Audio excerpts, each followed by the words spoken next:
My mic didn't turn on automatically. What is up, everybody? Welcome back to the City Life Project YouTube channel for yet another live fight companion. Octagon 80, ladies and gentlemen. Prelims, a main card. We're going all morning. We're going till the lunch break. We're going till your lunch break, ladies and gentlemen, or until you have to go to bed like Ben.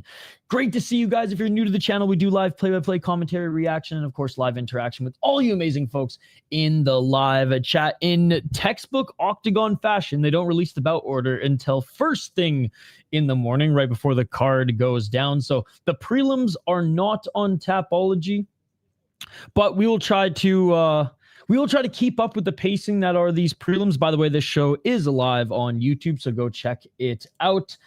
We will continue to do a breakdown on each matchup on every fighter. Barring the chat is just so buzzing that we just don't get to it. Then we'll bring up Tapology for the main portion of this card. We got a lot of and one shorts today, ladies and gentlemen. A lot of and one shorts today. So get ready for that. Looks like this next fight is going to be Nazokatov against Abaev. There you go. There you go. Before we jump into it, this fight is frying me right now, dude. I'm holding in the laughter. I'm holding into laughter. Boo, Toronto. What's up, Sean? Good to see you. Good to see you. They use machetes instead of sticks in the KHL? No, they use sticks. They use sticks. It's actually you could argue it's the second best league in the world, but I would say the AHL is still better for developing NHL talent. That's the farm team of the NHL teams. Because Russia is kind of like, I mean, what's the best way to explain it, like MMA terms? If ACA was actually closer to the number 2 in the world, it'd be the ACA of the UFC, where steroids and, Putin owns a team, okay? No collusion whatsoever, right? Putin owns a goddamn team. You're not telling me the refs are calling less shit when they're in the finals? No, it's 100% rigged. So, oh my God, this perfect time. I don't give a fuck if the decision's rigged! Cole, good to see you. Half Dead Frank, good to see you. And Cole, I didn't call you out in a malicious fashion. I was just like, no. This league is very popular. Yo, thank you so much for the 2 months. This for the real hardcore fans. It's 1 a.m. on a Thursday. Let's go. That is so crazy because it's 8:31 a.m. on a Wednesday. Benjamin living in the future, ladies and gentlemen.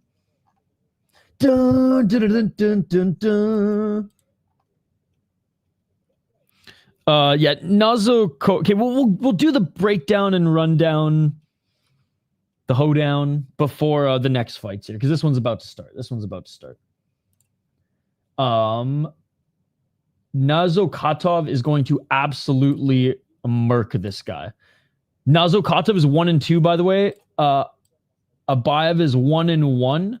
Nazokatov's from Tajikistan. He's just way taller. Looks like he's actually an in-shape fighter. And here we go, ladies and gentlemen. Round 1. Don't really have much more for you than that here, just on surface level as we start this one. Oh, but body kick by Abaev. Abaev's no joke, though. Looking for a takedown. Easy defending the takedown by Nazokatov. Left hand by Abaev. Nazokatov pressuring him, but Abaev doing a good job moving to his left, evading being pressured up against the cage. Yes, sir. Yes, sir. My schedule's out. Check it out. Yes, it is. It's always free on YouTube. Yep. And that's what I was saying. Earlier in the chat, Cole. Look at their views. This is not for the hardcores league. This is a very popular league. Oh, overhand right by Abaev. Messes up on the single leg. And he ends up on his back. Yo, no. Wrong league.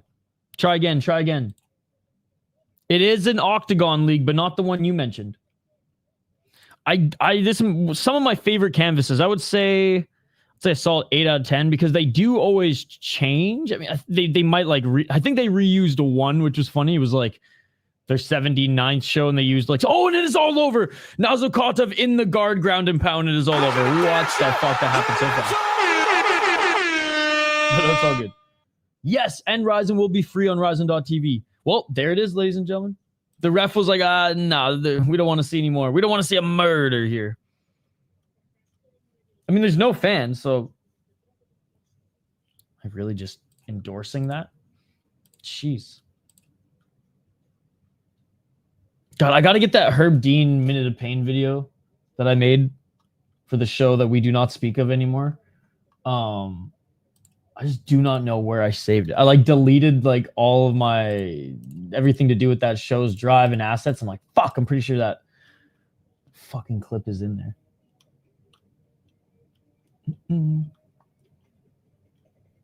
Why do they charge for the bad one and the good one is free? I argue that this one is a lot more fun, but Octagon with a K is way more high level.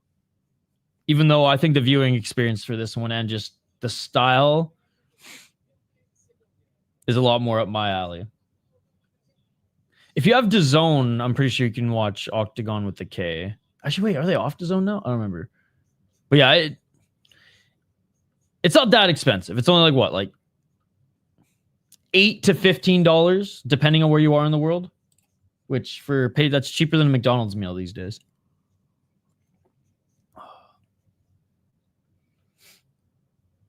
Yeah, my only gripe with them is their pacing. It's just like, bro, KSW can get what can do 4 more fights in 2 hours less time. So I will say they're the PFL of Europe, given their pacing. But other than that, I do like it. True, they've been cracking down. You were talking about Ryzen. Ryzen is free this weekend, and Ryzen, I would pay $50 for Ryzen. Ryzen, if anything, Ryzen's not charging us enough, dude. Ryzen's not charging us enough for how amazing their shows are. Literally, how can you say they're overcharging for Ryzen when their cards are so big? It's literally sometimes less than $1 a fight. And Ryzen used to be $25. It's $15 now. And 9 times out of 10, you're paying less than $1 a fight because there's like 18 fights for $15. So no idea how that is a ripoff at all.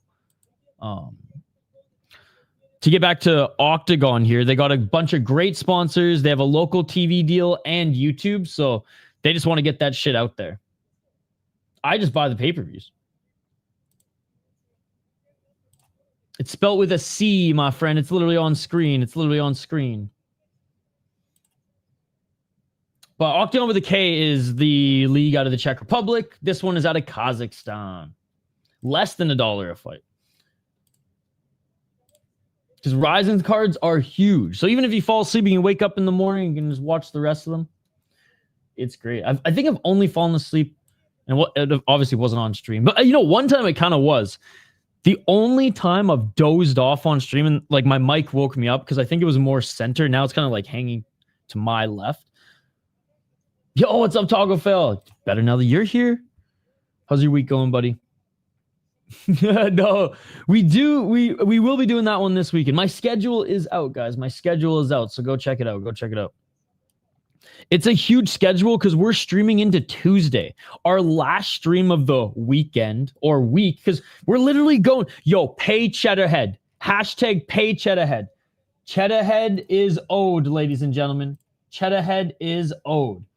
I saw that Geo and who else was streaming? I want to say Frankie, maybe bad MMA. Oh, fuck. There's a bunch of guys on the stream. And I was spamming it. You are owed, Cheddarhead. You are owed. Hashtag pay Cheddarhead. Let's get him what he's owed, ladies and gentlemen. What's better than Kazakhstan MMA at 8:30 in the morning, right? Hashtag pay Cheddarhead. Pay him what he's owed. What is up, Alina? Good to see you. Good to see you. Yo, Chet had some APFC this weekend in Wisconsin. I don't think I'm gonna be streaming it because I'm doing either Deep or Ryzen before. There's like something that's like, or no, right after, and I was like, I need to get some sleep. But I have some friends out that way who never miss a show, so they've been sending me just how stoked they are. Have you ever gone to any one of those shows live? Yeah, those people are fucking stupid. Isn't this promotion owned by Chechen dictator or is that ACA? ACA. This weekend is cracking. When are they announcing the New Year's Eve card? Probably not at this show, but the next one. Well, actually, we're getting close. So no, probably this one. Probably this one. Because for a landmark show, this is a huge show. So probably this one. Probably this one. All right, I'm locked in on Octagon. Let's go. No, I haven't. I'm in LA now. I just fly for the Packers games and holidays. Okay. I thought you were still there. I thought you were still there. So we've like swapped. I went from, again, west coast of Canada, but Hawaii of Canada, no snow. Basically LA of the north. I mean, you can surf year round. So there you go. We have a Long Beach there. Look it up. Shout to Tofino. I went from that coast to fucking the Midwest. And you went from the fucking Packersville to LA. Which they have like, I mean, they have so many sports teams in LA. It'd be so hard to keep up. Like if you're from that area, goddamn. Yeah, it is free. It is free. Every now and then they do a fight, like a landmark card or one of their numbered cards for free. I think it's like once every 3, once every 4. No rhyme or reason. APFC is doing a Duke Rufus show. Since he died, I'm gonna go soon to live. Yeah, it's gonna be a big show. It's gonna be a big show. Rest in peace, Duke Rufus. He was Midwest MMA. Yeah, there's a lot, and like I don't even think I can get to like the Rise World Series and kickboxing shows on this weekend as well. No, Minnesota lost. Dude. The Sharks scored 6 on them. They came back and the Wild lost in overtime. They ended up tying the game 5-5. Yeah, I'll show you. You should have me sign up to Ryzen's email. They're very active. The email is very transparent. I mean, you don't you can unsubscribe from their email list. But yes, they do keep you informed. All right, so no, the Minnesota Wild are apps. I'm hoping this brings them some luck because it's so doom and gloom on the podcast network. I edit a bunch of shows for a little podcast network that I co-own, which is honestly half the reason why I moved to Minnesota. I just don't talk a lot about it on this channel because you guys aren't, for the most part, hockey guys. But yeah, that's like half the reason. So I edit every show on that channel, and we have obviously a YouTube channel that I do some stuff on as well. But jeez, man. It's been rough. So they lost to the Devils. So hold on. It's been a tough start to the fucking year. So they beat the Blues, who have been shit as well. But yeah, this Homestead they really need to win. Yeah, lost to the Stars. Got spanked by the Capitals. Lost to the Flyers. Beat the Rangers, which the Rangers aren't doing well either. Spanked by the Devils. This game, they tied at 5-5, went into overtime, lost. Or sorry, didn't even lose, just lost late in the game. That's right, late in the game. I'm thinking about the Sharks one. This one, they tied it 2-2. Sorry, I'm pointing at this one, but thinking about this one. They tied this one 2-2, and then the Mammoth just and Logan Cooley just ran away with it. This one, they tied 5-5, forced into overtime. Sharks get them. And then last night, end up leading 3-2. Jets tie it late. Jets win in overtime right away. Penguins are good tomorrow. I'll be covering this game on the Soda Pod. Canucks are horrible this year, but like, go Canucks. Fuck the Wild in that game. And then they should beat the fucking Chris Hansons of the league. Which I joke about that, but like, no joke, guys. You want to see something crazy? So the Nashville Predators. We'll get to the fights here in a moment because the fighters are making their walkouts, but I have to share this. It's too fitting given Well, the Preds in our community. This was their marketing campaign for their like players and prospects to go and do stuff in the community.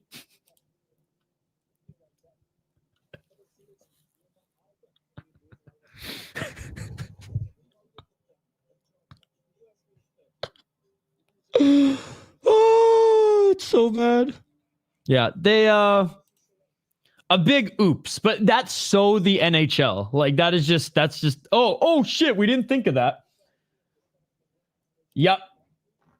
That's what Bob McKenzie says. The standings don't matter to American Thanksgiving.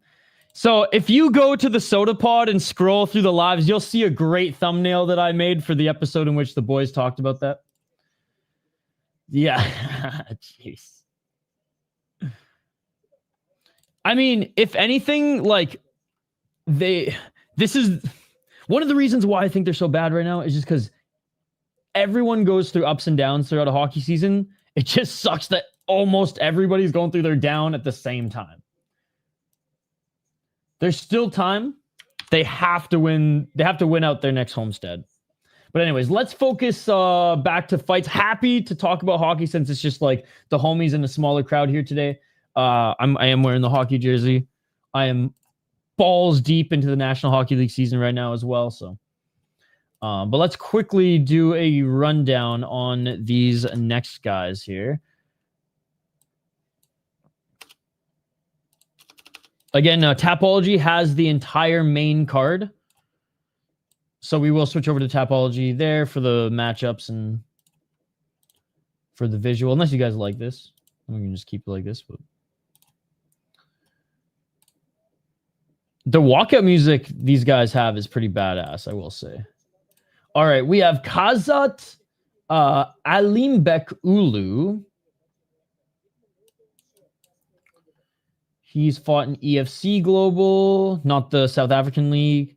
2-5 guy, 0-0-0-0. He's never fought a guy with a winning record. All right. What about this other cat? Oh, and he's out of Kyrgyzstan. All right. Aiden Imangali. He's out of Kazakhstan. He's 3-0 as a pro. Fought a 2-1 guy. Beat him via ninja choke. I like that in the first round. Zhoroev stretch in the first round. And guillotine. I'm sold. We're going Kazakh in this one, baby. We're going Kazakh in this one. Hit me up with the Kazakh flags in the chat if you're also going Kazakhstan in this one too. The guy he's fighting doesn't have a winning record.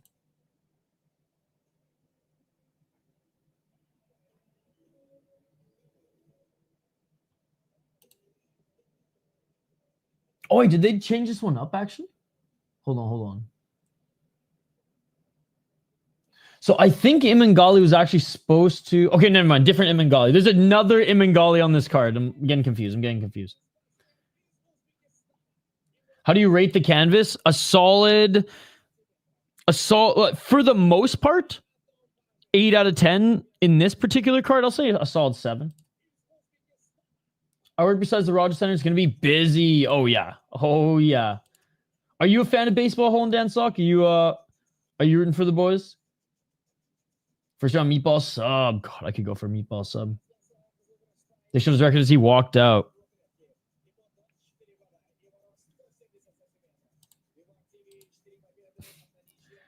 I mean, it says 3-0 on Tapology for Imangali, and then a no under. We cannot. Oh wait, no, this is a different guy entirely. Hold on, chat.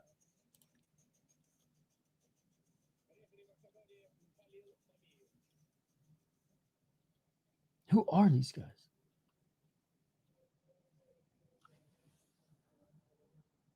Maybe this is just a late addition to the card. Kudra and Foro. Yeah, I just saw it. It's hold on. They aren't even on.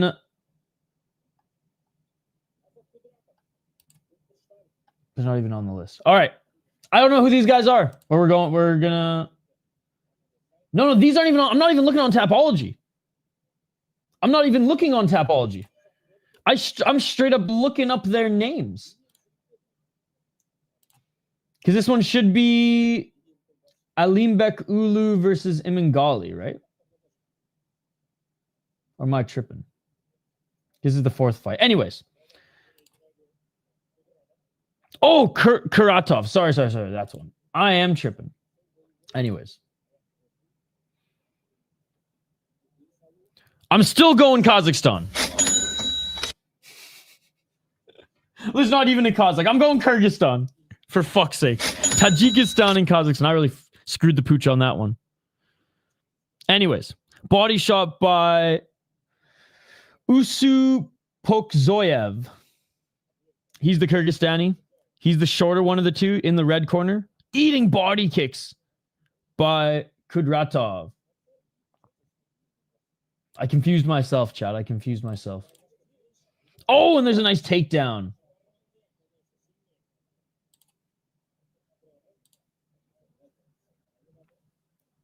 Kudraatov in the top position, half guard. I promise we will get the train back on track, ladies and gentlemen. We will get the train back on track. I got ahead of myself. I skipped one.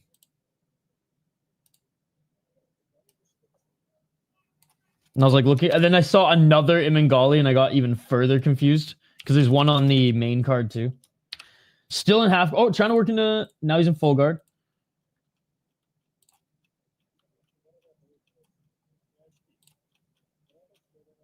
$322. Well, this one should be more competitive than the next one, Cole. In the full guard still is Kudraatov. Kudraatov to the right. Submission time. He is taller and lankier, and he's doing some good work in the guard here.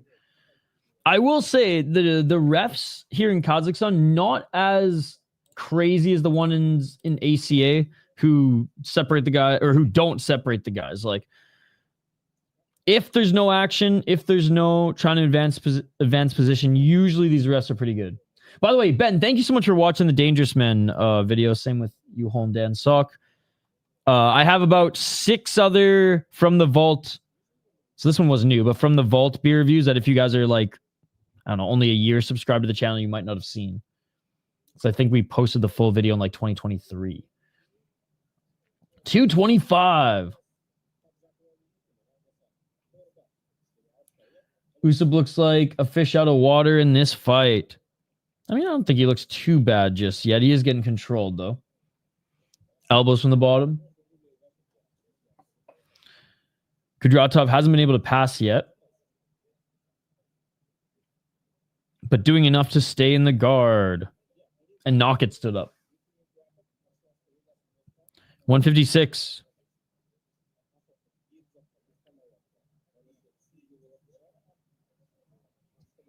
Have to drink. It is nice that Rise and Deep aren't on a, like, don't start at the same time, but I imagine there's going to be some overlap. 137.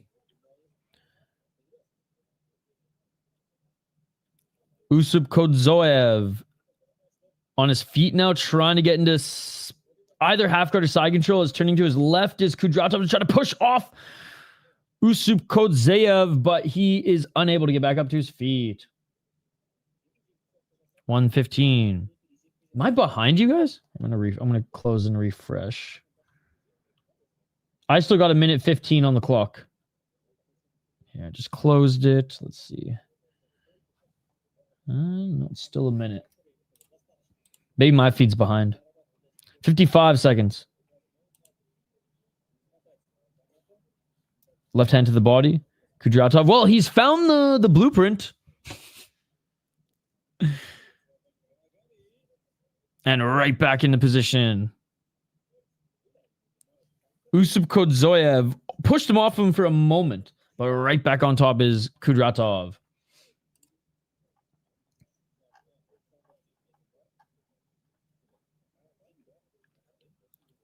$25 seconds.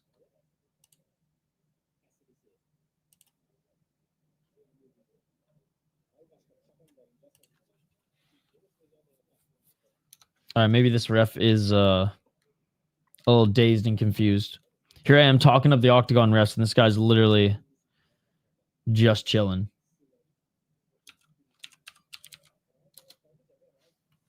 And that does it for the first round. All right, well, one-way traffic. Doing his best Russian impression. Yo, what's up, C4 San Diego? What's going on? Smoke him if you got him. Hell yeah. I got up actually like 3 hours ago to get some work done early so that I could kind of take half the day to do this. And yeah, you know what? Between the prelims and the main card, we'll get some push-ups going. Okay. Wait for the caveman ref. Kudraatov pepper and strikes when his arms get free to face the ribs. Doing those T to or T muffin shots to the body. How's everyone's day going, by the way, or night/morning, as Ben's living in the future right now? Freaking Thursday for Ben. Yeah, it is pretty awesome that they posted on YouTube, Cole. Dude, 18,000 people watching on their feed. And this isn't even one of their bigger cards. There is a title fight on the line, though. So once the main card starts, we might see... I think at one point they had like 40,000 people watching live on their last one. And then two before was like 80. Hey, let's go, Cole. Sweet. Well, during this, during our next break, I'll be in the chat on my phone and we'll all puff pass. All right, round two. Oh yeah, it's huge. It's huge, which is super cool. And the fights are usually really good. Khodzoyev trying to keep this on the feet and engage in a striking match against Kudraatov, but Kudraatov won the first round via control time. He knows what he's doing, and he gets the takedown again on Khodzoyev. Yes, and then JCK Tuesday morning. Yo, have to Frank, my schedule's whack, bro. I got as many fight companions as friggin' fights on this card, it seems like. Oh, looking to get back up to his feet is Khodzoyev. Kudraatov looks fantastic.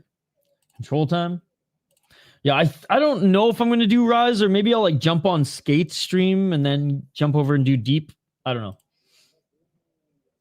It all depends on if I like need sleep at that point, but I'm thinking maybe I'll jump on with Skate for a bit and then just do Deep. 334 in the clinch here. Good job getting back up to his feet. Khodzoyev. Khodzoyev left underhook. Look for the right elbow. Hell yeah. He's a real MMA channel. 319. Oh, spinning heel kick to the body. But Khodzoyev, and they're back at center. Did Kudraatov drain his gas tank, ladies and gentlemen? Oh, left hand by Khodzoyev. Khodzoyev clinching, knee to the body. Kudraatov looking for a double leg. I was just going to say Ben's freaking out right now. 256. Body lock. Looking for the takedown. Oh! Kudraatov unable to get the takedown, but he does land some knees. Dude, JCK is unreal. I don't stream enough of it. I don't think I ever even streamed it, but I definitely... It's one of those I catch up on. It's so good. Oh, and there's the takedown by Kudraatov. It wasn't even pretty. It was just like, that was like a schoolyard scrap takedown. I'm just going to run in. That was almost like a fucking football takedown or rugby takedown. Like, I'm just going to go shoulder in or head in and just fucking run at you. And that's what happened. And he lands in the full guard. 2 minutes and 18 seconds. Making this more of a fight in this second round is our boy from Kyrgyzstan. Deep Rise World Series and Ryzen. Yep. And by the way, Black Combat are now bringing in American fighters. They're doing just like they did that Brazilian, like, you know, reality show series. I don't think they're doing it exactly the same in the United States, but there's like a whole like video series on Black Combat scouting prospects in the States to bring over. Bro, India's doing it wrong, man. India's got to bring in more international talent. Black Combat's doing it right. They're like, how do we elevate Korean MMA? Bring in Brazilians and North Americans into our league, pay them handsomely, allow our fighters to get beaten up a little bit until they learn how to beat these guys. Dude, I'm fucking stoked. I'm fucking stoked. Yo, what's up, Denial? I was watching Yusuf breathing heavy, he's out of breath, and Kudraatov is a blanket of punches. Kudraatov had a harder time taking him down in the second round, though. But yes, Usuf Kodzoyev just can't handle the top pressure. Send me to South Korea? Dude, there you go. See, Black Combat's doing Hollywood right now. We just got to wait. Black Combat does Minnesota, bro. Could you see? I could see Mr. Black on the ice. Fucking black carbon fiber fucking stick that costs like probably $4,000. Matte black helmet with those beautiful fucking sunglasses, or maybe like snowboard goggles because he's just that badass. Oh, looking to get back up to his feet is Usuf Kodzoyev. Hey, what's up, Wyatt? Appreciate you here too. And jumping on the back of Usuf Kodzoyev, Kudraatov, instead of trying to go back into the guard here, looks to take the back of Usuf Kodzoyev. But Usuf Kodzoyev now threatens the single leg to get back up to his feet, and he is back up to his feet. Dude, soccer kicks and superior rule set. Denali fit right in. They got some solid enough light heavyweights. Hell, even some, and their middleweights you can probably destroy because their middleweights are probably having to eat rice that week to get to, and kimbap to get to friggin' middleweight. I feel like there's no in between. It's like you're small in Korea or you're fucking big boy. There's no like, actually, that's more Japan, I should say. But even then, it's like, not a lot of middleweights in Korea, more lightweights and light heavyweights than like the 170 to 190 range, I would say. You're to do tired. There's an MMA hockey league. It's very interesting. I didn't know there was an MMA hockey league. If you're talking about, okay, so yeah, no. It's not an MMA hockey league. And Ice Wars has been around for a long, long time. The first show, I believe, was in 1998. And then they rebooted it in 2006, 2008, which I went to that show in Prince George, British Columbia, Canada at the CN Center. And then it came back, I think in 2017 or 18 for a one-night tournament. It might have been even 19 for a one-night tournament. That was on Fight TV. Then they had success. They did it again under a different broadcaster. And then the ownership had some like issues. I know a bunch of the media and some people who had ownership stake in the league. And then BKFC bought it last year, had a bad first show. Like the fights were fun, but like they put gloves on them and they had hockey helmets and it was on synthetic ice and it was absolute garbage. And then they tried to do another one that was a little bit of changes, still wasn't good. They finally got him on real ice. They finally took the gloves off. And even though they got the Kenny Hotz helmets on, whatever, even the chicks like wanted to fight bare knuckle on ice, which I thought was awesome too. So I think it's going in the right direction. I do miss like when it was actually brought back in 18, 19, when they had the one night tournament and Daniel Amesbury won, because Ames is a fucking beauty. I sparred a smaller boxer dude up here recently and hadn't sparred someone smaller than me in a long time. The first body shot, I almost knocked his meal out of him. He's across the list this weekend too with one of those team versus team cards. Oh yes, that's right. Black Combat. It's not their amateur series, but yeah.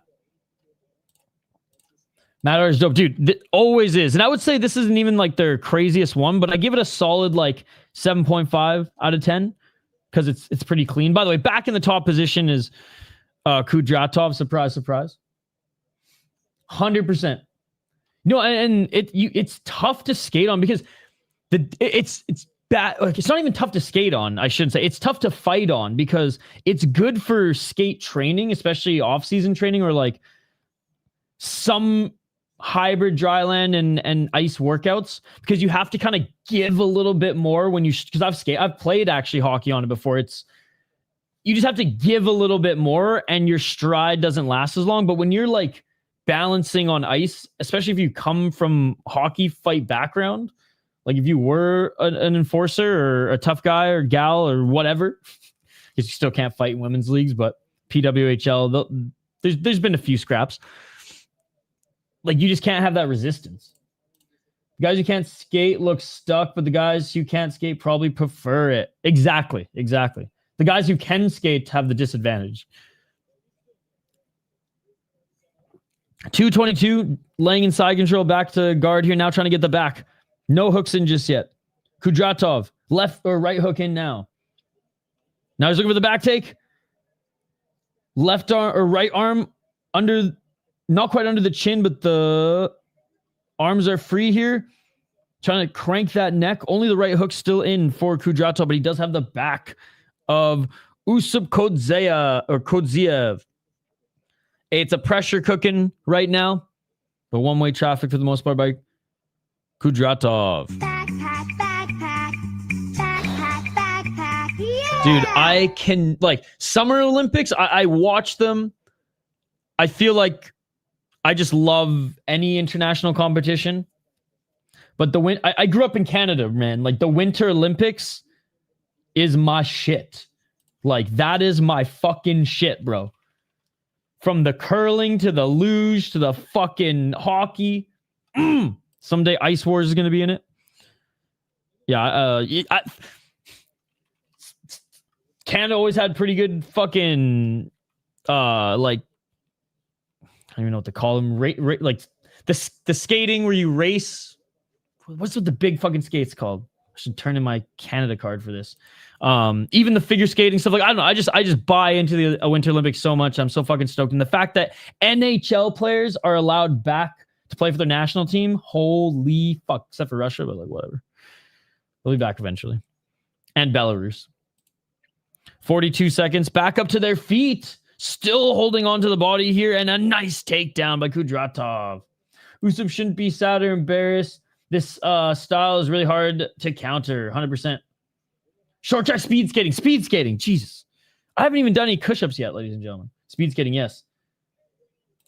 Yes. Dude, I'm sure, like, Minnesota goes ham for the Winter Olympics too, because a lot of the Americans' winter athletes come from this area. Apollo Anton Ono is a god. I know, like, the Japanese and Chinese crush it in those long speed skates as well. Hey, what's up, Loner? Good to see you. And that is it, ladies and gentlemen. That is it. One-way traffic. We're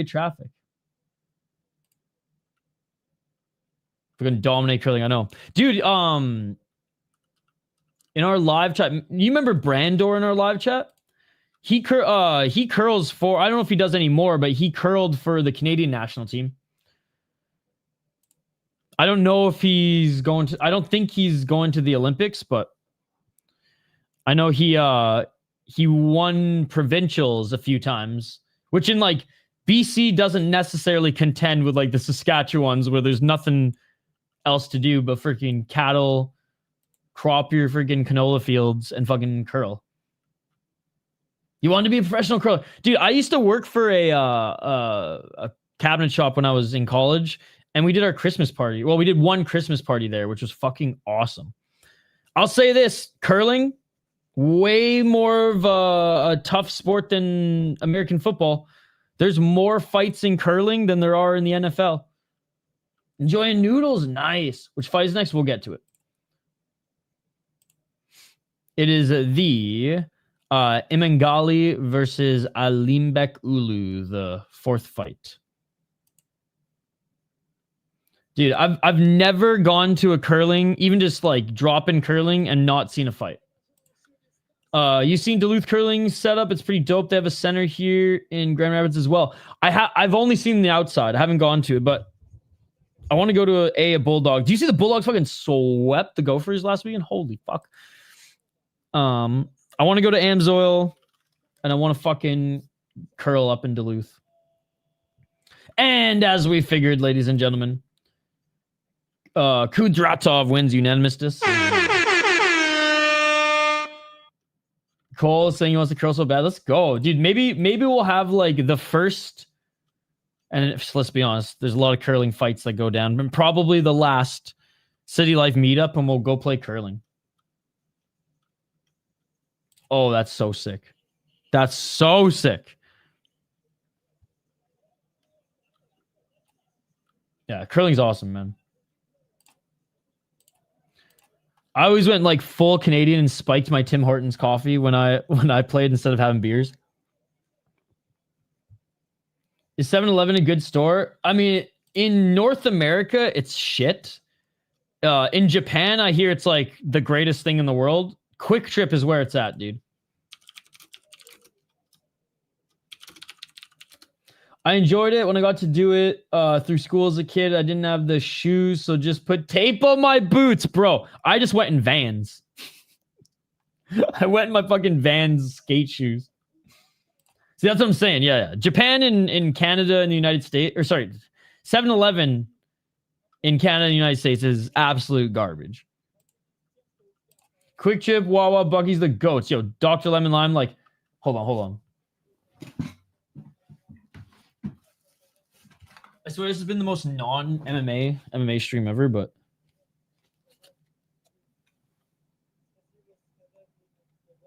never leave my house without it, baby. Never leave my goddamn house without it. I'd be swiping them points all day, every day. Good to see you, Dr. Lemon Lime. I heard Bucky's and Wawa are pretty sick. I heard they were pretty sick too, but denial. Idaho Skatesman, who's seen it all, he said that nothing even holds a fucking candle to Quick Trip. Quickie boys, dude. I might even get some Quick Trip for breakfast after this. Wawa Blast Slurpee's the best.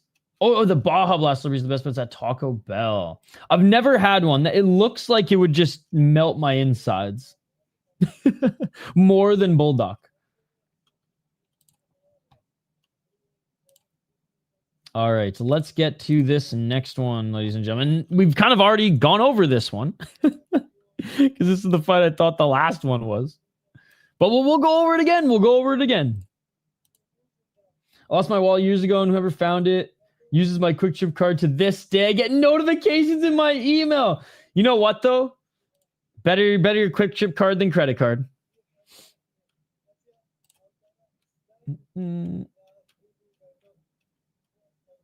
That's me. Hell yeah. All right, let's go over these next two guys again here. The pacing is pretty good for Octagon. I will say this is one of their shortest cards. 14 fights, and dare I say it's a small card. Usually, Octagon cards are like 8 hours long, 24 fights. But short but sweet here today. Yeah, not even mad at it. This one my buddy gave me, so I have to check the total. I've definitely racked up quite a few, but he moved to Arizona and he's like, I don't need this anymore, so I'm passing it on to you. And he's had it since he was like in his early 20s. And I was like, oh my god. And for reference, I'm like early 30s. Oh, I can't even pretend like I'm in my 20s anymore. I found some gray hairs the other day. I think I'm just gonna shave my head tomorrow. Fuck it. Shave my head. Grow a big Khamzat Chapanov beard. The girls love terrorists. Wasn't that one of his sound bites? Free buffet of points on that motherfucker, probably. Yeah, I know. I gotta check. Just turned 28. I'm bald and got gray beard hairs. I'm 32. Found my first gray hairs like 2 days ago. So I guess I'm still doing okay, but my hairline looks like Vegeta. You know, from Dragon Ball Z? Hold on. Literally every year, my sister sends me a picture of Vegeta and says, is this what you're going to be for Halloween? And I'm like, what the fuck?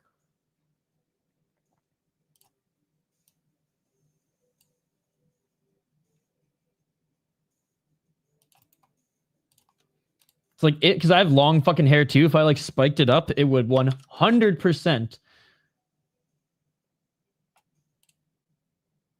look like this.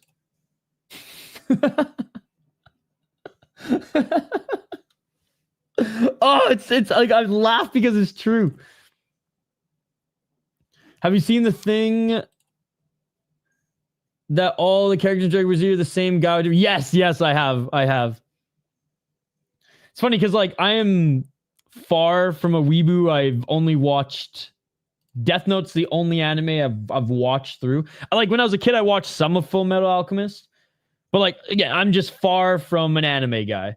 But I will say, always have been fascinated with Dragon Ball Z because of it being just such a phenomenon when I was growing up. Loved martial arts, and when I learned about like how it was made, it's actually crazy how many animators were working on that show at once, and that's why so many of the characters look different from episode to episode.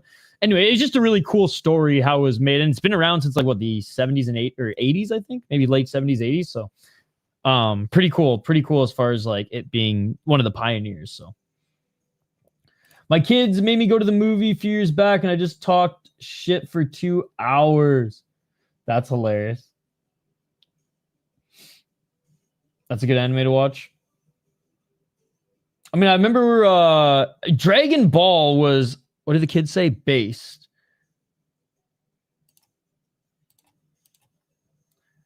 And I remember I remember playing some of like the Dragon Ball Z video games on like Game Boy and shit, so I knew the story. Frieza was always badass too. I loved the art first and foremost of it. Dude, I'm fledgling anime nerd. If you really want cool animation story, an incredible movie, Akira. Okay. It's funny because I don't branch out. Like, I just keep watching Death Note. Like, I've watched Death Note probably 100 times. And I read it first. I remember I want to say I got the full book, every single novel in one, or maybe it was like in 2 parts. I want to say it was like a Value Village or a garage sale when I was in high school, and I read the thing, and I was like, "Holy fuck, this is good!" And then I found out there was a show, and then I found out this my friend's uncle, he didn't help compose the soundtrack, but he was a consultant in the composition, and actually he did all the music for the podcast Serial. I don't know if you guys know that. So anyways, it was just small world when it comes to Death Note. Maybe old school Baki. I mean, remember Dragon Ball though, Denial? I feel like half the episodes are banned in the United States because of Bulma and and her tits, to be honest. You mean your uncle's assaulted?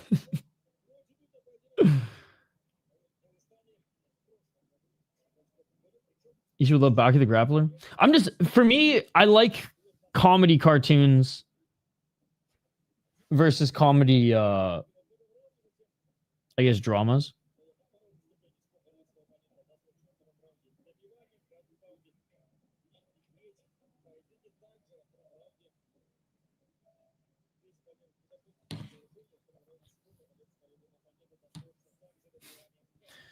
I'm sure the Japanese version of Dragon Ball is not allowed in North America. All right, let's get to these next guys, ladies and gentlemen, as the blue corner is entering the cage now. Choo-choo, my kids watch some random one where they say bastard law and all the girls. Yeah. I'd say Dragon Ball and probably like the early Dragon Ball Z, because it was like the wild fucking east of the 80s, right? Like they didn't give a fuck, but it was for kids, so they gave a little bit of a fuck. Yeah, it's just not anime is just not my style. Or it's just not I shouldn't even say not my style. It's just not my... I watch fights. I don't even watch TV, bro. That's the thing. It's like if I watch TV, I gotta like catch up on... Like, I finished Breaking Bad last year. And then I binged Better Call Saul because I think it's 1,000 times better. But Archer is probably one of my favorite animated cartoons. Oh, I watched that drift one with the dude who couldn't... who learned how to drift because he couldn't spill his tofu. That one was good. But that's another old one. Isn't that from like the 80s too? My anime or my child was Shin-chan. Honestly, That's why I prefer watching fights to TV now. Archer goated. Never seen one episode of BB. Beyblade? Yo, denial. If there's one anime show I'll vouch for is Death Note. It's like the story is so good, and I just don't think Hollywood could ever make it.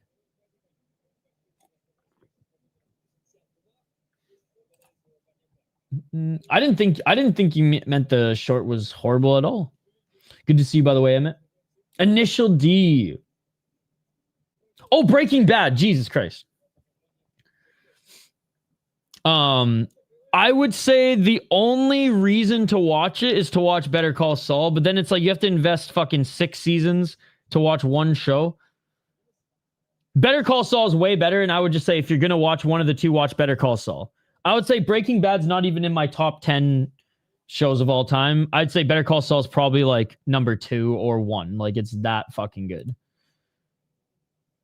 That's the drifting anime. Yeah, Initial D. Yeah, in my mind, I don't know what's going on. I haven't even done any push-ups. And I'm still just not 100% with it. I see people rip on the second half so much. In the books or in the comics, the second half was fine. In the show, it sucked. But yeah, it's a disgrace. It's like Ender's Game, the movie. The book was one of my favorite books I've ever read. The movie is one of the worst movies I've ever seen. 100%. Yo, let's go. That shit beautiful than a motherfucking. All right, so one of the two guys involved in this next one, ladies and gentlemen, 3-0 out of Kazakhstan, Imangali. Ninja choke, Zhoroev stretch, guillotine choke. So, and he's beaten a guy with over a 500 record. His opponent is out of Kyrgyzstan. He's 3-0 as a pro. Be a 2-5 guy. Guy making his debut. And guy making his debut. Just like I said last time, we're going with Kazakhstan on this one.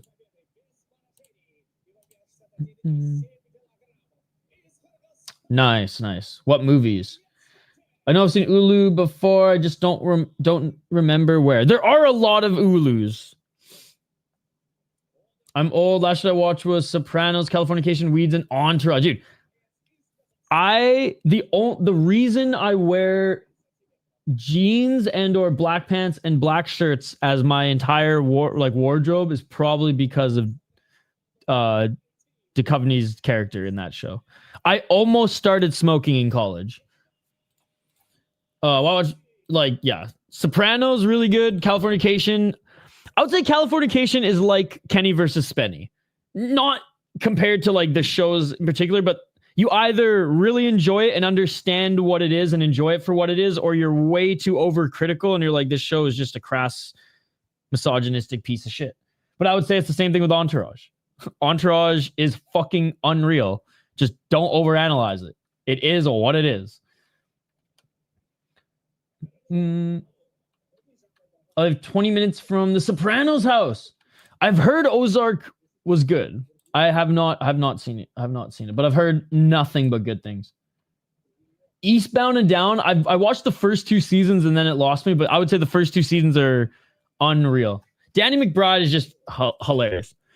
We are on the 4th fight. We're on the 4th fight, Terrence. All right, round 1. Let's get it all. Sopranos' worst fucking ending ever. I mean, Dexter was probably worse. I did unfortunately watch all of Dexter. But Dexter has resurrected itself, again, from what I've heard. I only got 5 seasons into Shameless. But the first few seasons of Shameless were fun. The episode of when Frank passes his piss test to keep, I think, custody of Carl, and he like it spits into the that's a good episode. That's a good episode. The bottle episode in Californication though in season 2 or 3, I think, was my favorite one. 4 minutes, they're clinching up against Cage. 100%.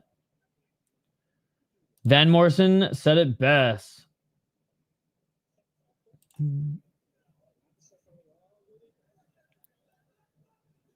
See, I don't know if okay. I'd rather watch real fights, I think. But I appreciate the suggestions, guys. Been watching Tulsa King lately. It's pretty good. That has Stallone in it, right? I'm going to Shabooms. Free Friday 2. Oh, I go to the movie theater, right? 314. Oh, and there's the takedown by Uulu. Man. These Kyrgyzstanis, Tajikistanis coming in and putting these Kazakhstanis on their ass.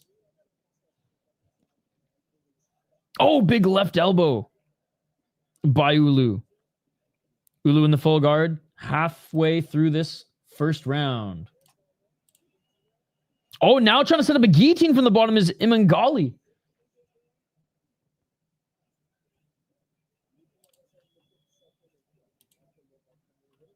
.234.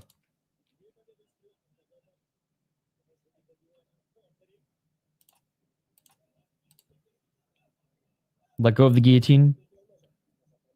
Trying to land some left elbows here. Oh, Imangali from the bottom is now looking for an arm. Knees planted in the full guard for Uulu.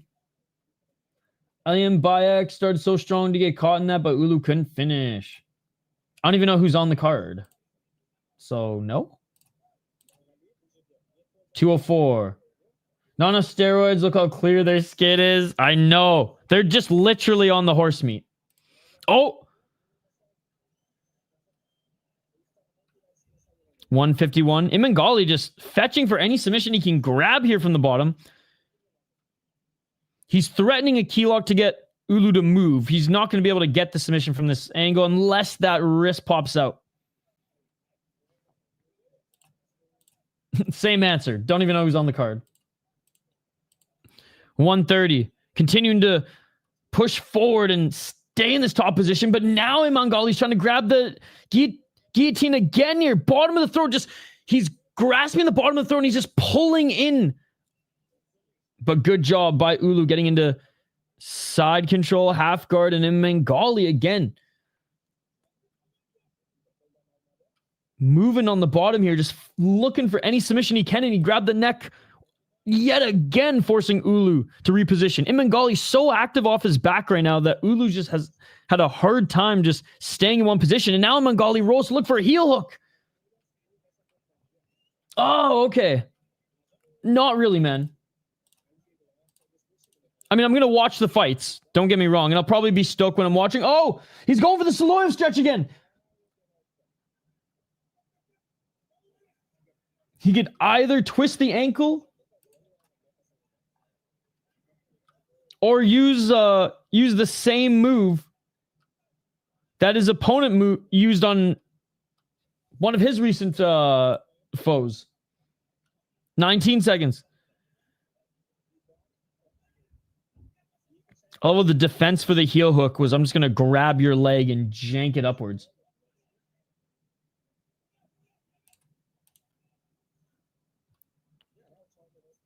Body lock. And that is it for the first round. I just feel like it's hard to get 10-8s at all. That leg extended, geez. Fun round. As Uulu had the top pressure and went for the Zhoroev stretch late in the round. Imangali just went submission after submission after submission attempt from the bottom. So I would say this is actually a tough round to score.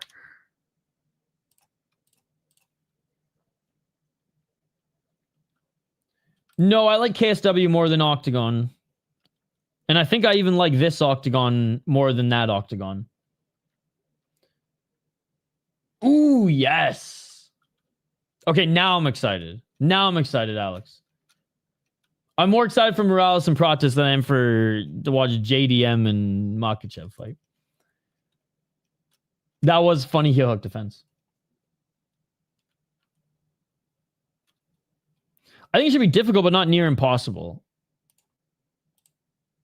But I'm down with judges still. I'm down with judges giving them out versus being too reserved on them. Oh, Bo Nichols on the... Is he on the... Tell me he's not on the pay-per-view part. If he's on the pay-per-view part, then I'm not going to be excited anymore.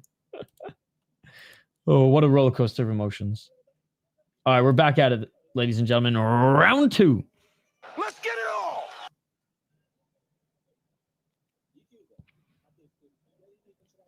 And Uulu a little bit taller. A lot lankier. If brother could jab, my God. 1-2, swing and a miss. By Imangali. Imangali with a low kick. Really? Oh, shit. I mean, Leon hasn't really done himself many favors lately, so. Oh, looking for the high kick was Uulu. Now Imangali looking for the single leg. Imangali gets the fight to the ground, but Uulu holding on to his neck, and Imangali now in side control. Yo, it is awesome, man. It is awesome. Great quality. Free on YouTube. 24,000 people watching on their YouTube channel right now. Yep, well produced. So many top welterweights fight on the same card as some serious shit. UFC's cooking. Yeah, Frank. The ordering of the card is dumb. Bo gets slept. Bo gets slept like if you use a $10 donation. You don't have to do that. Because the NCAA simps go nuts for their boys, dude. I got JDM winning against his on 48-47. Oh, armbar from the bottom again. Here's Imangali. Imangali initiated the takedown, but got reversed. Now he's looking for the armbar here. Armbar, Imangali. Oh my God. Please don't snap. Please don't snap before my eyes. I hate that shit. Okay. All I saw was the inside, like, oh, great job by Uulu. Great job by Uulu getting out of it. Dude, that was... I don't know how close that was, but all I could see was the bottom of the arm getting further. I just didn't want to see the elbow go through. That's all. And it was, I hate that shit. Leg breaks are easier to stomach than the fucking arm, than the bone popping out the other end. But great job by Uulu. He's in half guard, throwing some left elbows, but now going for the armbar again. Here's Imangali. Can he get it? Uulu jumping over. Great defense by Uulu. Should have moved Robocop and Roman Askren into the main card and move Bo to the prelims. But then less NCAA simps who actually pay for pay-per-views would buy them. Triangle choke attempt now. Still might be able to fetch that arm. 237. That should be a fun fight. 230 halfway through the second round. What a fun round. Where again, Imangali I think is winning from the bottom. He's doing what Kron Gracie couldn't do in the UFC, ladies and gentlemen. Now attacking the heel again and reverses on a goddamn pressure, or goddamn pressuring the heel. I don't even know where I was going with that. Now in side control is Imangali. If we were allowed grounded knees, Imangali could knee him in the face. Benny D and BSD main event worthy even. Roman Kopylov is cooked as fuck. Robocop is literally a robot. I mean, Robocop's chin is not the best. Let me start scooting. Dude, the grappling exchanges, and honestly, the MMA grappling exchanges in this fight have been nothing short of spectacular. Another reversal by Imangali. I mean, there's still a lot. I mean, dude, how far behind am I from you? I feel like I'm like a minute 20 behind you.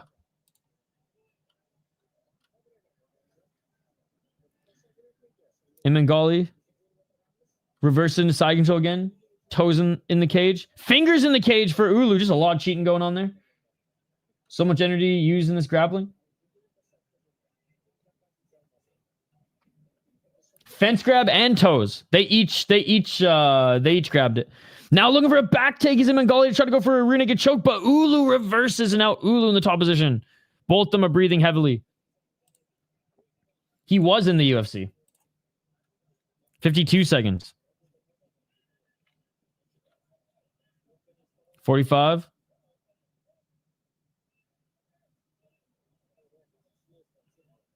Body lock. Back up to their feet. I think so too.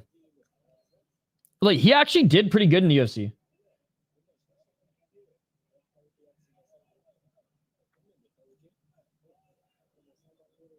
I mean, in fairness, Pettis is losing the fights that he lands the best knockouts in. So let's not get too crazy here. Like, Kyoji would have beat him. He was getting beat in this last one too. And I know it's hindsight, but like, I don't think he would do as good as he's doing now in the UFC. Hell, I don't even think he'd do as good as he did before in the UFC right now. But that's not to say he didn't get better. He did get better, but the UFC got better too.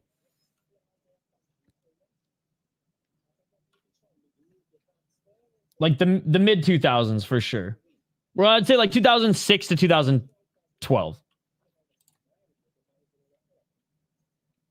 Yeah, it's all bad until it isn't his last finish. Let's go for Kyoji. Oh, I'm so scared for Shin. Oh, do you see that elbow to the back of the head? Oh my God. That was like Barnett style bad. By the way, people online are complaining that Hamdi got cut.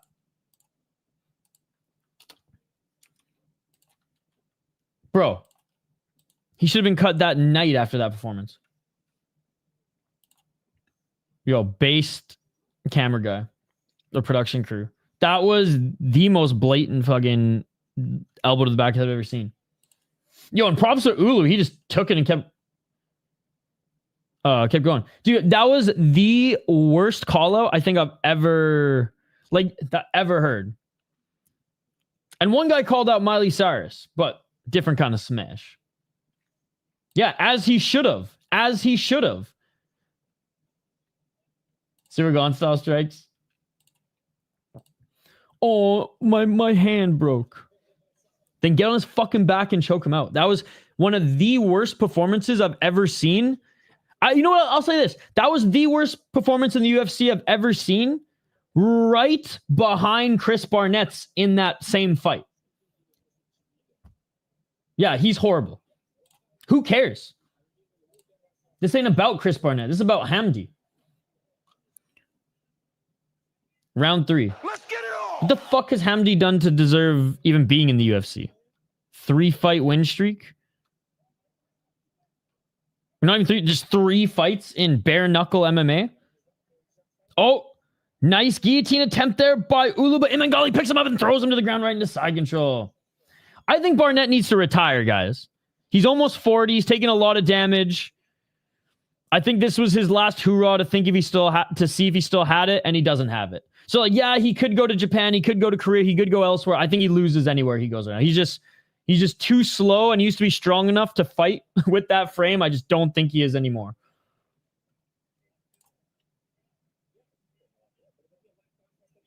Right? 350. Triangle choke from the bottom again?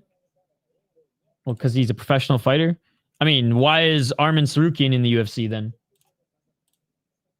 Because he couldn't be a pro hockey player. Didn't Barnett have like some help? His wife died. Well, he's had a ton of injuries and his wife died, I think, last 2 years ago. 325. Yeah. At least he made it. At least he made it. Because he was on the regional scene for a long time. Back and forth in positions here. Imangali inside control, but now looking for a choke. Was Uulu trying to control his arms. And they keep rolling out of it. Imangali inside control. Man, this has been such a low-key, the funnest fight on the card so far. Imangali with more illegal strikes, but honestly, I don't even know where the ref is right now. He's probably smoking with one of the Japanese refs in deep. I think it was before his second fight in the UFC too. 245. It's funny, before Mipe Sports wiped their channel, they did an interview with him, and it was actually one of the best interviews with Chris Barnett I've seen. No, they're completely different. This is so false, chat. This is one of the most out to lunch comments I've seen in a long time, Alex. What, because he has a belly and he's black? Come on, dude. Their styles are completely different. 215. Got to get ready for this gym. Enjoy motherfuckers bulk season. Let's go. I'm going to go for a run after this. The opposite of bulk season.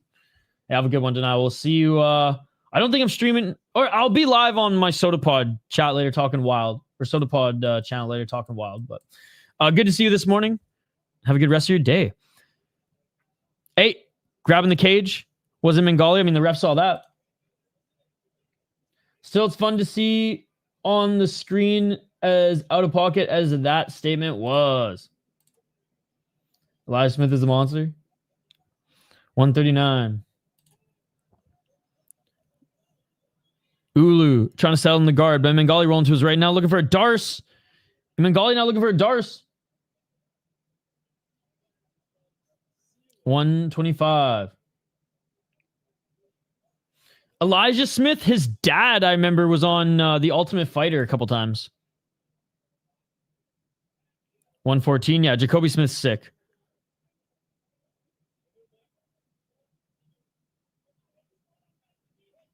North-south.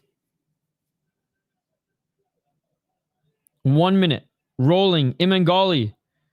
Back to side control. Man, if the refs don't know any grappling, this is probably the hardest fight to score. I had Uulu winning round 1, Imangali winning round 2, and I have no idea who's winning this third round. Maybe Imangali, because Imangali keeps attacking with crazy stuff here, but he's giving away positions when he attacks these submissions.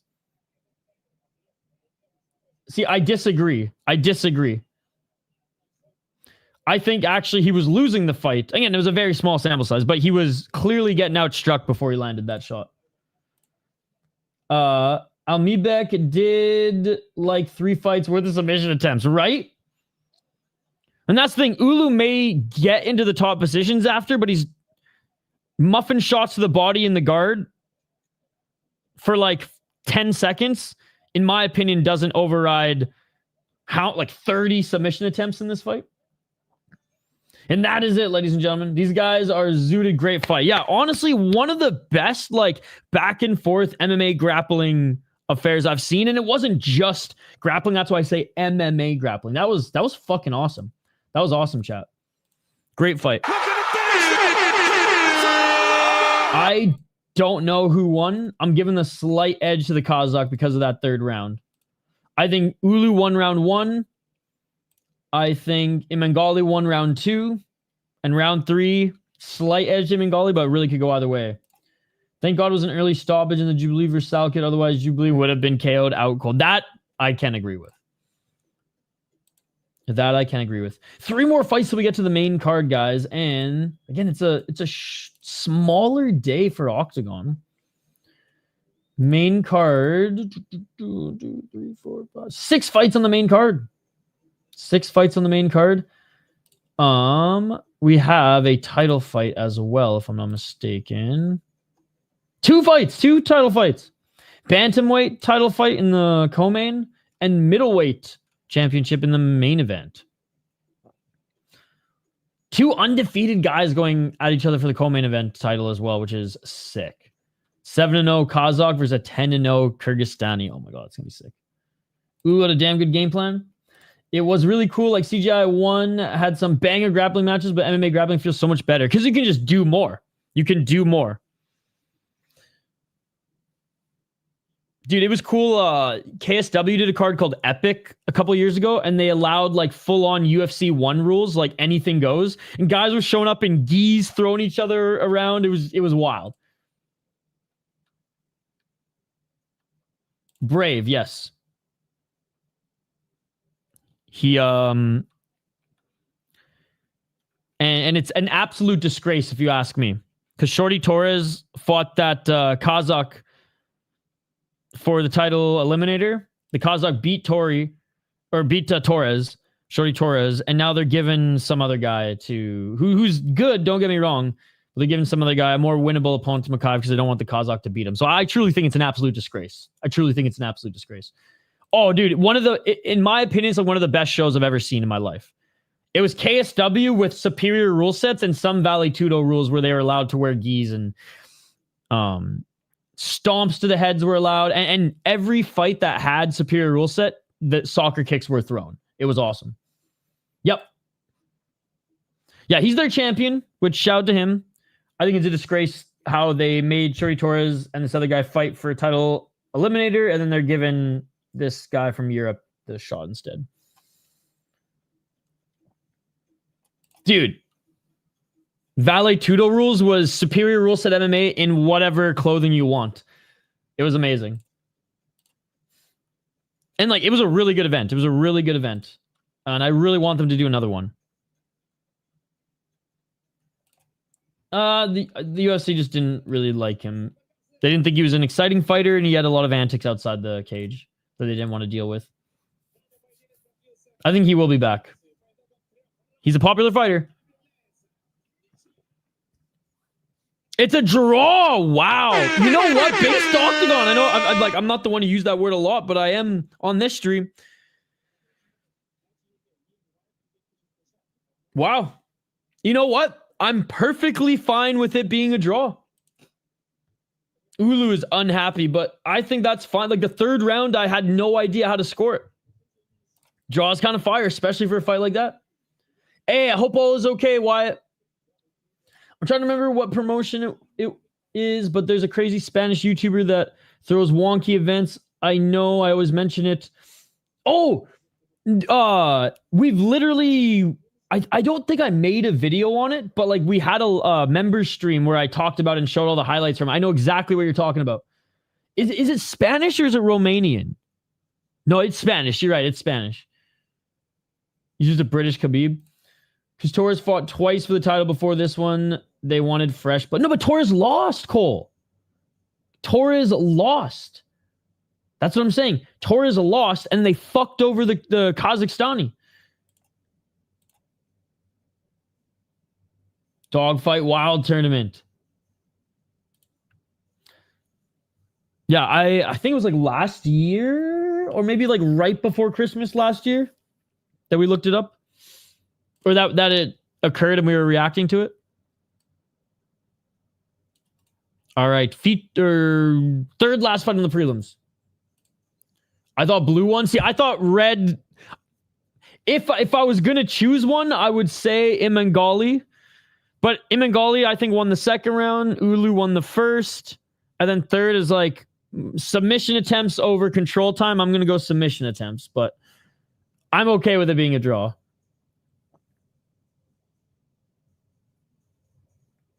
I don't even think there's any hype yet. Dude, it's an gnarly one. Dude is doing a regular fight club now, I guess. I'm going to do some research. Okay. Yeah. Let me know. I think I followed you on Twitter too, so tag me and send me anything there as well. Good to see you, by the way, Terrence. All right. Let's get to this next one, guys.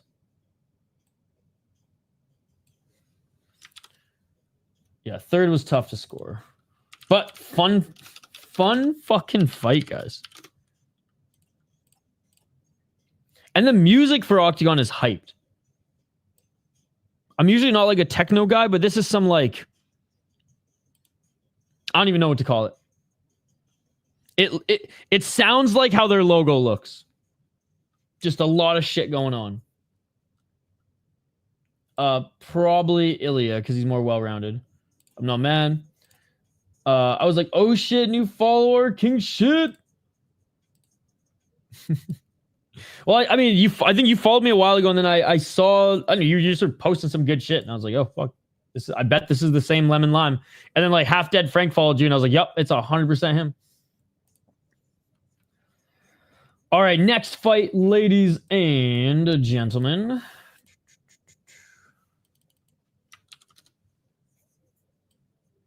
We have Islam Zhoroev. Ooh, I don't even know if he's on Tapology. All right, here he is. 3-1 as a pro.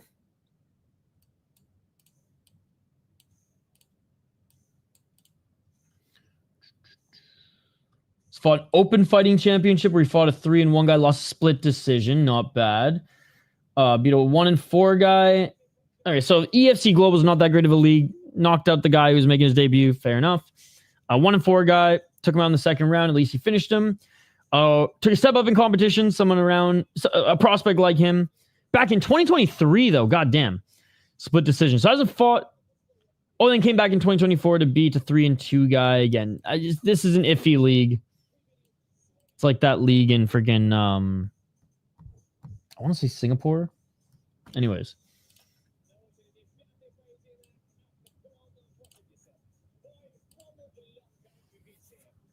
Hasn't fought since May of 2024. Still has had a lot of time off. Still has had a lot of time off. All right, his opponent, undefeated. And by the way, Zhoroev is Uzbeki. He's from Uzbekistan. Dastan Malik is from Kazakhstan. He's 4-0.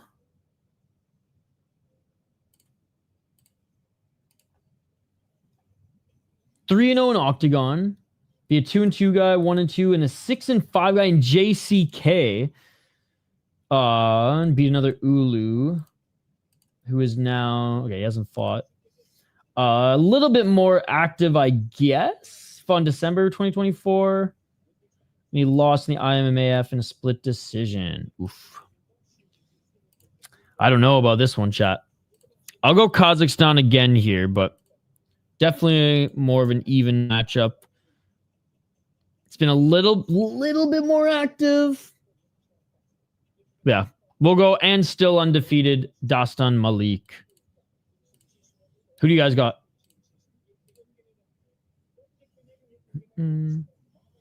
I have reasonable takes only. Yemen should show the Tapology page for this event. Have you not been listening? Have you not been listening? I will when the main card starts. Why, Alex? Because these fights aren't, not all of them are on the main card. This one actually might be. Let me double check.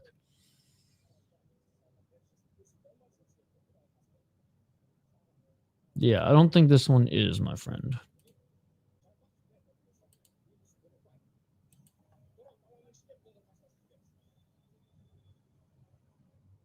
Yeah, once we get fights on the main card, we'll switch to it. I know Kudraatov was. You know what's funny is one of the guys is on twice.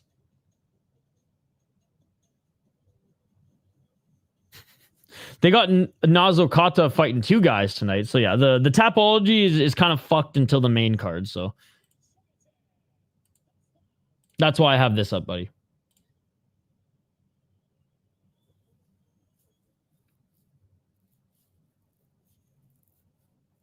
It's called my 2 feet, brother.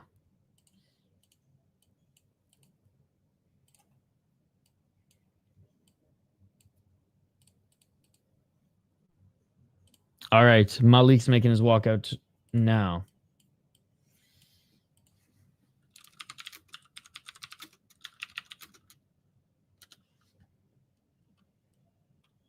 Oh, what the hell? Who?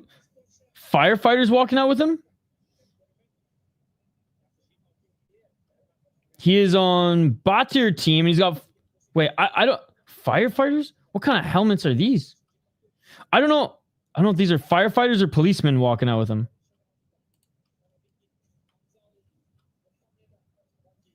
Okay, he is fighting out of Astana. That's where this is being... or Astana. Yeah, Astana. That's where this is being held. Wonder how big this... Okay, I don't know what the venue is.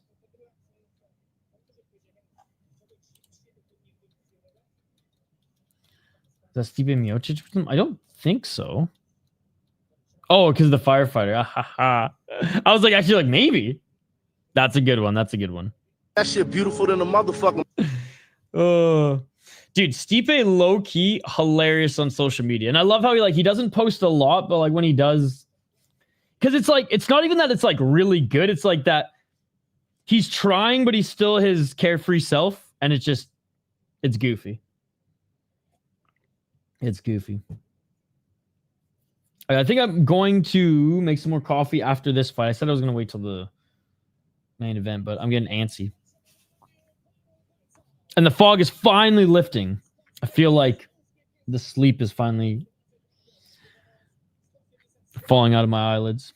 All right, they're being announced in the cage now, ladies and gentlemen. Again, big shout out to everyone hanging out with us here today. Appreciate you guys. Always a love watching Octagon. It's always a great time. All right, so 22 years of age for the Uzbeki Zhoroev.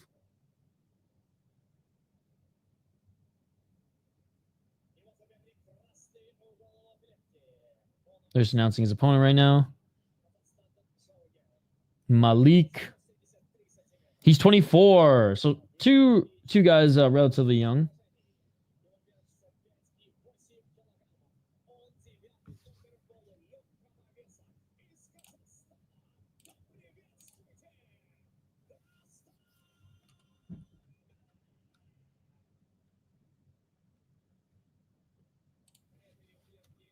All right.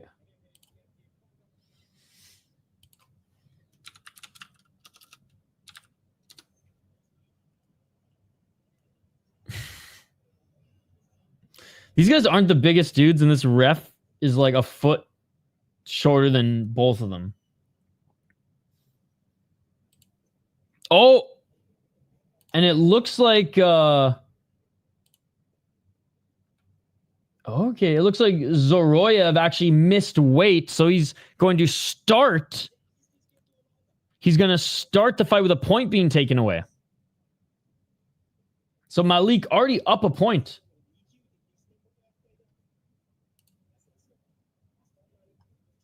All right.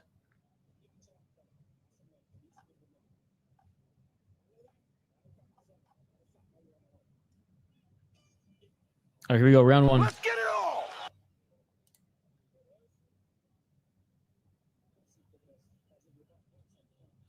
Walking forward is Malik. Oh, nice step back. Right by Zhoroev. Red card penalty. Yes, give me the red cards or yellow cards in the chat.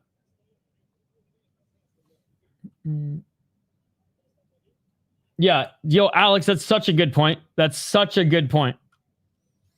Dude, UFC fans are nuts, man. Oh, nice right hand by Malik. This is my thing. I don't know why people gave such a fuck about heavyweight MMA this last weekend when Diego Brandao defended his title in Tough Enough. That was the biggest story of the weekend. Oh, nice right hand by Zhoroev. He dropped Malik. Malik back up to his feet. Malik's trying to finish Zhoroev here, but Zhoroev on the back foot is actually landing some good counter shots, and Superman punch attempt by Zhoroev. When does Malik try to take this to the ground? Or is that what he's trying to do? Pressuring Zhoroev to the wall as Malik with the right hand, but Zhorev's striking looks a little bit more crisp.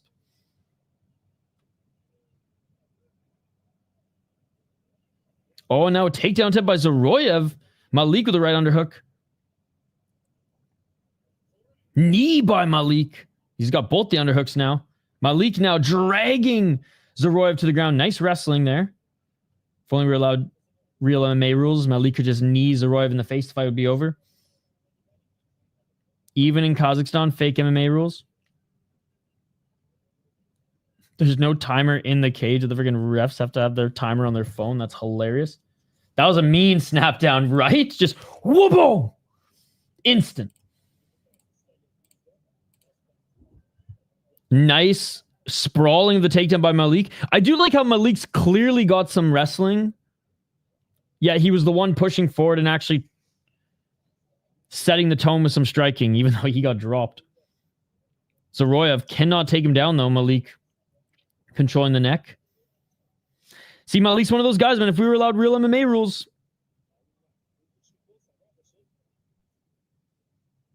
dude, why are we talking about the UFC right now is what I want to know. 2 minutes and 33 seconds. Sure, Johnny Walker has a bad chin. Let's actually focus on this fight. Back up to the feet. Overhand left by Zhoroev. Oh, swing over the fences. Zhoroev with the right hand. Body kick by Zhoroev. Right uppercut by Malik. Malik with the right hand. 204. Oof, shit. Straight left by Malik. Dude, this is a good scrap too. Oh, right hand by Malik going for the takedown again to Zhoroev. 100%, 100%. Walter Walker did have a good line, but he had a terrible call out. Malik, left arm under the right knee of Zhoroev, trying to push forward and get him on his back. 132 first round. Now trying to get the back take. Oh, hammer fist by Malik. Malik with the hammer fist. See, this is one of those rounds where despite Malik getting dropped, he won the round. 100%.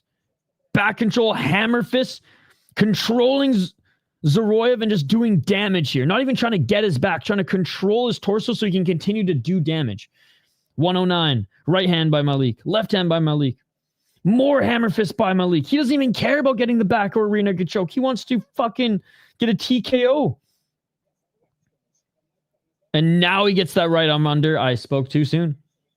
Now he gets that right arm under. No hooks in. No hooks in. No way. No hooks in rear naked choke. No hooks in rear naked choke. He's adjusting. He's adjusting still. Zhoroev gives a thumbs up and Malik allows him to roll out of it. Lands an elbow to the side of his head. 35 seconds. 35. Right hand by Malik. Malik. No hooks in. Okay, left hook in. No, never mind. No hooking. No, knees to the body. Superior rule set action, baby. Superior rule set action. Full mount. Full mount. 23 seconds left. Holy fuck, Malik is a marauder. 15 seconds. Back mount. Can he get the choke? 10 seconds. Snatches the... Oh, it's not under the chin. It's not under the chin.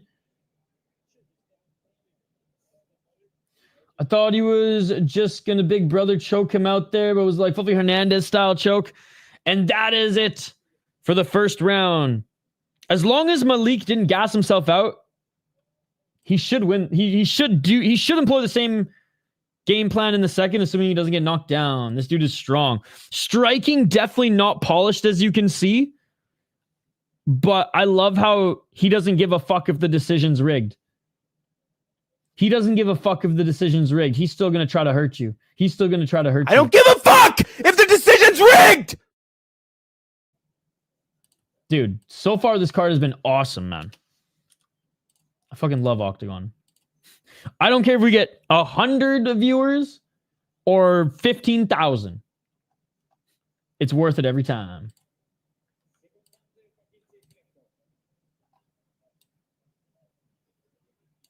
All right, round 2 coming up. 2 more fights of the main card, guys. 2 more fights of the main card.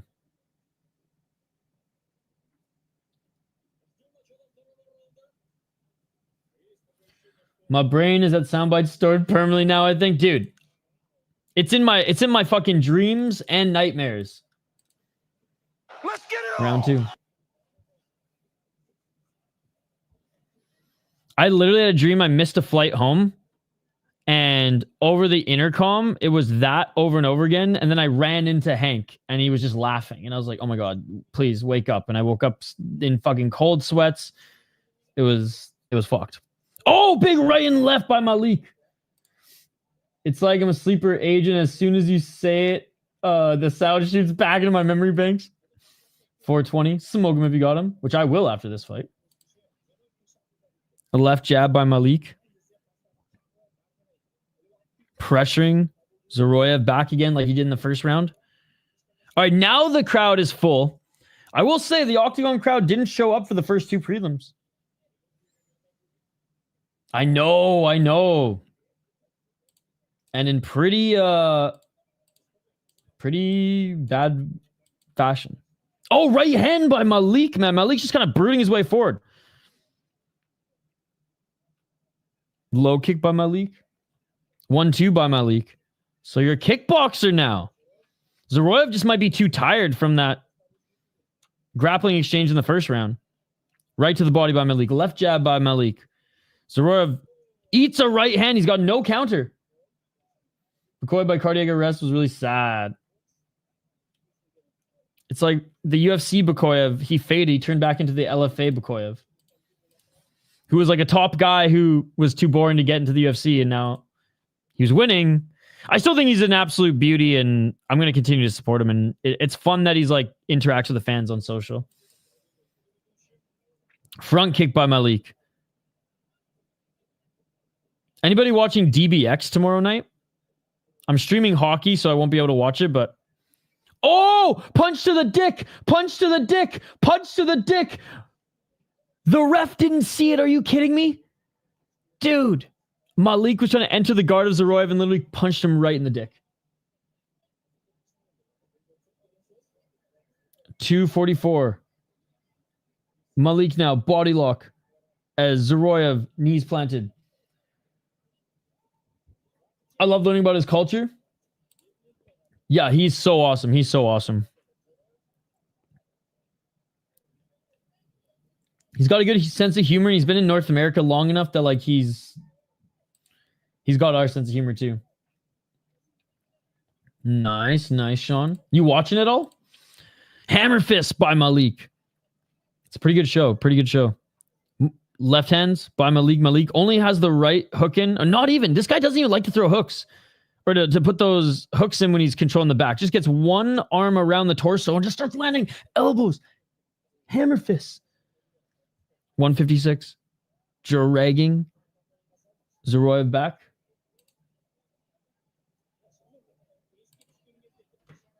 $146.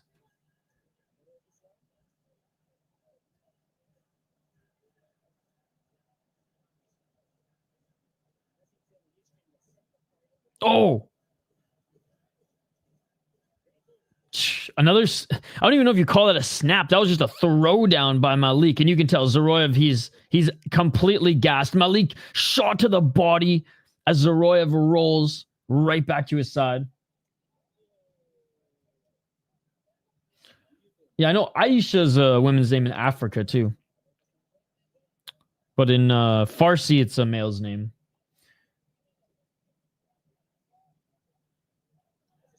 This is a direct call from Sean's chick. Sorry, Sean's chick at Illinois Penitentiary. I actually don't know if that's even where she's at. Oh, actually, I'm probably watching DBX. 43 seconds. I've only received one call from a homie in the joint. Oh, big right elbows by Malik, man. Malik's doing everything but finishing Zhoroev. Honestly, I think Malik's playing with his food a little bit here. He's trying to get a TKO finish versus a rear naked choke, but just when I say that again, gets his right arm around. There it is. There it is. It's under the chin. It's under the chin. It's under the chin, and it is all over. It is all over. No hooks. No hooks. This guy was playing with his food. He was beating him up on the ground. He was beating his ass on the ground. Decided, didn't even want to throw hooks, didn't want to get the Dora Explorer backpack, and rear naked choke, no hooks, and this guy's an absolute beast. Oh, okay. Yeah, I'm my friend was there like shit almost a decade now, so I'm sure a lot of things have changed technology-wise.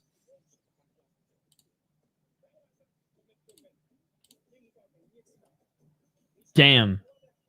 Dude, he's sick. Dastan Malik, 5-0 now. A little bit, but not really. You're not allowed to fight in it, so. Sports you can't fight in just don't interest me.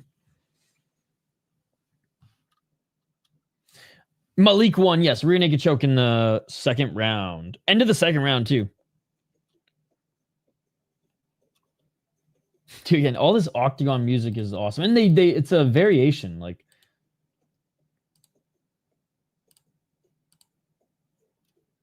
Penny a minute and makes 20-minute calls and have to wait 10 minutes to call again. Oh, that's not bad. That's not bad. It's funny, there's no more pennies in Canada.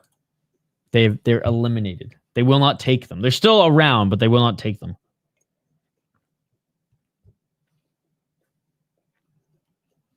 I think they round down. I learned, which is nice.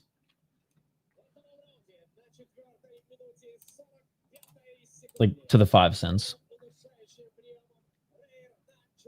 All right, the winner's being announced here. Malik. 5-0, man. Dastan Malik. Neither.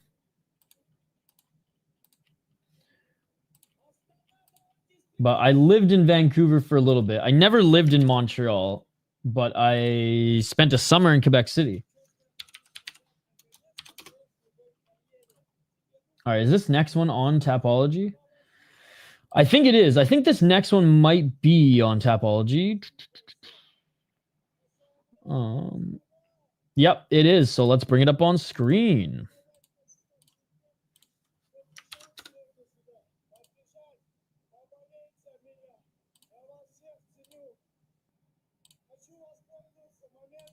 There we go.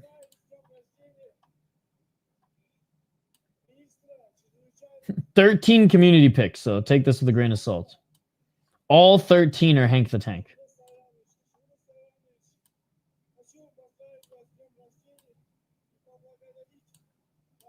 Just a question. Just a question.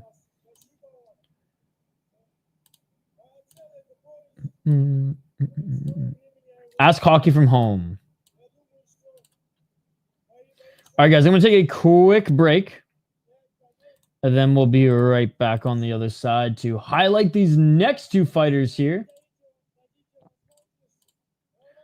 Which honestly is going to be a really good matchup. A 5-2 Tajikistan prospect who's training out of Moscow against another Uzbekistani. Undefeated, though, in this one. Undefeated in this one. Started competitive, became a beatdown. Yep. It's like he gassed after the first round and it was all over.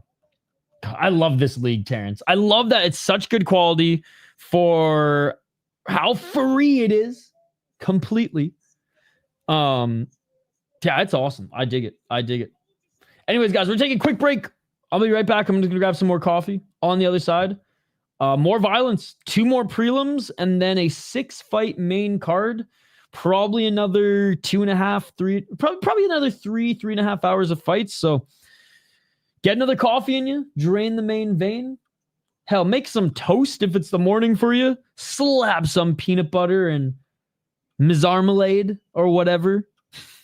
I don't even know what I'm talking about here. Back on the other side, ladies and gentlemen, more Octagon here on the City Life Project YouTube channel.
To me, be cooking, I be whipping over the walk. See, walk. If you talk it, then walk it. How you talk it, then talk it. City life, hey, I might sip some syrup like a nigga. Hey, city life, say, baby, how you make your money? I said, baby, I best fight. Baby, I best in the city life, hey.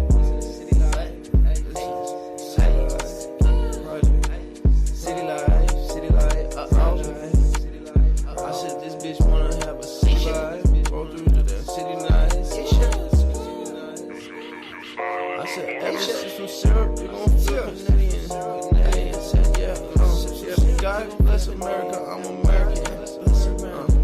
I said, pull up to the city tonight. Pull up to the city tonight. I am the GOAT capper. Do not go against my picks, or you will get demolished. I'm the GOAT at this shit. You know this. You know I'm talking to. Ish, I'm talking to you. I'm the GOAT at this shit. Don't go against me. Ever again. We boys, though. We boys, though.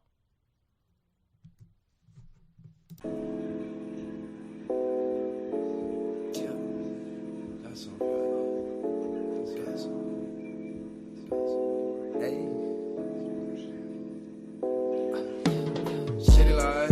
light, hey, yeah. Sipping on some syrup, I feel Canadian. City light, hey, I might specify. Hey, city light, hey, tourists just a city light, hey, she live in such a city life. She just want a silly vibe. She said she just wanna have some fun tonight. She wanna have some fun out in the city tonight. Told that hoe you wanna sip some syrup like you Canadian. City life. How you make your money? I said, baby, I've been fight. City life. Hey, shout out my boy City Life. Hey, I get done. Back over the hoe. Swear, life day to day, such a project. Chicken in the damn project. They gonna talk, but obviously to me. Talk the talk, but they don't walk the walk. To me, I be cooking, I be whipping over the walk. See, walk. If you talk it, then walk it. How you talk it, then talk it. City life. Hey, I might sip some syrup like a Canadian. Hey, city life. Said, baby, how you make your money? I said, baby, I best fight. Best in the city life. Hey, city life.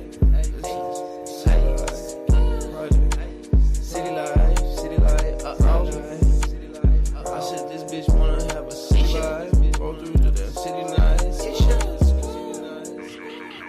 I said, hey, shit, some syrup, you gon' feel Canadian. Hey, I said, yeah. God bless America, I'm American. I said, pull up to the city tonight. I am the GOAT capper. Do not go against my picks, or you will get demolished. I'm the GOAT at this shit. You know this. You know I'm talking to.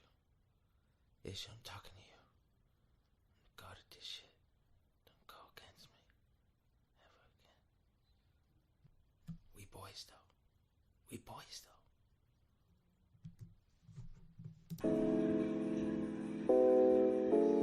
Yeah. That's all right. Hey. City light, hey, yeah. Sipping on some syrup, I feel Canadian. City light, hey, I might specify.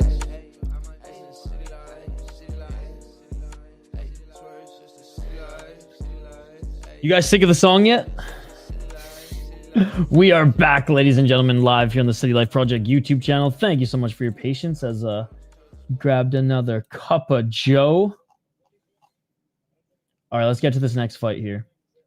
We have Asadbek Saidov up against Validzhon Radzhabov. Radzhabov out of Tajikistan, but training out of Moscow. He is 5-2 as a pro, 4-1 in his last 5 fights on a 2-fight win streak. 0 knockouts, 3 submissions, 2 decisions. Never lost fight via decision. His only loss being knocked out or submitted. 3 submissions. He's fought in Coliseum MMA primarily, making his debut in Octagon. Beat a 2-0 guy, 1-0. I mean, not too bad. Lost via armbar to this guy who's undefeated. Saidov, 5-0 as a pro.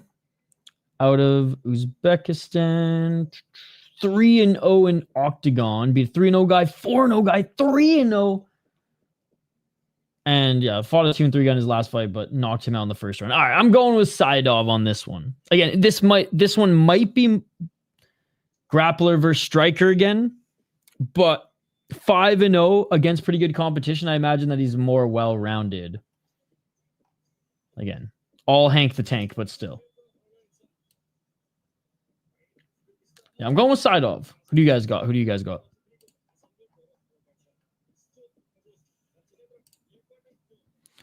And Saidov's making his way into the cage now. I love it's a little walkway and it's just like a crazy platform with just an extension of the mat. And like you don't walk up into the cage, you walk right into the cage.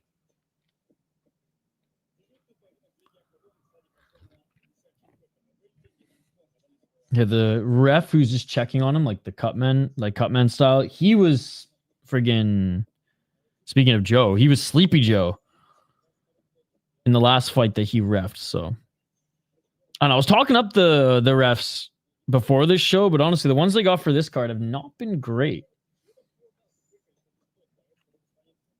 Let's see if that maybe these are just newer refs getting some reps in on the prelims. We'll see. All right, both of them are in the cage. Fight's about to begin.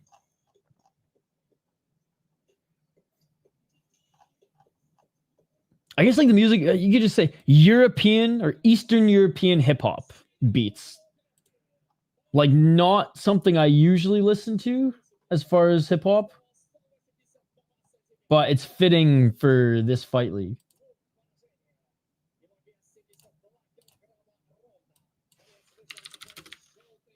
Oh man, Benjamin finally fell asleep. In fairness, it was 1 a.m. for him. On a Thursday. I know it's Wednesday for us. Ben's living in the future. 32,000 live viewers for Octagon right now on their YouTube channel. That's unbelievable. Unbelievable. Thank you guys for joining on this one, by the way. All right, like I said, they're being announced right now. 5-0, 23 years of age for Saidov as well. I swear this league, man. I know Lash Prize develops a lot of Kazakh fighters as well, but I swear Octagon is right there with being... It was soon to be, I think, a direct link to the UFC. Right now, they're sending guys to like major organizations, like to Ryzen, to... What's the other one I'm thinking of? Or that I'm blanking on? ACA... Before like the UFC picks them up. But I think sooner than later, they're just going to be a direct link. Oh, someone just dropped the camera. Someone just dropped the camera. That's hilarious. Oof. Big oof. All right, here we go. And again, thanks to everybody who's hanging out. I know a lot of you are working here today. I literally got up at like 5:30 a.m. to crush some work just so I only had to put in like 4 more hours today after lunch. Another weight miss.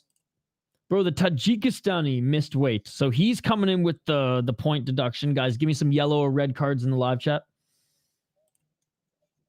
All right, here we go. Round 1. Let's get it all.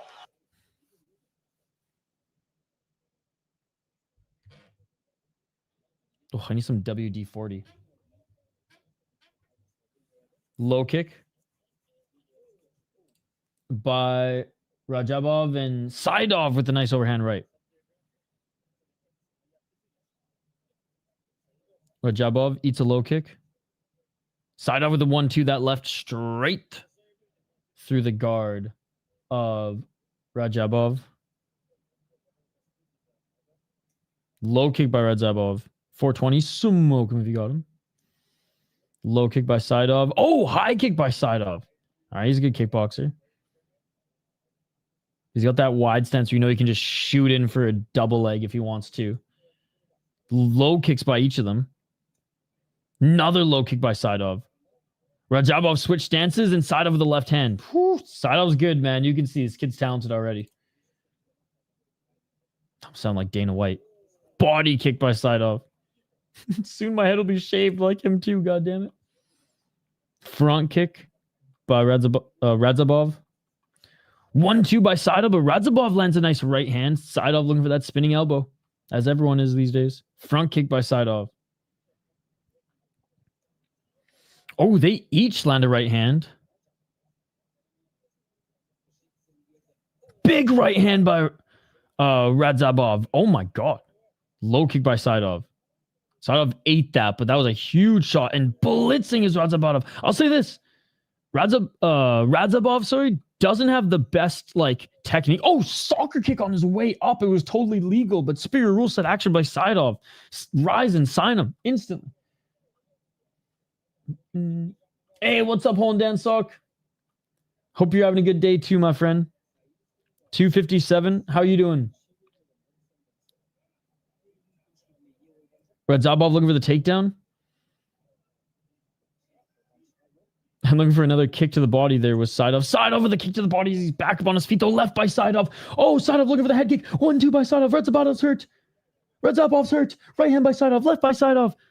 Radzhabov. Chelsea Chandler running away. Slips. Falls on the ground. Saidov landing shots on the side of his head. Saidov just grabbed his chin and started punching him right in the nose, ladies and gentlemen. He grabbed his chin and started punching him in the nose. 255 or 225. Knee to the body. Oh, Radzhabov's hurt. That knee fucked him up. That knee fucked him up. Dude, Saidov is trying to land grounded shots, but he's just trying not to get disqualified. He's perfect for superior rule set. He's literally holding the head of Saidov, looking for the right time for him to get up so he can knee him in the face, land some body shots. Radzhabov back up to his feet. I've never seen a more superior rule set fighter who's not allowed to fight in superior rule set than Saidov right now. Maybe that one kickboxer from one championship a couple weeks ago, but still. 153, literally in kickboxing, kicking guys in the face. 146. Hell yeah, dude. It's the good mindset to be. 138. Oh, takedown by Radzhabov. Saidov almost grabbed the cage there. But right back up to his feet.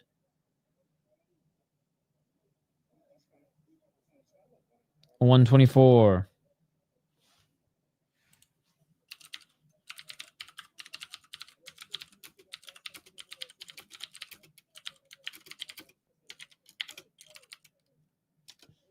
$110.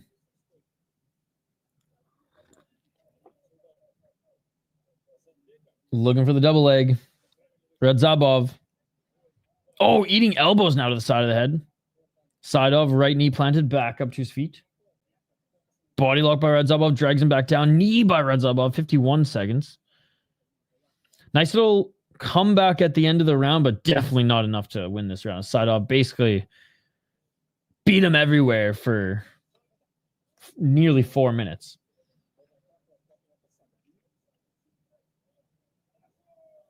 Underhooks by Saidov. Saidov trying to get out of the clinch, and he does get out of the clinch. 28 seconds left. Saidov with a spinning heel kick. It lands. It lands. Radzhabov just ate it. Radzhabov just ate it. Radzhabov with the right hand. How's Radzhabov still standing? Radzhabov with the front kick. Big deep breast by Radzhabov. GetYourWagalon.com. Use promo code SP10 for 10% off. Body lock by Radzhabov. And that will do it for the first round. Radzhabov, no stools in Octagon, man. They sit right on the mat. That's another thing, by the way. No stools in Octagon. You got to bring your own stool.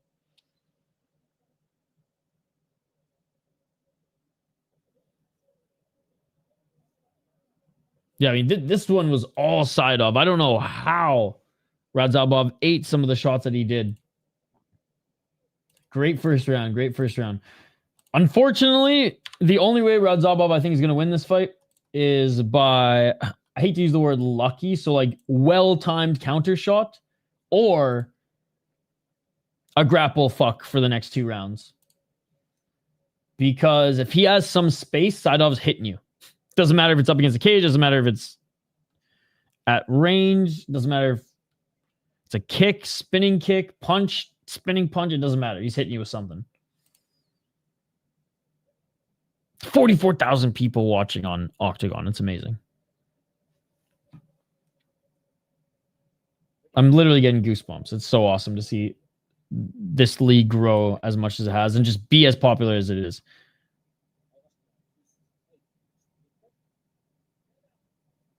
All right, here we go. Here we go. No, I don't watch any of those Avengers movies. Let's get it all. Round 2. I think like the last good superhero movie was what? Spider-Man in the year 2000. I don't think I've watched one since. Or if I have, I haven't enjoyed it, which is why I don't watch the Avengers. 440. I mean, like, Christopher Nolan's Batmans were pretty good. Like the Dark Knight. I don't even know if that's the name of them, but those are pretty good. The Tim Burton ones were fun too, but... Oh, high kick by Saidov, but Schwarzenegger as Mr. Freeze kind of lost me. Reminded me of like the Mario Brothers movie from the 90s. Hi, Kiko. Dude, he's cracking the spinning heel kick too. It's only a matter of time for Saidov, assuming he stays on the feet. Radzhabov with the takedown in deep water, but now pushes him up against the cage. Knee by Radzhabov.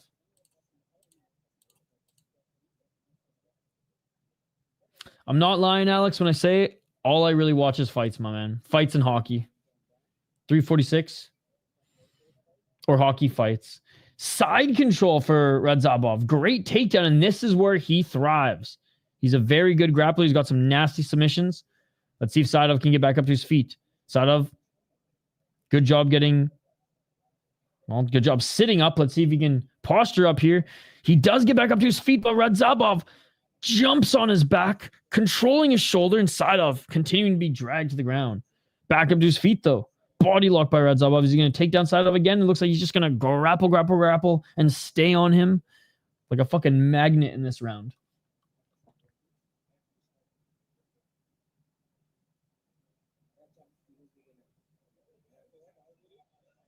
Three minutes on the clock. You're way too interested in my life, Alex. It's starting to give me hockey from home's vibes. 2:51. Isha, where's the window in your room so I can break in? 2 minutes and 44 seconds. Shout, I need St. Paul Steel. I need bars back in my window now. Now more than ever, baby. Last year, Alex, I had a sponsor. Oh, nice takedown by Radzhabov, who literally put windows or bars on my windows because I was scared people were going to break into my house. Hockey from home in particular, because she said she was going to break into my house. 222. Back take, left hook in. Oh, looking for the rear naked choke. What a comeback this would be. What a comeback this would be. Good job fighting the hands by Saidov. Saidov almost curling backwards and then grabbing the arm, giving Radzhabov no room to get that hook in, and right knee planted now by Saidov. Great round by Radzhabov, man. Just giving Saidov no room at all. No space, not a second to strike. And he's winning this round. Control him. Oh, grounded knee. I love it. I love it. Giving Saidov a taste of his own medicine. And a great job by Radzhabov throwing Saidov to the ground. Can he keep up this pace in the third? Oh, knee. Oh, fuck. It was grounded. Another point being taken away. Saidov doesn't care. He's like, whatever, bro. I want to fight in Ryzen. Ah, man. I don't know. His fingers were coming up. Hand was on the ground, they're saying, for Saidov. Radzhabov need him in the face. Superior rule set action. It should be legal. Are they taking away a point? He already missed weight, so they're taking away a point. He's done.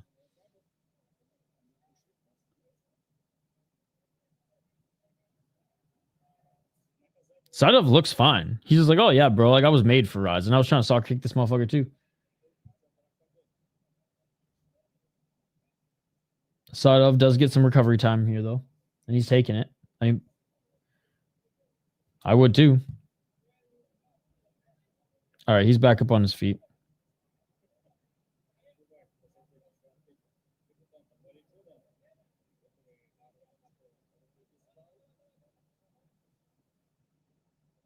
Now he's retying his shorts. All right, here we go. We're back at it. We're back at it.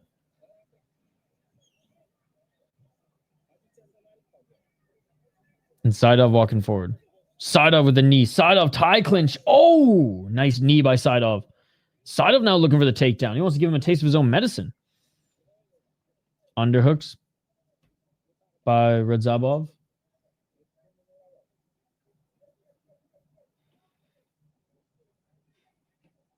Radzhabov with the knee.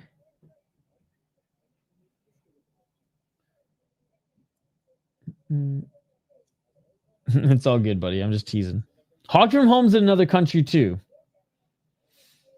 But every now and then she comment, hey, she's flying over your house. I'm like,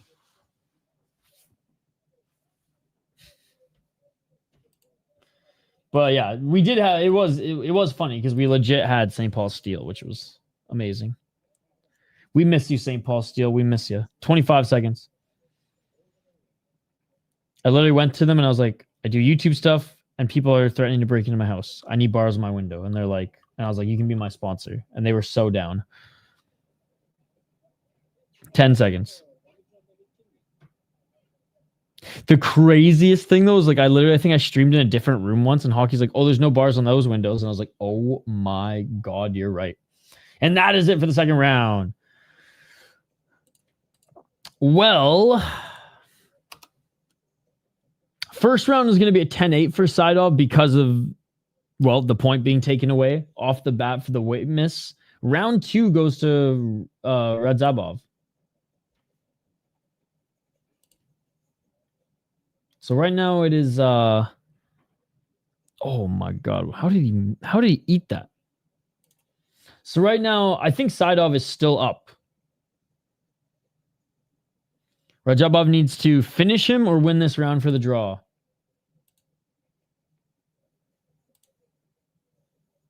You guys think the same or what? No stools in Octagon is just wild too.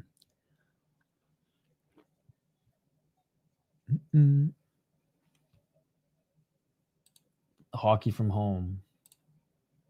The one and only, Alex. The one and only.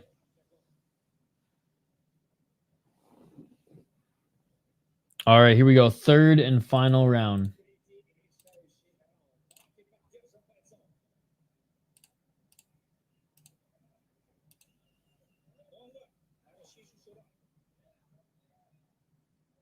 All right, here we go. Let's get it all. Third and final round. Low kick by Saidov.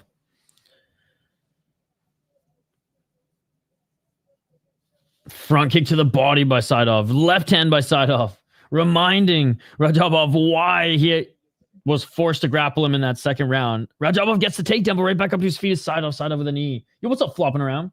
They got 45,000 people watching, but they won't spend $20 on some stools. Now, the Warriors don't get stools. You got to bring your own stools. Good to see you flopping around.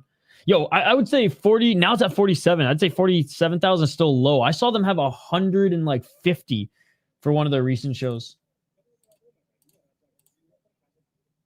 This is a small card, though. Only 14 fights. Only 14 fights. I know. It's time. 402. Body lock by Radzhabov. Pushing Saidov up against the cage. Let's see if he can maul him this round, though. So far, Saidov did more damage in the first minute and a half, but if Radzhabov continues to give him no space to do anything, he might squeeze out this round and make this a draw. 333. Knee by Radzhabov. First round, because of Radzhabov missing weight, getting a point deduction. Saidov won the first round 10-8. Second round, Radzhabov won 10-9. So Saidov is still up. Radzhabov needs a finish to win the fight or to win the round for a draw. 308. Elbows by Saidov. And I do think so far Saidov is still winning the round. But again, what the fuck, ref? Separate them. I swear, these refs are straight up from ACA. Because usually they're pretty good. Single leg now attempt by Radzhabov. Great defense by Saidov. 1-2 by Radzhabov. Elbow by Saidov. Going right back to the single leg is Radzhabov. 2:30 halfway through this third round.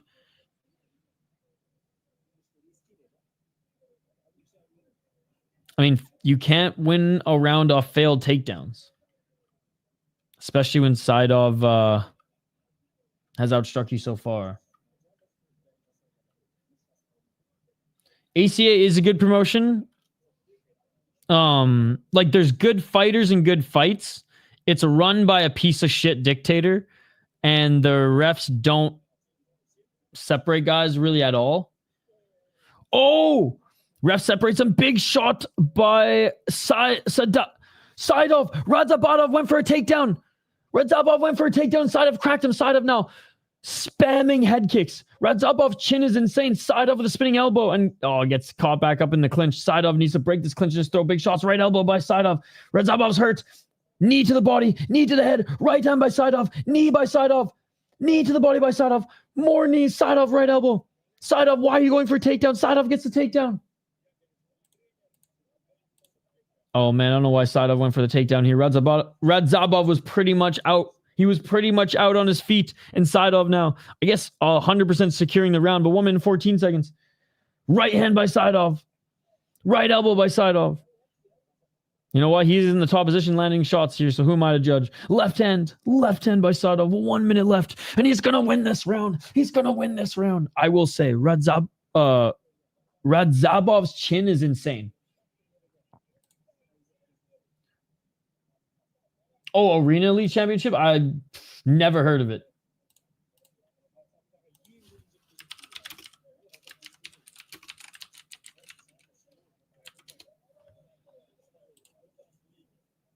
Yeah, I have no idea what this is.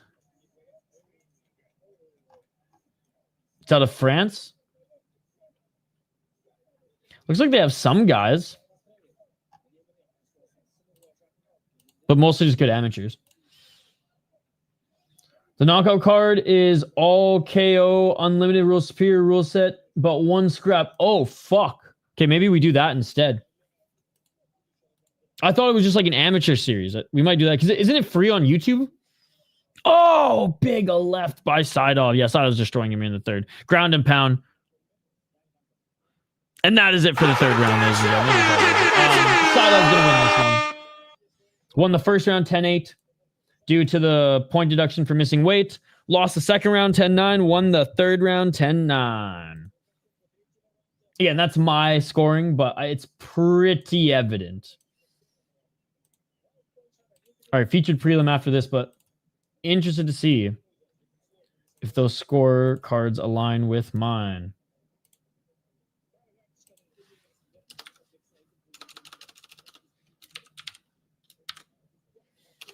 Dude, an Octagon with a C card that's under 8 hours is a short card, and I think we're going to be well under 8 hours here today.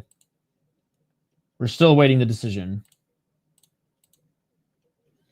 6 more fights. There might be like half an hour buffer time, which I hope not. But in that case, we warm up the coffee and watch highlights. I'm sure someone has posted most of these. Again, I love how you're like, I'm not going to ask you personal info again. Proceeds to ask when I'm born. I'm old. Long time ago. Yes, sir. The Rebel series are all AMI, but on this one, it is the Pro 60 kg tournament quarterfinals. And the winner, Asadbek Saidov. My birthday's not for a while, though, Alex. It's not for a while. All right, let's get to the featured prelim, which is a fight between Akobirov against Keldibek Uulu. All right, I'm pretty sure that one's on Tapology.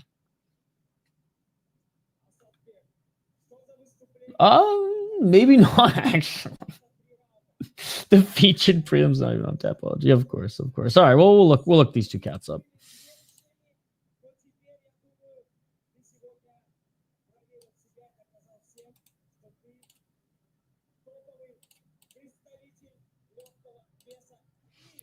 Saidov's just being interviewed right now.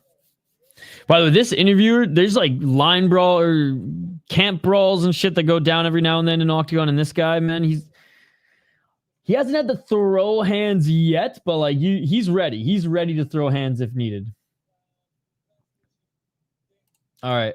First guy in this next fight, we have Azizbek Keldibek Uulu, who's 14-7 as a pro, and he's 23 years of age. He's 23. And he's got over 20 fights. Unbelievable. 5 KO TKOs, already 4 KO TKO losses. That ain't good. 6 submission wins, 2 submission losses, and 3 decision wins, only 1 decision loss. He's 0-3 in ACA, 5-1 in EFC, 3-0 in WEF, and 2-1 in MMA series. And this guy's whatever. Lost to a 19-11 guy, lost to 5-1 guy, but Amir Aliyev is really good. He's 7-3, 4-2. Has fought good competition. Honestly, he's not that. His resume is actually not that bad. It's just like he lost to some guys he probably shouldn't have lost to recently, but mostly just top guys.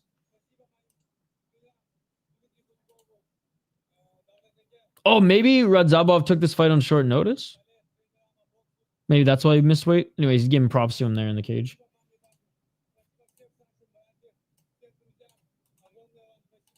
All right, the next fighter involved in this one. 5-2. Sorry, 5-1. 5-1. Mutilibsho Akobirov.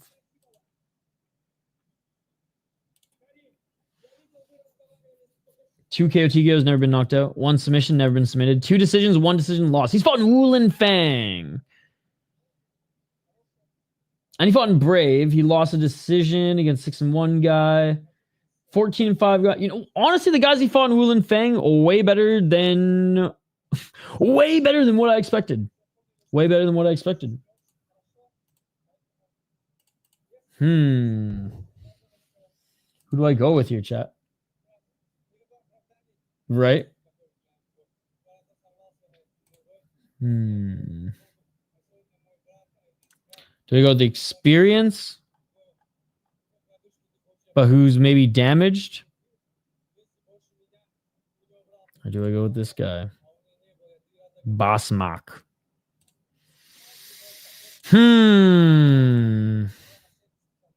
Fuck it, we'll go Kyrgyzstan. We'll go on experience. We're going experience. Oh, fuck it, I'll plug in my iPod.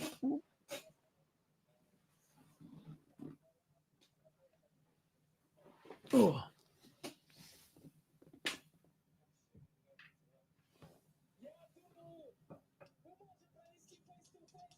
All right, face off for the next fight for Saidov here. Oh, there we go. 50,000 people watching on Octagon. This is amazing. Yes, Alex, I have. Like, I was in college when it came out. I think it's been around for over 10 years. 10 years now? Yeah, it must have been like 10 years now. I like the online more, though. But I haven't owned a console, like a gaming console. I don't even know for how long. Probably like 4 or 5 years now. Dude, they said GTA 6 has been coming for the last 5 to 7 years. So I'll believe it when I see it. I'll believe it when I see it.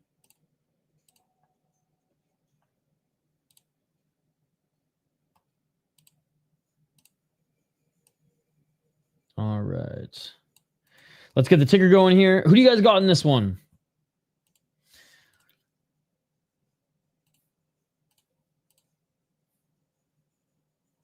Again, the only time we've had bad pacing for an Octagon card is when they literally held the card outside at a racetrack and had to drive their fighters in. Sponsored by Chevrolet, baby. The whole thing. Bought and paid for by Chevrolet. And then I think in like the last 3 fights, they just had like so much shit go down on the mic. It just delayed the show. It's in a game. What the hell? Yeah, I don't really play games though. Man, again, Alex, one thing you gotta learn about me, man, is I watch fights. I watch fights, I watch hockey, I work. That's my life, brother. And I'm social while usually watching hockey, and my work is pretty social too when I'm on site and working with a bunch of different people. But yeah, I don't play video games. I don't really watch TV. I eat, kind of sleep, work out, work, and watch fights. Oh, okay. Uulu. I was afraid Half Dead Frank was going to pick him. Oh, actually, no, never mind. You picked Uulu. I picked Uulu too. Sorry. I was afraid Half Dead Frank was going to pick Basmak, and I was going to be like, oh, man. This guy's better than I thought he was. I probably will play GTA 6, but like I don't want to buy a console. Like I'll do it on the computer. But that's the thing, like I don't think any of my friends who would play it or who are gamers like would play it on the computer. So I don't know. The only video game I'd play at this stage of my life a lot if I had time would be Counter-Strike. Even though like I'm old and my reaction time is probably shit, I'd still play Counter-Strike. I think that's one of the greatest games, if not the greatest game ever made.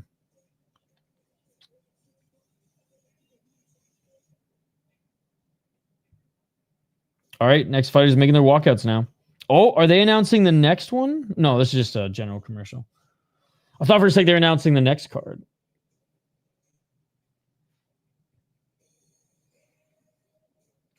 All right, since we have a little bit of time, let's just go over the schedule for the rest of the week/weekend. As this might be one of the biggest schedules that I've ever posted. Now, subject to change as always. Man, irony is that hockey is the national game of India, but people watch cricket the most and hockey isn't that popular. You know what's funny? Lacrosse is the national sport of Canada, yet more people watch hockey. That's funny. But I would say lacrosse is a better sport. Box lacrosse, none of that field bullshit. Field lacrosse is lame. All right, so this is what we got. We got Octagon.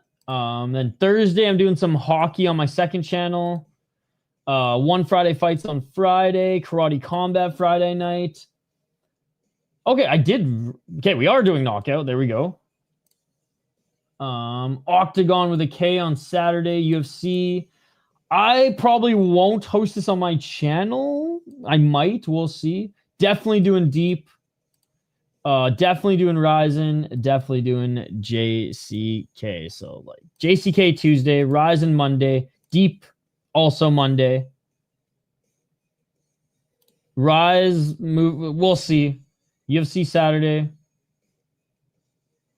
Octagon Saturday, Knockout Saturday.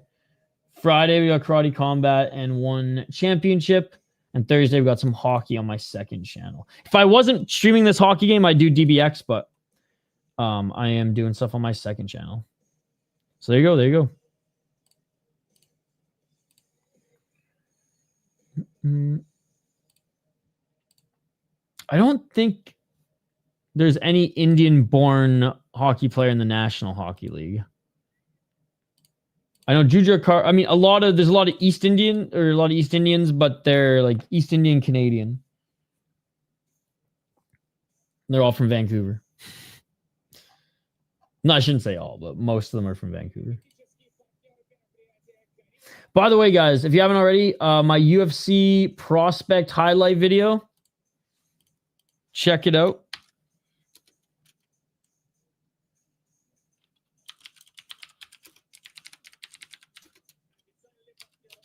Prospect highlights.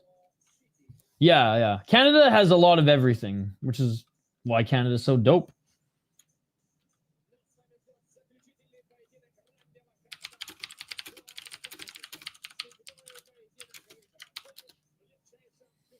Hey, what's up, dude? Good to see you. Good to see you. All right, they're finally making their walkouts, guys. They're finally making their walkouts.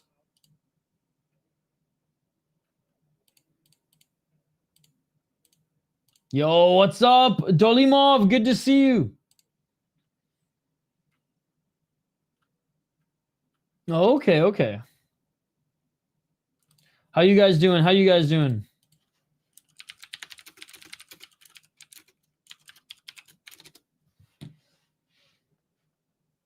Akobirov out of Tajikistan's making his walkout now, guys.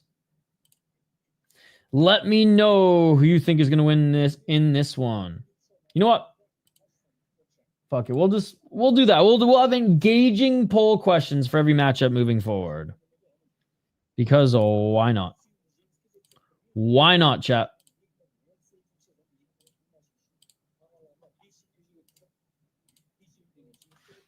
Who wins the featured prelim?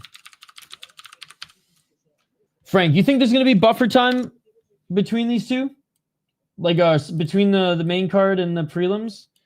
I think last time there was only like 15 minutes. But they might not even. They might just go right to the end. But we'll see.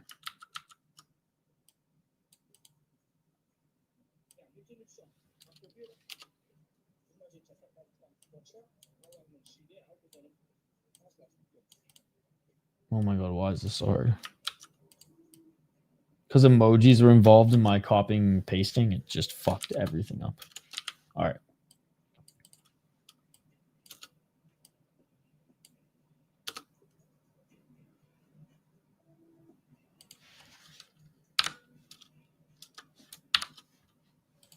There we go. We have a poll question. Guys, don't forget to like the video as well. Don't forget to like the video as well. Kyrgyzstan. We got Kyrgyzstan, sorry, versus Tajikistan. Oh, he looks dialed too. Holy fuck. 14-7 at 23 is insane.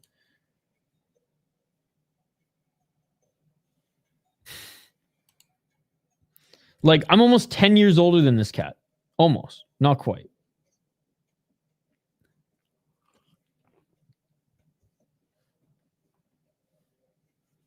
He's got over 20 pro fights. Unreal. He has been a little chinny, though, as we said. He's been knocked out 4 times already. And he's been submitted twice? Or 3 times?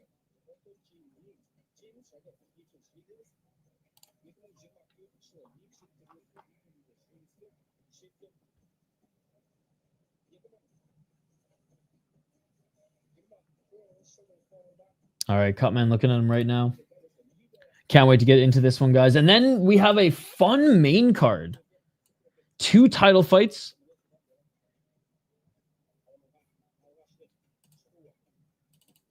Did anybody miss weight? Nobody missed weight on the main card, which is nice. A couple Brazilians. And yeah, in the main event, Chapanov versus Kuanyshbaev. Kuanyshbaev, I did see him fight, I don't think in his last fight, but his fight before that. He's sick. And then bantamweight title fight as well. We got another Kazakhstan versus Kyrgyzstan. Hopefully they don't do a Q&A with the loser for 20 minutes like last time. Oh, dude, that was horrendous. That card was just tough all around because like it took the fighters so long to get to the cage because Chevrolet had to do their freaking little commercial where they would just drive and the camera followed, the logo of the car. That is sweet that Chevy sponsors this league. That's one of the reasons why they have so much money too, which is great.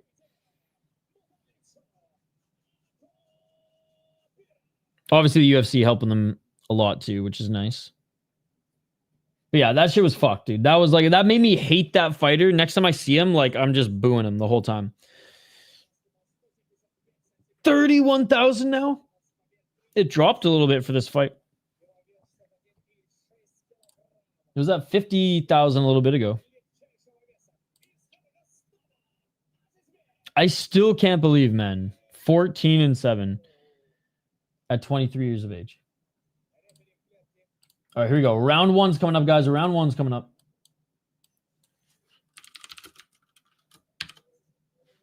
A good display of respect between these two guys. So far, everyone going for Uulu in the poll question. All right, 27 years of age for Akobirov.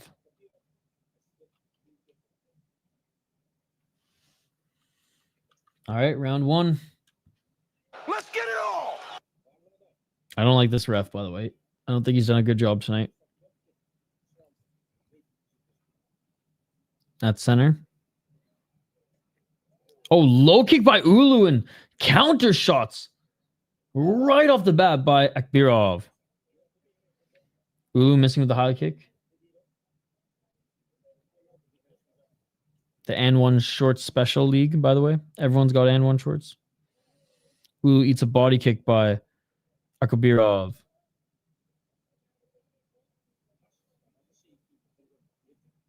.429.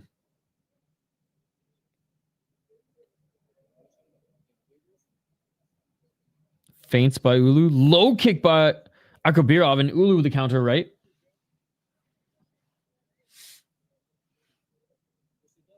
Akobirov swing and miss with his left. Low kick by Akobirov. That slowed Uulu down. Oh, big right hand by Akobirov. 1 minute in. Low kick by Akobirov. Right hand by Uulu. Uulu saying you got kick low, but again, this ref is just out to fucking lunch, dude. This ref hit the hookah way too much before work today. 340.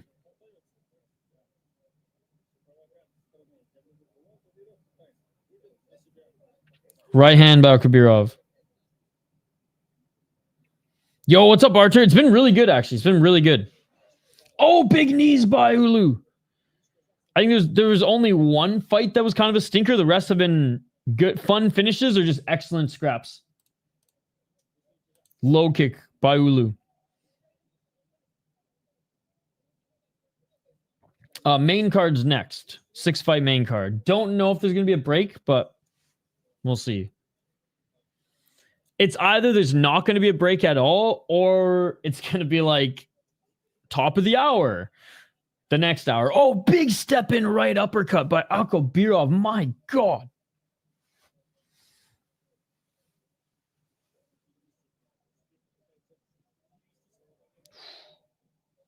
Just missing the left hand was Uulu. Uulu goes for the high kick. Low kick by Uulu. Oh, Uulu tagged him. Counter right. Dropped Akobirov. Akobirov's hurt. Akobirov's hurt. Trying to get back up to his feet, though. Akobirov. Uulu. Guillotine. Drops for guillotine. Can Akobirov get out of it? Akobirov does have his thumb raised upwards. Oh, but it's getting tighter and tighter. It's getting tighter and tighter. Uulu's trying to readjust here. Good job, Akobirov, fighting the hands.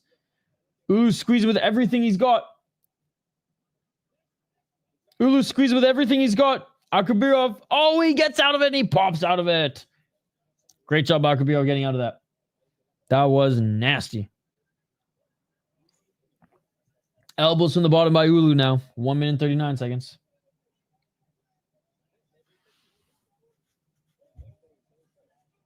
Oh, armbar attempt by Uulu. Uulu is a taller, lankier of the two.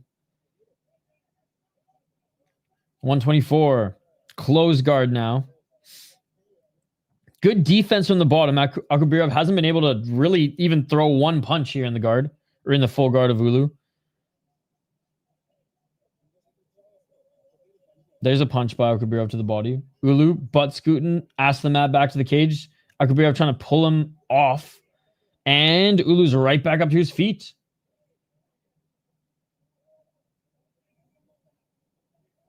.54 seconds.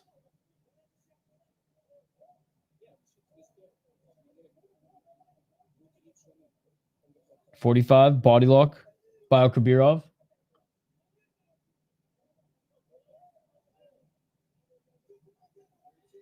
$36 seconds. Left elbow. Oh, left shoulder strike by Akobirov.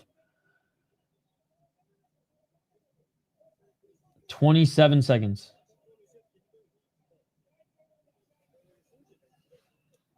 They separate. Body kick by Akobirov.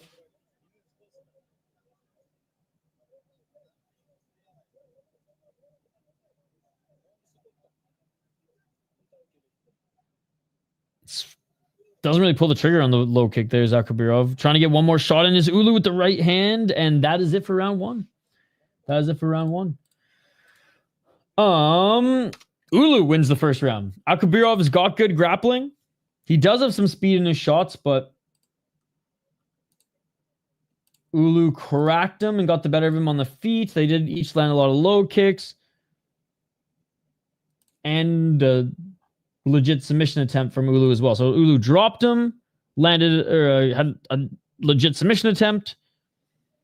And the control time that Akobirov did put on him was not enough to overthrow the damage and legitimate submission attempt in which Uulu put on him. So easy first round for Uulu. But let's see who's more tired going into round number 2. And let's see if Akobirov can continue this pacing game plan. Let's see if he can not get hit on the entry.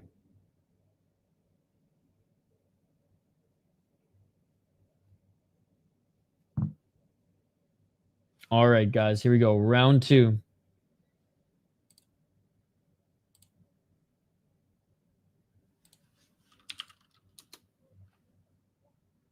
Let's get it all! I wonder if they're friends or training partners or they're just that respectful.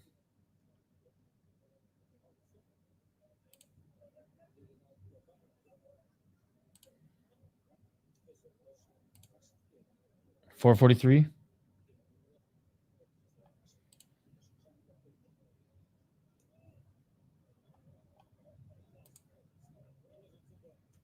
Oh, low kick by Akobirov.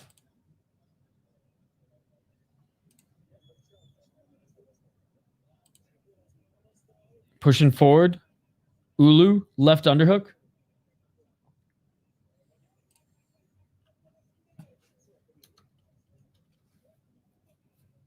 Left underhook again. Pushing him up against the cage. Is Uulu looking for the trip now? Akobirov almost reversed him. Ulu's got to make some space, man. Uulu with some knees. Uulu with the right elbow.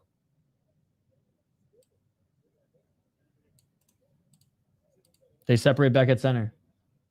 How's your morning going, by the way, Barcher? Oh, big left by Uulu. Yeah, dude. When he's striking, that's when he's winning the fight. Oh, Akobirov with the right, but Uulu cracks him with one of his own, and Akobirov looking for the takedown. Ref warns Akobirov to not grab the shorts of Uulu, and now Uulu jumps right back on him. Dude, Akobirov got the worst of that. Look, he got the worst of that.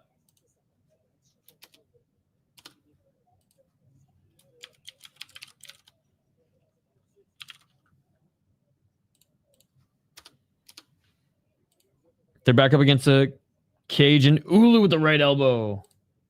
Guys, don't forget to smash that like button if you haven't already.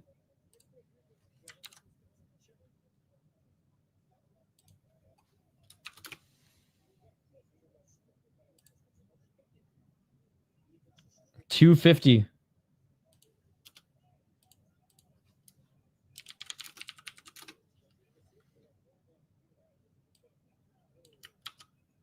Oh, and an elbow as they separate back at center. 236 left hand by Akobirov.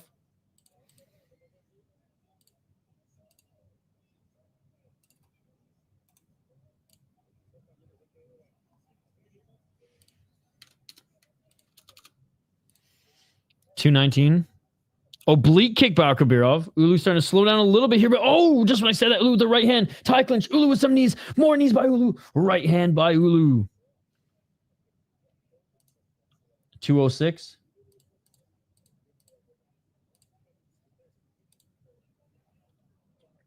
Front kick by Akobirov. Oh, Uulu with the right hand, but Uulu slowing down Akobirov with the left. Hook. Uulu with the low kick, just missing again is Akobirov with a big shot.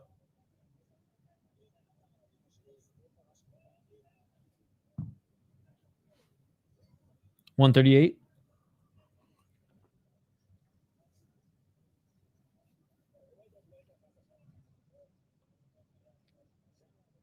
Uulu, man, he's starting to fade a little bit. Oh, and there's a nice counter 1-2 by Akobirov. That's the thing. If Uulu overcommits, Akobirov has got good cardio. He will make him pay. Body kicks by Uulu. Akobirov landed a right hand, and there's Uulu again. Walks in with a 1-2. Really bites down on his mouthpiece there to throw those big shots, and they do land. They do damage, but Akobirov, man, tough guy to finish. And now Uulu going for a takedown, gets reversed instantly. Instantly. Beautiful stuffing of the takedown there by Akobirov, and Akobirov's now in the top position. Uulu fetching for an armbar. In the guard of Uulu's Akobirov right now. Elbows from the bottom, 45 seconds left. Definitely enough for Uulu to win the round again. I truly believe he's up 2-0, but let's see what Akobirov can do in the third. 36 seconds left. Let's see what we can do in the last 30 seconds here first. Let's not get too ahead of ourselves, but now trying to drag Uulu off the cages. Uulu's landing some decent shots on the bottom here. Elbows, a couple right hands. 21 seconds remaining. Akobirov, man, he's strong on the ground, but doesn't do damage on the ground. And he's continuing to grab the shorts of Uulu. He's been warned a few times. Yeah, another round for Uulu, and that will do it for round number 2. All right, round 3 coming up. Uulu up 2 pretty clearly, if you ask me. What do you guys think? Well, let's take a look at the poll question. What do you guys think? Who wins the feature prelim? 43% of you say Akobirov. 57 are saying Uulu. Get your votes in. Get your votes in, ladies and gentlemen. Don't forget to smash that like button on the stream as well. Let's try to get to 30 likes. If we can get to 30 likes by the end of the stream, that would be fucking awesome.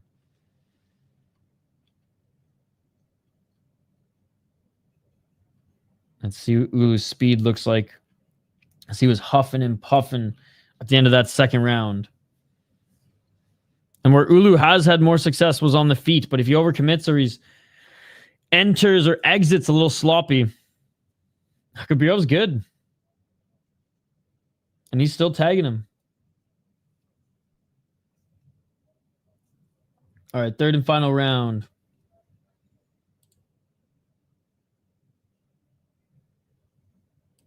Are you ready for this?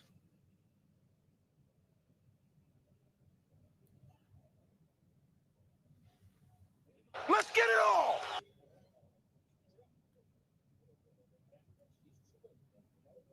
Dude, Uulu still looks tired. Here we go. Doesn't look like he recovered too much here. Akobirov's just kind of been a zombie this whole fight. He'll get dropped or take big shots and continues to walk forward at the same fucking pace.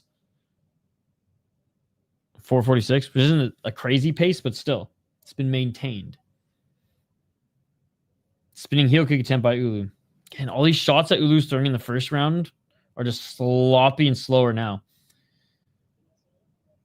And why I'm just pointing that out, well, duh, everyone usually is in the third round.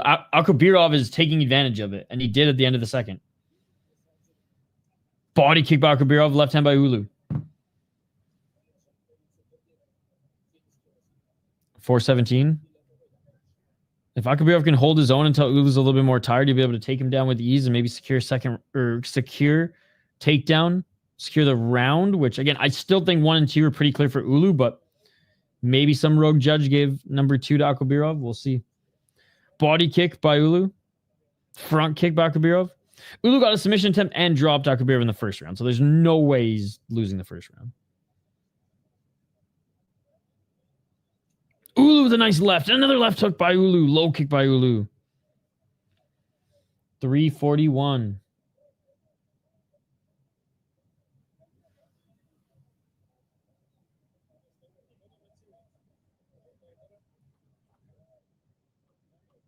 Feints, each of them at center.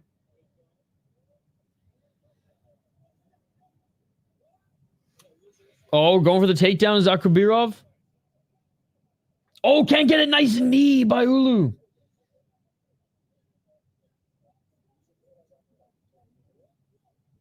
.308. Clinching up against the cage is Uulu. Uulu with some soft knees here.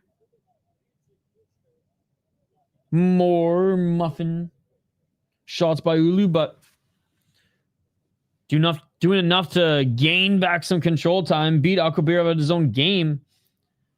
Akobirov, oh, he has landed that judo trip takedown where he steps into the left, curves his and gets his right leg between Uulu's and just throws him. Wasn't able to get it done here. Halfway through the round. 221. Body lock by Uulu. Can he get the takedown? Can Uulu get the takedown here late? No more knees by Uulu. Grabbing the cage is Akobirov, and the ref's telling him, no, you can't grab the... Yo, what the fuck, Akobirov? The ref is literally pulling Akobirov's arm off the cage, and Akobirov's going to get a point taken away. Yellow cards in live. Dude, that was fucked. Akobirov's pulling against the cage. The ref is pulling Akobirov off of the cage. What a cheating fuck. Cut off all his fingers. Every single one of his fingers should be cut off there. And he got a point taken away. Yellow cards or red cards in live chat, ladies and gentlemen. How can you even hug a motherfucker after that? I'd slap him right in the face.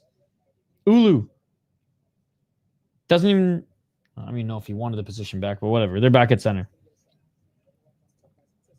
Ulu's definitely won the fight now. It's not even close. 146. Egregious cage grab. Egregious. Right uppercut by Uulu. All right. I take it back. This ref's awesome. I take it back. This ref's awesome. 130. Right uppercut by Uulu. Uulu missing with the left hand. 123.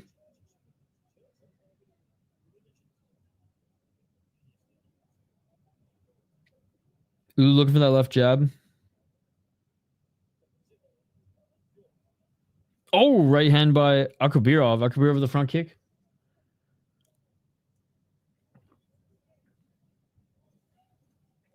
Uulu right uppercut. Doesn't land. Akobirov looking for the takedown. Can't get it. Ulu's done a good job stuffing the takedowns in this third round. When Akobirov's finally come back down to earth. Finally looks human. And nice takedown by Uulu. If that doesn't seal the round, I don't know what does. Other than a red card or yellow card. 42 seconds remaining.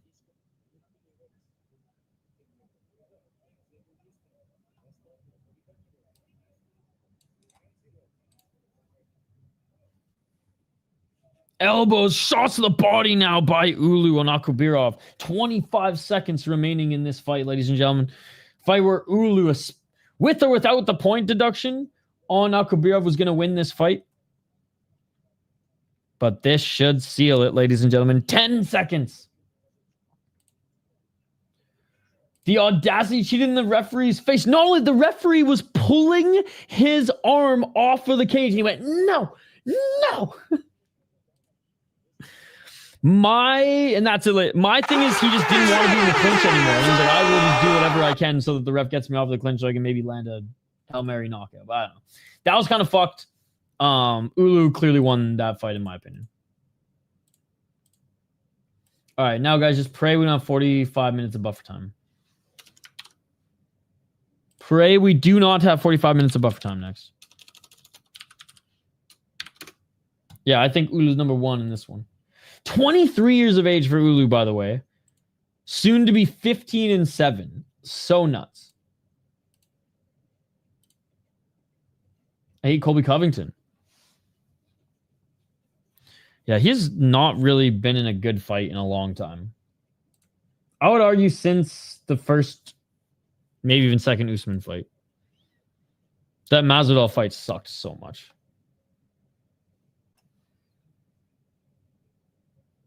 And the fact that it was a pay-per-view fucking main event. Like, are you kidding me, bro? We all knew how it was going to go down. It needed to be bare knuckle for it to be some street Judas shit.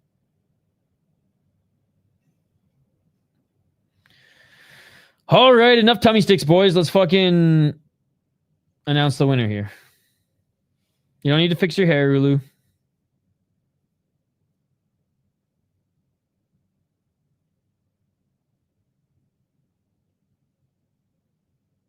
Do we have the decision? We're still waiting. Okay, we got it. We got it.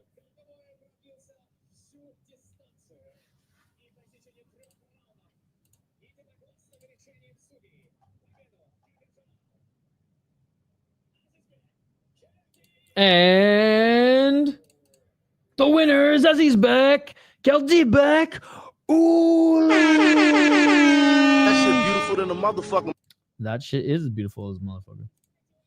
All right, main card time, ladies and gentlemen. Main card time and next, and I believe every single fight on the main card is on Tapology, so we'll switch over to that here.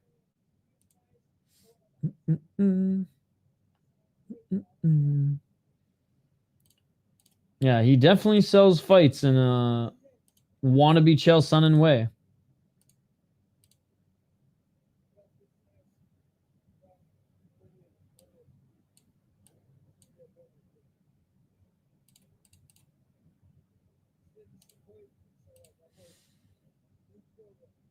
All right, they're just interviewing Uulu in the cage now.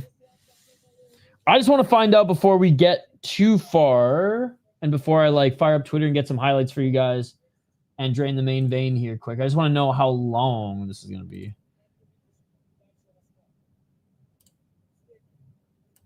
I remember one time we covered Octagon, there was like, it was the shortest break. It wasn't even a break. It's like they just continued. And then one time it was like half an hour. So we'll see. We'll see. This is the main card. I got it up on screen right now, by the way.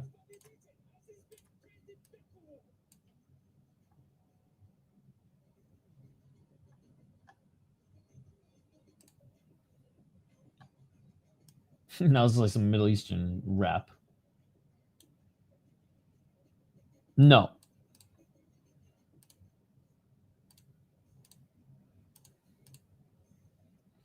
No, all the hockey streams will be on this channel.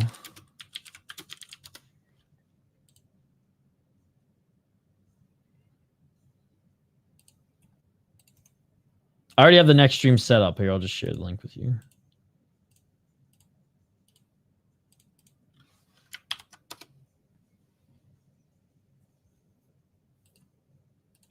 Oh, I'm also on a show tonight. I have to post that later. Yeah, I do a show every Wednesday live on that channel, and then I do one stream every week, and I'm filling in for my friend right now who just him and his wife just had their second kid, so I've been filling in for him this week as they're adjusting. All right, we're just waiting to see if they're going to get to the next fight right away or if there's going to be some buffer time, but we have 6 more fights left on the card, ladies and gentlemen. Main card starting now. Again, I say this, it's a short card. A short card here today. You might be like, Isha, there's 14 fights. This ain't no short card, brother or sister. Usually, these are like 24 to 25. Like, this is some ACA ass shit usually. All right? 14 is nothing. 14 is nothing. This used to be a double era stack. There used to be 12 fight main cards, ladies and gentlemen. This one's chill. This one's chill. By the way, apparently Tom, or what's his name? Simon Feck stole my fucking catchphrase. What the hell? What the hell? I've been saying it longer. I've been saying it longer. Yeah, yeah. Yeah, so that's my... So I co-own a podcast network. We have about, I think, 5 shows under the network. So they drop every week or every weekday audio. But we also have them on our YouTube channel as well. And then we just post extra stuff on the YouTube channel. All right, main card started next. We'll dive into it here in a moment, ladies and gentlemen. Okay, we're going right to the next fight. I love it. I love it. All right, cool. I'm just going to drain the main vein quick, and then we'll be right back. They're doing a little like intro to the show, but other than that, we're going to get right into the next one. So I'm going to be right back. I just 2 cups of coffee and I can't hold it anymore. And we didn't prepare with the piss jugs here today, ladies and gentlemen. So right back on the other side, we'll get into the main card, ladies and gentlemen. I don't think I'm ever going to hit 100,000. So I don't even know. I don't think I'll ever hit 100,000. All right. Back on the other side, guys. Do not go anywhere. Octagon 80 main card is next. We'll switch up the music this time.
Sorry guys, work stuff.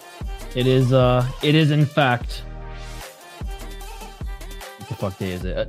Tuesday?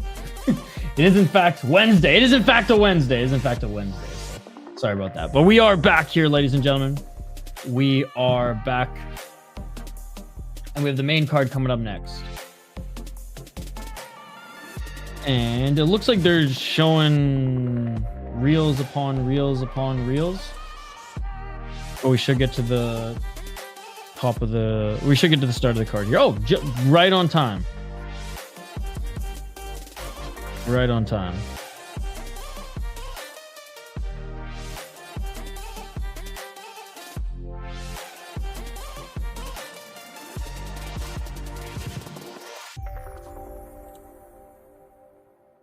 I don't know if they're going to do like a full opening ceremony or not. Like if all the fighters are going to march out. But it is pretty cool.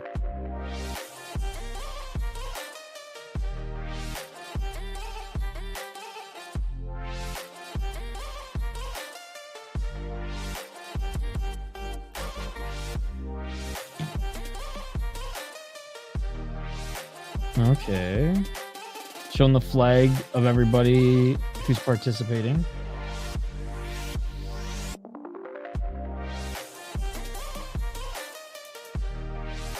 Oh yeah, they're showing everybody.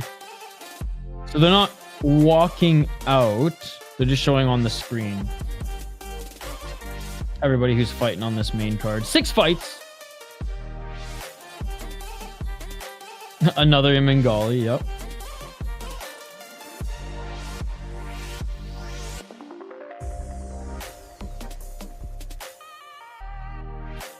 And look, the music cut short.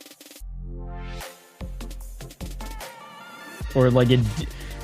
I don't know. The lights are awesome, but I think they timed the music just a little bit off as it like it dimmed right before the main event matchup where it should have been like hitting its peak. But other than that.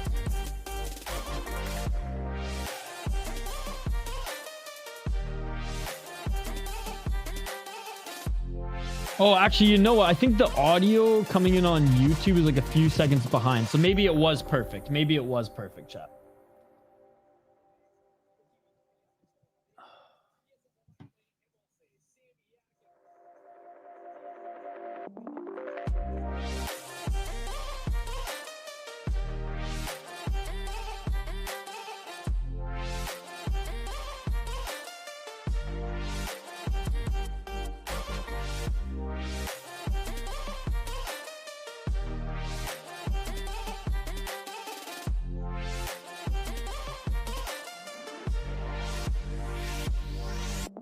Oh, they're just doing their introductions.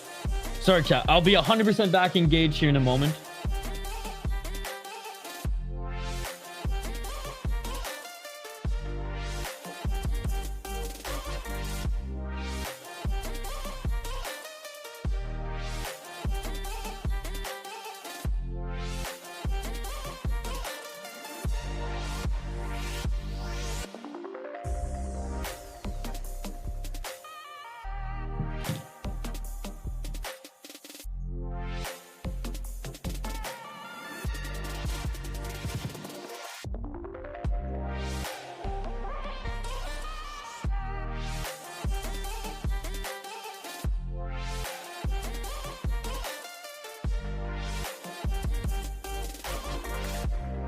All right, let's update the poll question for this next one. For those of you who are new to the channel, we do live play-by-play, commentary, reaction, and interaction. Of course, interaction with all you amazing folks in the chat here. Let's update the poll question for this next fight. Sorry, just in the break, work call. One of my clients who I do his video stuff for YouTube and do his podcast stuff had some notes on his show that I had to make sure that I noted down because I have to get to after this. But here we go. The next 2 fighters are making their walkouts. Starting with Ogabek Abdumuminov.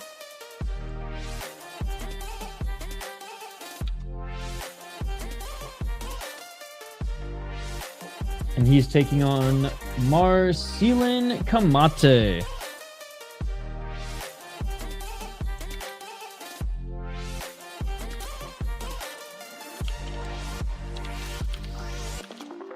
Who wins the first fight on the main card, ladies and gentlemen? Poll question is out now. All right, Kamate 0-1 as a pro. He's out of Kazakhstan. And yeah, retired in the second round. His opponent, I've seen this guy fight before, walking out, flag, shield, sword. Pretty sure he was causing a ruckus, was he not, in the cage at one of the last shows? 3-0. 3-0 in the promotion. Yeah, beat a guy making his debut. Oh, wait. They fought before. So he fought Kamate when he was making his debut. And he fought Miraj. Okay, so this is a rematch. Because Kamate's only loss was to... Yeah, I just kind of scrolled right over that. Was to Ogabek. Did he deserve the rematch? Well, probably not. Yo, sup? Yo, what's up, top? Good to see you, good to see you. Yeah, this guy's kind of a shithead. Good fighter. But I know he was starting a ruckus, or was definitely part of it last time. 77,000 people are watching on their YouTube channel right now. I'm telling you, man, this promotion is so popular. Even if it's just popular in that region, it's still fucking insanely popular. Or insanely popular. It's so cool. They've had shows that have gotten, I think, like over 2 million views on their channel. If not like over 1.5 million.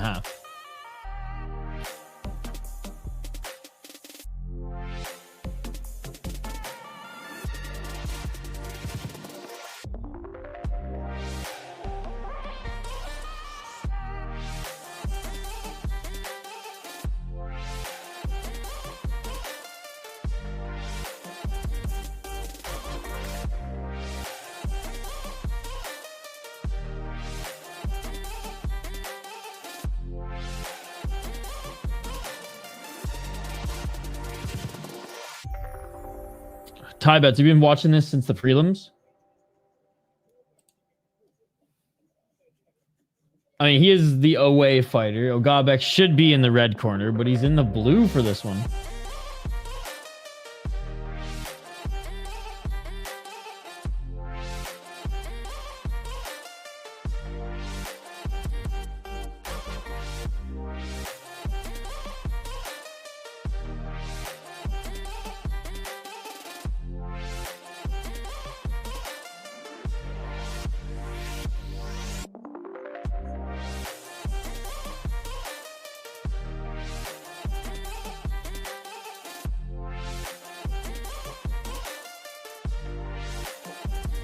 Now I'm stuck in traffic and work, Chuck. Oh shit, well then I should start talking more. Ty, I literally took a quick break between the prelims and the main card, and it's one of my clients just had a bunch of notes on his podcast / YouTube shit that I gotta get to after this, so I've just been... My mind's been preoccupied, but it's because we've had like 20 minutes, only 20 minutes of a break. That's not bad at all. Not bad at all. The fights have been pretty good. They have been pretty good. I'd say, what?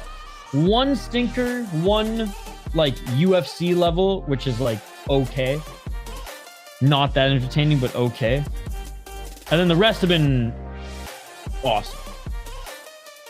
For me, UFC level is just boring. Boring when two good fighters have a boring fight. That's UFC level fight. Exciting can be high level guys or low level guys, but UFC fights sure ain't exciting these days compared to Octagon. Yo, how about Diego Brandao too? My God. Everyone bitching and complaining about heavyweight MMA on social media and shit like that, and like news, and everyone's just glossing over the fact that Diego Brandao, Uncle Brandao, is defending titles left, right, and center and beating the fuck out of guys in like the craziest wars that go down on the weekend. Like, oh yeah. Like Delgado's fight was dope and Wood's fight was dope, and then I saw that one and I was like, oh.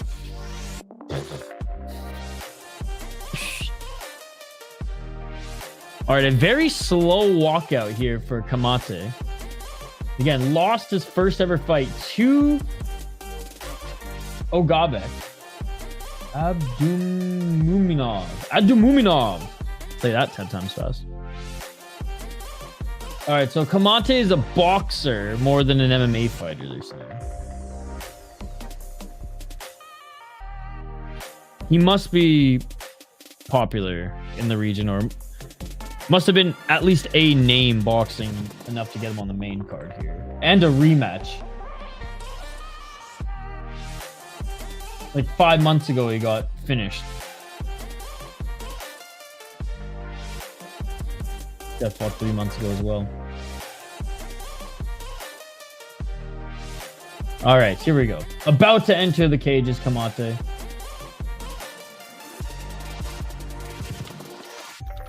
I wish they did kind of do it like, I wish every league did like KSW, or they do like the tail of the tape and everything on the walkout.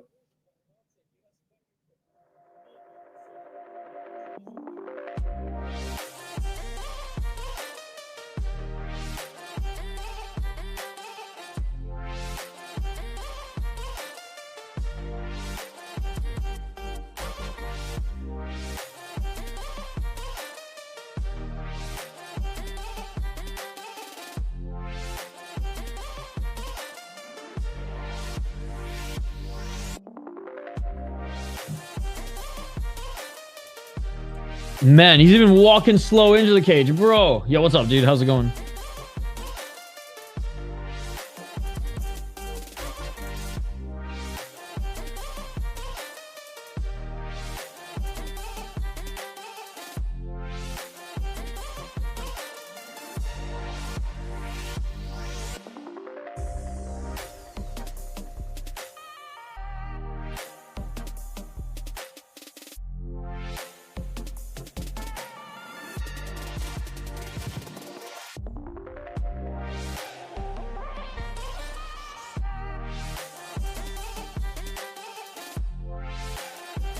All right, finally. What was I saying about KSW? Yeah, they did the tail of the tape. They do the tail of the tape on their walkouts. And it's so nice. And then once they're in the cage, it just go. Thank you, buddy. How's your week going? But I do understand the, some fighters do want to get announced in the cage. It pumps them up. But I like how in KSW, they pump you up as you're walking out. Then once you're in the cage, it's like, it's go time, baby. Kind of like Contender Series. All right, this guy's very much a showman, by the way. He kind of looks like Mokaev and Johnny Walker mixed together.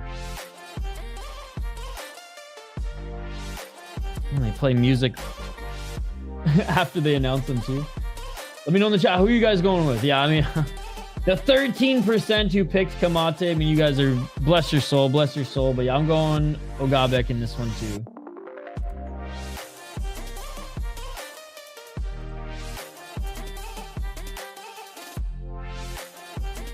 Afro Kazakh is a social media. I dig it.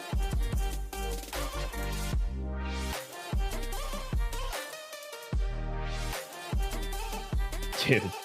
Ogabek's got the crazy eyes right now. He's looking for that finish. Kamate looks too just chill for this, to be honest.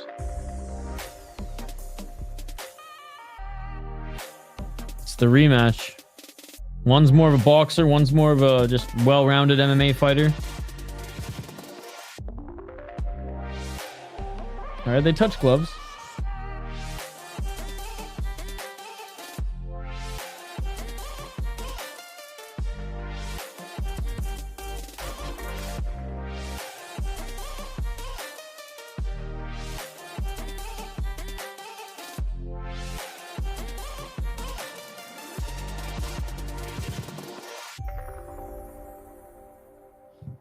A 100,000 viewers live on their channel right now. Unbelievable. Shout out to Octagon, man. That is so cool. 110,000 live viewers on their YouTube channel for fucking Wednesday morning mixed martial arts. I guess Wednesday evening for them, but still.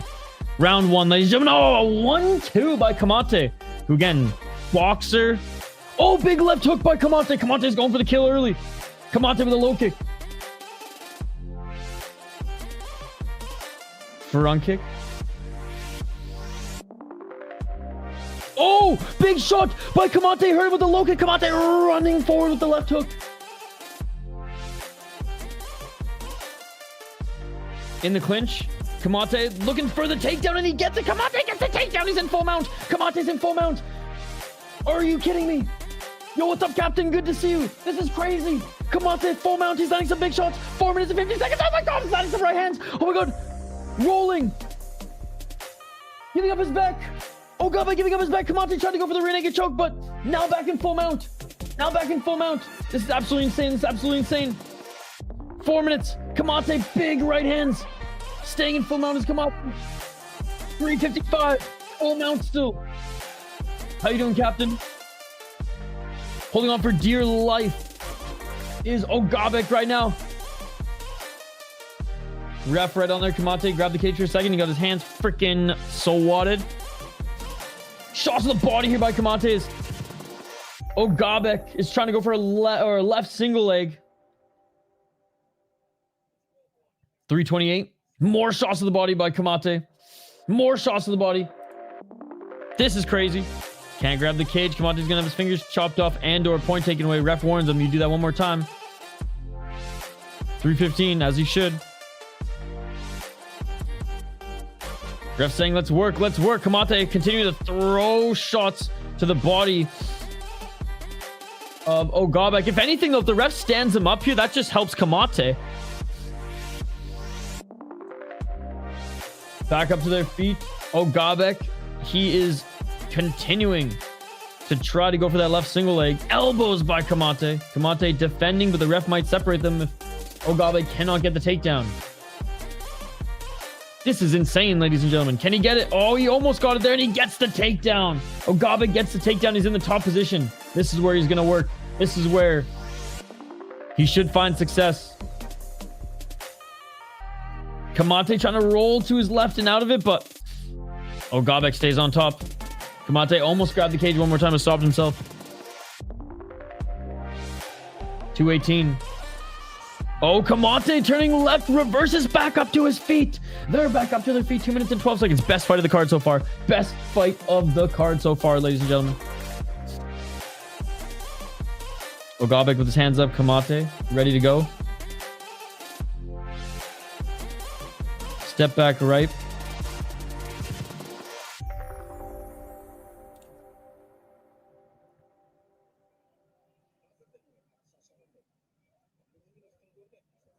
$145. Continuing to move forward. Oh, spinning! Back fist attempt by Ogabek. Low kick by Kamate. Ogabek's fucking with him a little bit. Like I said, he's a showman. But he's missing with his shots as Kamate's dodging.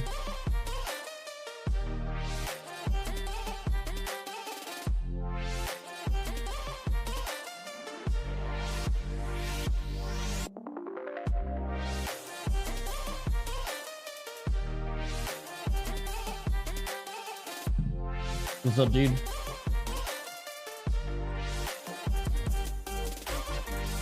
Body lock here. Oh, big knee by Kamate. 55 seconds. Kamate is going to win the first round, but can he continue to outstrike Ogabek in the second and third when Ogabek's going to fight like this? I don't think so. 40 seconds. But I will say, Kamate's takedown defense is a lot better than the last fight in which he fought Ogabek.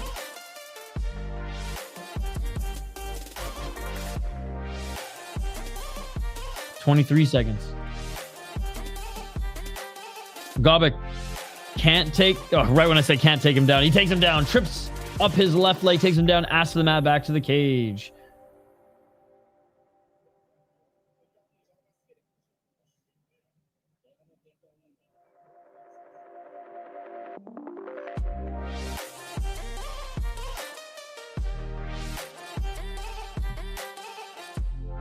And that is it for the first round.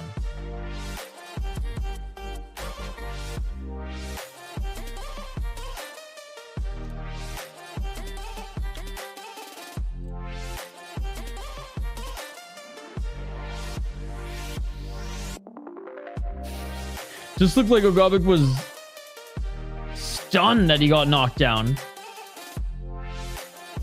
And Kamate just slammed on the gas.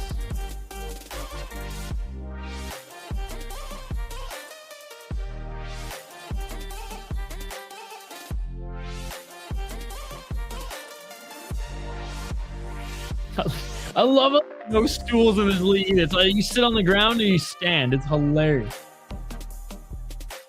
Bro, if your corner coaches have bad backs, this is the wrong league for them to corner you in.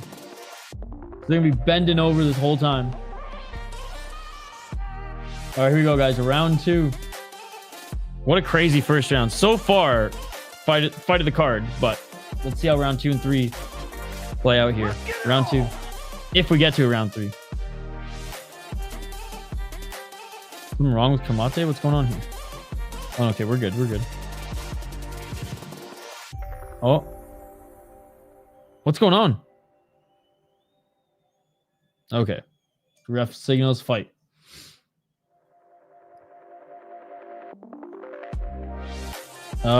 Something seems wrong with Kamate. Low kick by Kamate. Is his right leg compromised? Kamate goes right for the body lock. Kamate's right leg might be compromised. Kamate looking for the takedown, ends up falling on his back. Dude, I think something was wrong with the leg of Kamate. Something was wrong with him there, because why the fuck would you go for the takedown in the clinch? And he switched stances right after throwing that kick. Oh man, this is the beginning of the end. Ogabek, this is the beginning of the end. Ogabek in guard. Let's see what he can do here.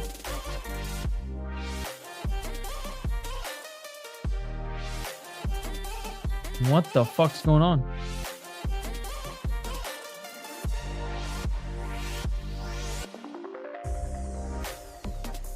I don't know what the ref is warning Ogabek about. Ref, just let him fucking fight, man. Dude, no one grabbed anyone's glove or anything. Oh, his mouthpiece fell out?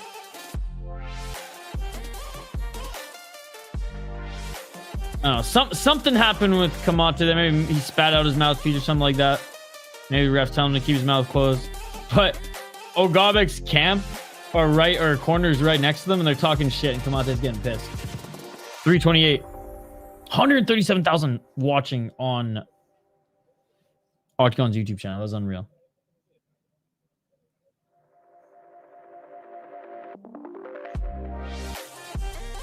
$315.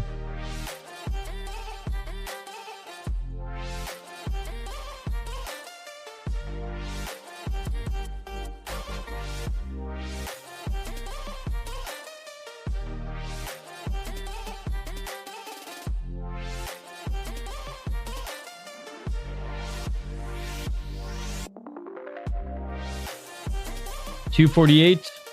The mouthpiece falls out of Kamate's mouth again, and the ref's warning him. $238. Hey, what's up, Moy's Audio? We're doing good, doing good. $231.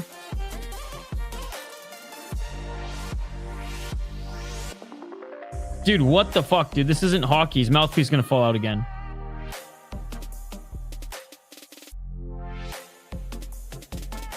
Is Kamate just giving up? Yeah, I think Kamate's done. I think he's done. He's spitting out his mouthpiece to get a break. He's done. Dude, the ref. If I was the ref, I'd just call this. I think it's done. I think he's done. He can't even pick up his mouthpiece. He's done, ref. He literally can't bend over to put in his mouthpiece. All right, he finally does. Dude, he's so gassed. He's so gassed. Dude, they're just giving him free time to recover here. What is going on? All right, this fight is over. Oh, no, they're taking away a point. And Kamate's walking away. Kamate's trying to buy a few more seconds. Oh, his mouthpiece is about to fall out again. His mouthpiece is about to fall out again. Dude, come on. Kamate can't even stand. Oh my god, the ref's allowing them to fight again? This is crazy. Okay, we got point taken away, dude. Ogabek's gonna kill him. First shot. This fight is over, man. Kamate just spat out his mouthpiece again. Ref, end the fight. Dude, Ogabek went and just... Ogabek, what is going on here? Ogabek went to jump on the cage to be victorious. Yo, this is on the ref. I mean, Kamate's being... This is insanely unprofessional from Kamate. But this ref has to end the fight right now. This ref is a joke. End the fight. End the fight, ref. Yeah, the fight is over. The fight is over. Jeez, what the fuck was that fuckery? What the fuck was that fuckery? Incompetence. Incompetence.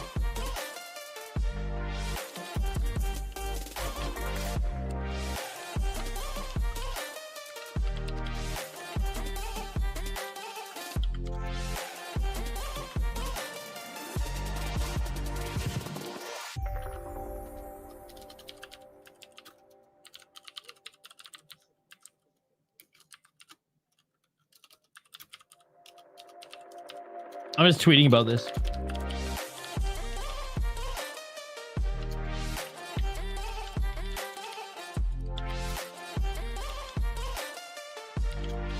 All right, I have, how the fuck did that ref not end the fight like 5 minutes ago? What a joke. Kamate unprofessional as hell, but that was on the ref. 100% for letting that clown show continue. All right, well, the best round of the best fight of the card just turned into the worst and most clown show fight on the card. And this ref is horrendous. This ref is incompetent. This ref has no idea what he's doing. This fight should have been ended 5 minutes ago.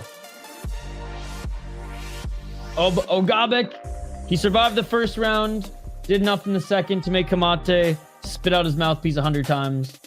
And basically verbally tapped. So this ref is just a coward for not ending the fight earlier when it was clear.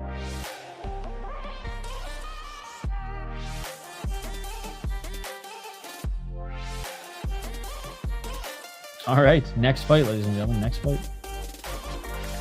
That was whack. That was some whack shit. That was some whack shit. But you know what?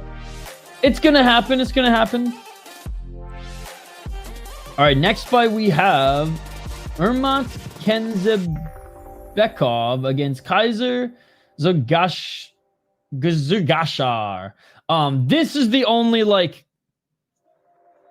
lower level fight on the main card, ladies and gentlemen. They are interviewing him now, which I'm very curious as to what the fuck he's gonna say. Because he was just being a little punk, man. He was being an unprofessional punk. He was trying to buy foul time, break time to recover because he was so tired. Spits it out 100 times. Like, literally, I count, it was probably like 14 times, 14, 15 times. I'm saying 100 times because, you know, to buy time. And then this incompetent ref just didn't end the fight and be like, okay, you clearly don't want to fight, it's over. That was, yeah. I'm glad they ended it there because that was crazy. I never want to see these guys fight again. He's 2-0 now against him. All right, let's get to this next one. We got a Kazakhstani fighting out of Thailand in this next one, ladies and gentlemen. That's how you know it's going to be a sick fucking fight. Oh, so the first round of this fight was awesome. Kamate gassed himself out and is all over. I hope they don't interview all the losers. Sometimes they'll interview the losers and it's like, really?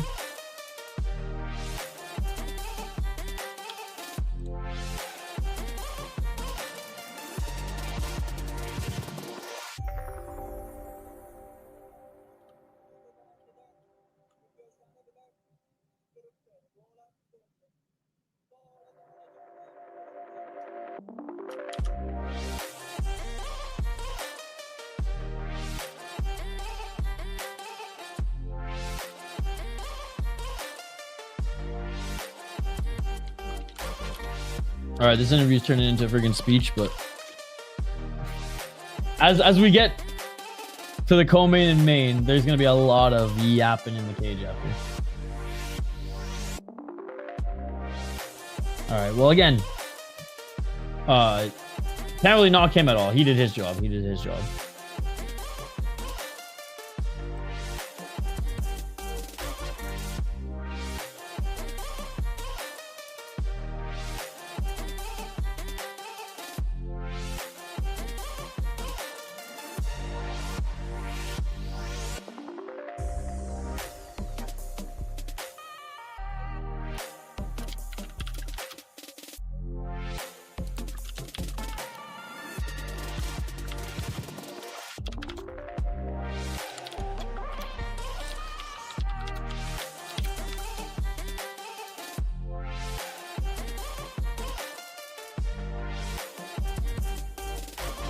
All right.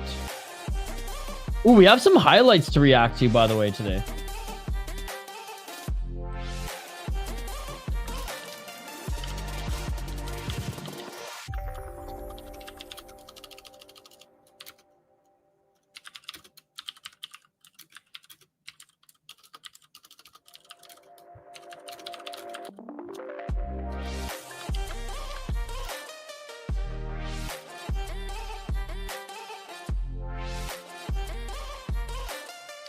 Okay, anyways, let's get to this next one.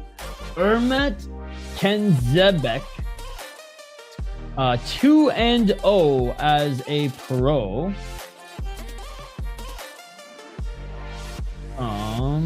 They'll probably say he's 3-0, but he's 2-0 as a pro. On EFC, beat a 2-0 guy in his last fight. Ineligible record. Beat a guy from Backmount. I mean, it was probably just like an amateur fight. The guy's going up against 5-0. A little bit of a mismatch here for the hometown guy, I imagine. 3-0 in Octagon. Beat a 3-2 guy, 2-0 guy in his Octagon, or in his second Octagon fight. Went to Dala FC and Bangla Super Fights to just, I imagine, just squeeze in some more fights. Came back to Octagon. Didn't fight the best guy, but did finish him in the first round. You know, let's take a look. I'm sure I can find some highlights of this guy. I'm sure of it.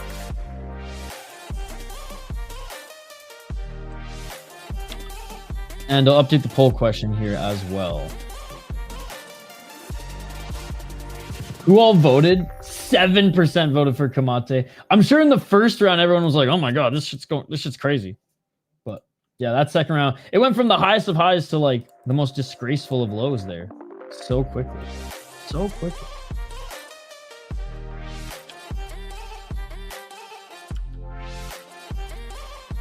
Dude, honestly, the next poll question has to be like, who has the better tunes? Deep or friggin' Octagon?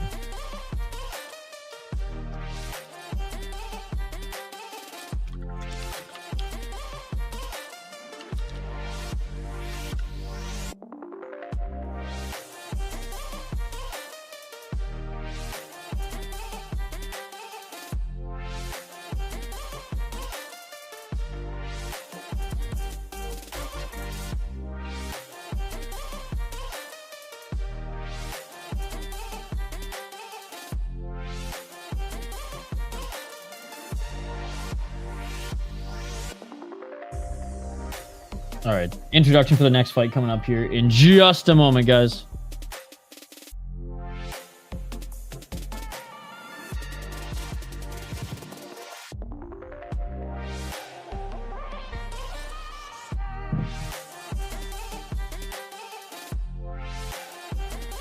All right, poll question for this next one is up as well. Who do you think wins? All right, and now that that's up,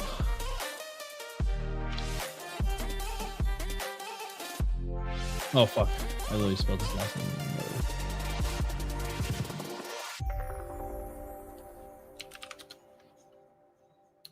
Trying to see if I can find some highlights of him for you guys. So we got about probably like 5 minutes until the next fight starts. They're just showing their intro for them right now.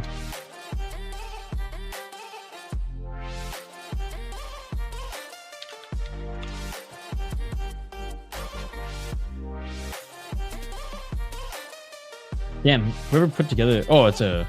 I was like, whoever put together that montage is crazy, but... It's an ad.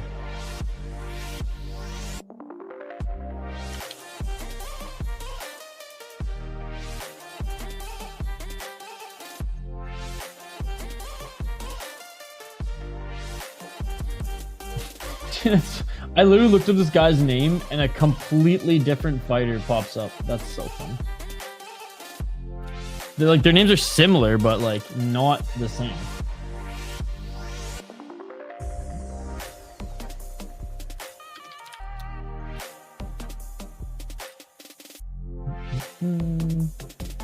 God, it's so hard to find highlights on Twitter these days.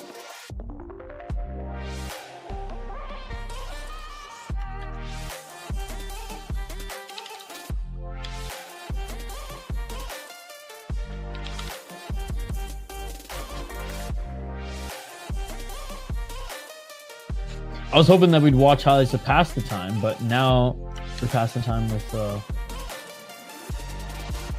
okay.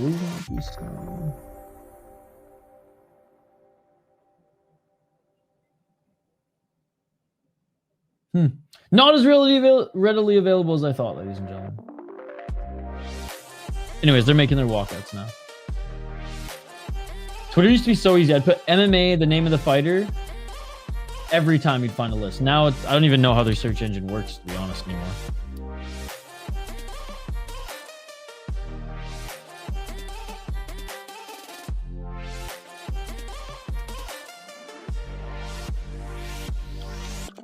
Maybe if I go to Grok and ask for...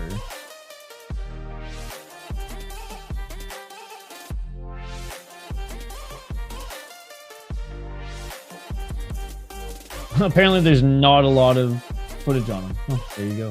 There you go.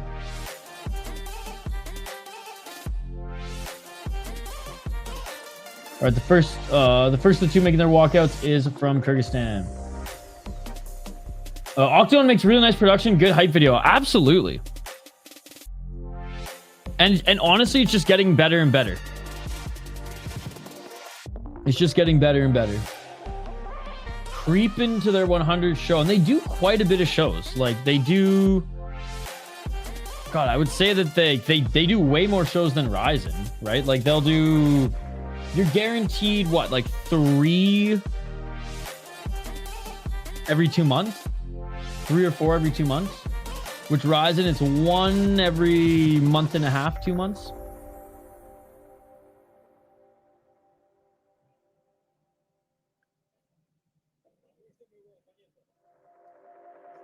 But they do have a lot of fighters to choose from. They have Tajikistan, Kyrgyzstan, Kazakhstan, Russian fighters. You know, some top regional Brazilians who want to like snatch a title before going to a major or a bigger organization.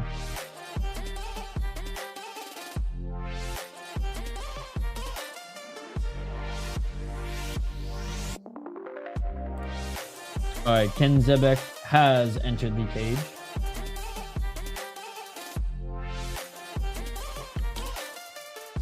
Zhaugashar! That is a fun name.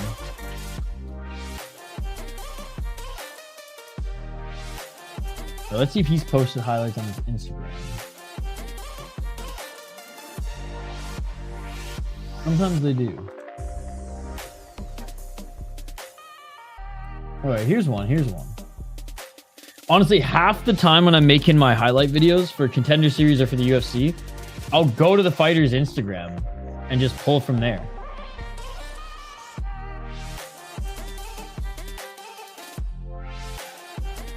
So he's Blondie.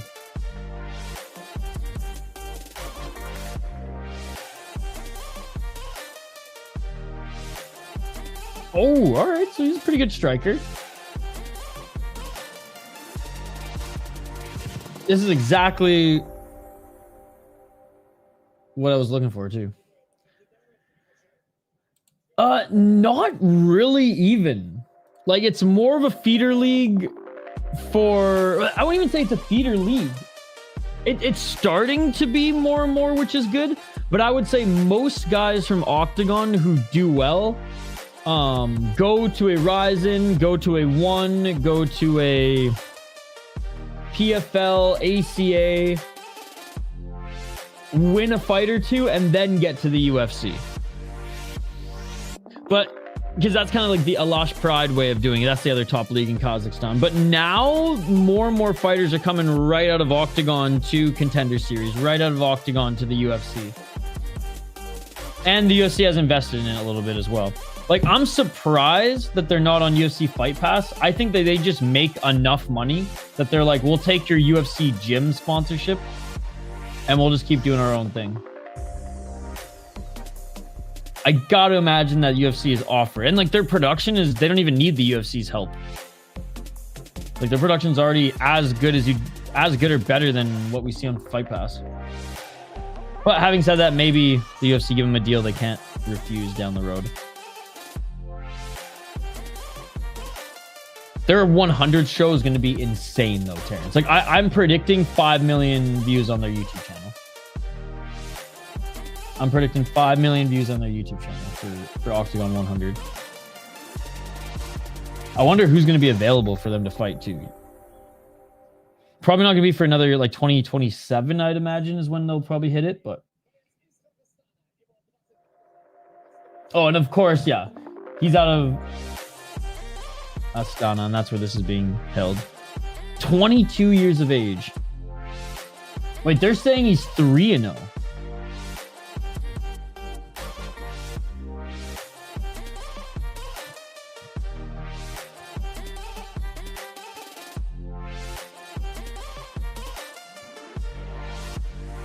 Oh, that's why, because he has a different opponent.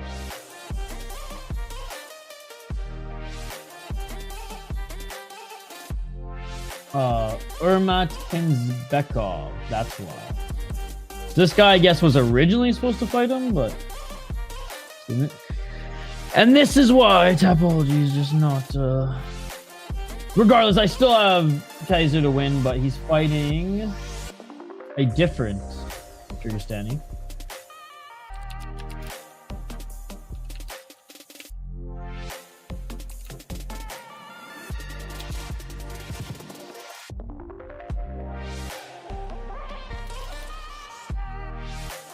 Kenzhebekov.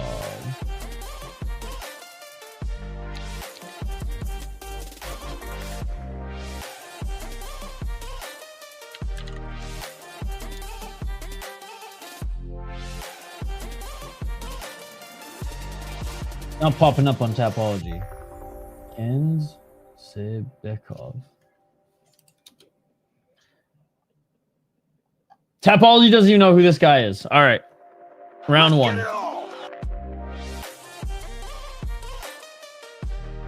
Yeah, I guess these guys aren't as popular. There was 135 for the last fight. And going for the takedown is Kenzhebekov.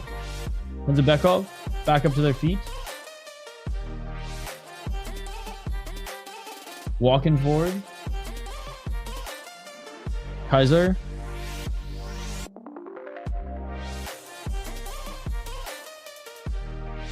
Zhaugashar. Zhaugashar looking for the single leg. Kenzhebekov, good balance. Oh, knees. Underhooks by Zhaugashar. Knees. Employing those underhooks. You guys got it pretty much 50-50 right now. 57% going for Urmat. Oh, big knees. Big knees. By Zhaugashar. Zhaugashar gets a takedown. I know I spelled his name wrong. Sorry. I don't know why it didn't paste all of his name. Oh! Nice takedown. Half guard. Looking to get into crucifix. Looking to get into a crucifix. He does. He's got it. He's got it. Trying to push off the cages. Kenzhebekov, and he does push off the cage and roll out of it, but Zhaugashar. Good takedown defenses. Kenzhebekov used that right single leg to get back up to his feet. Oh, and Zhaugashar just throws him back down. Nice reversal. Back up to their feet. Looking to land an elbow or knee. Big right hand by Zhaugashar. Zhaugashar walking forward. He's looking like a string bean, but this guy clearly dangerous. Low kick by Zhaugashar. You know what I respect about him? He's wearing the and one shorts, but he's hiked them up to his hips, so they don't even look like and one shorts on him. Looking for the right single leg. is Zhaugashar. Zhaugashar gets the takedown.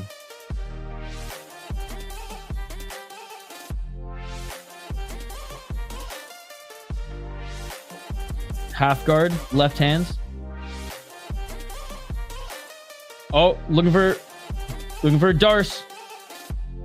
Looking for a Darce. Use it to get into side control. Now use it to get to mount. Zhaugashar has his right arm tangled, but now he's out. It's a high mount here. It's a high mount. Kenzhebekov is trying to shake him off, but here's some big shots by Zhaugashar. Big shots by Zhaugashar. Huge shots. Kenzhebekov might have to give up his back here, but Zhaugashar, it's a big right hands.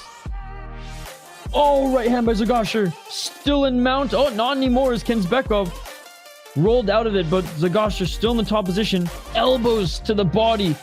Oh, these are nasty. To the ribs. Zhaugashar raining down elbows to the ribs of Kenzhebekov. Oh my goodness. Side control for Zhaugashar. Trying to get that crucifix again. 142. He's almost got it. He's almost got it. Scrambling from the bottom is Kenzhebekov, but my God.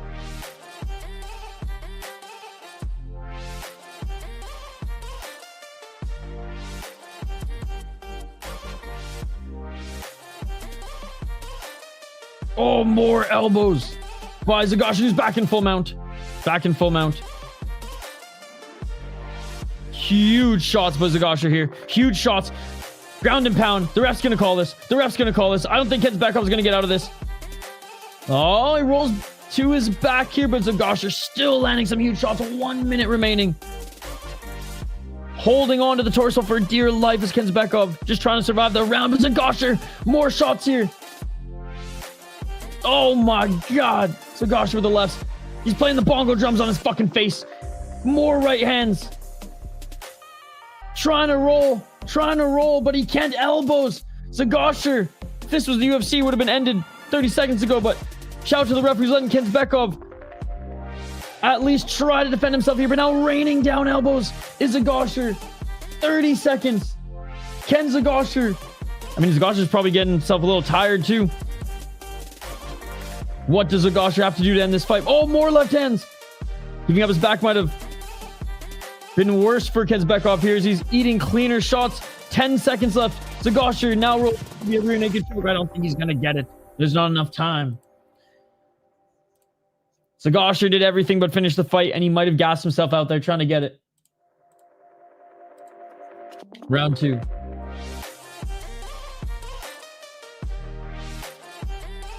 Kenzhebekov did a good job of covering up for the most part in those positions, but like he did take a fuck ton of damage. Like, yeah, he covered up more than most people would,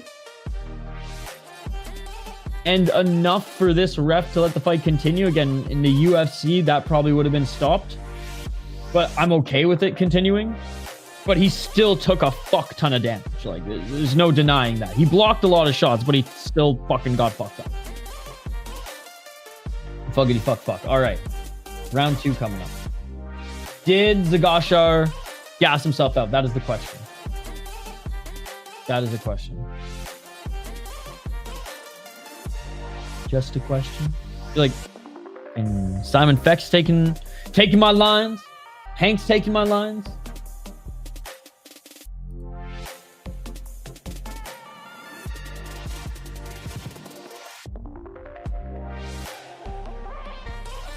I love those guys to mop up the friggin' cage for like curling style.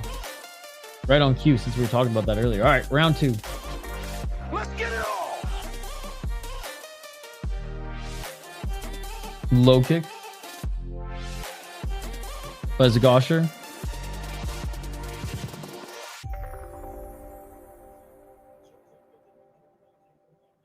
.445. Looking for a takedown is Kenzhebekov.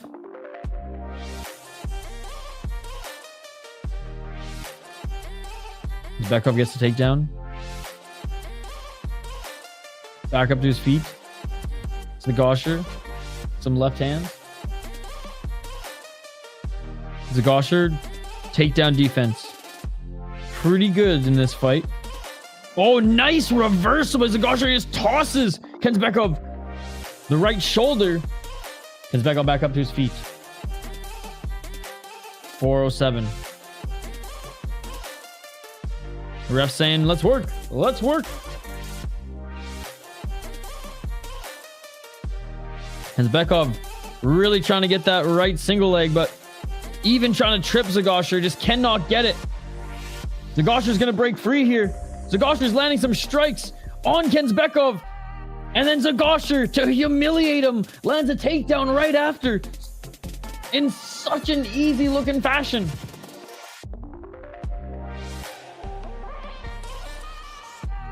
Now he's looking to get the crucifix position back here. Half crucifix, elbows by Zhaugashar. Half crucifix, but still. That left hand of Kenzhebekov is blocking a little bit. But he's still landing left hands. Zhaugashar, he's still landing left hands. Kenzhebekov still has to get out of this position. More shots by Zhaugashar. I mean, how much is the ref going to let him take? How much is the ref going to let him take? A lot, given what we saw last time. Or in the first round. 255. Zhaugashar is not going to let go of this position. It is on Kenzhebekov to get out of this. Side control now. Good job by Zhaugashar continuing to roll, but now he's covering up, but when does he get out of the position? Zhaugashar is continuing just to throw shots on the side of his head. 236. Zhaugashar now takes his back. Double hooks in. Double hooks in. Trying to roll out of his Kenzhebekov, but rolling with him is Zhaugashar. 2 minutes and 26 seconds. Body triangle isn't secured. Body triangle isn't secured. Zhaugashar is going to want to go back to the mount, and he does easily get back into full mount. 218. Full mount. Full mount. 215. Bongo drums on his face. Elbows now. How much more damage is he going to take? How much more damage is he going to take? 2 minutes. Right hands by Zhaugashar. Zhaugashar now looking to take his back, but he's on his side right now, but it doesn't look like he's too worried about if he takes the back or not, because then he can instantly get back in the mount like he did right now, and he's trapped that left arm of Kenzhebekov. It looked like for a moment he was maybe thinking about the arm triangle choke. No, back to full mount, playing the bongo drums on his fucking face. I mean, at what point does the ref just go like, Kenzhebekov, you got nothing anymore, buddy. You got nothing anymore. 1 minute and 37 seconds. Clearly not now. Like, literally, like, a second before, I'm like, hey, ref, fucking end it. Kenzhebekov does enough to keep this fight going, and he's doing a good job in blocking right now. But Zhaugashar has not stopped hitting him in the fucking head this whole time. Either on the gloves, blocking his head, I should say, or his fucking head as these shots pierce through. 106.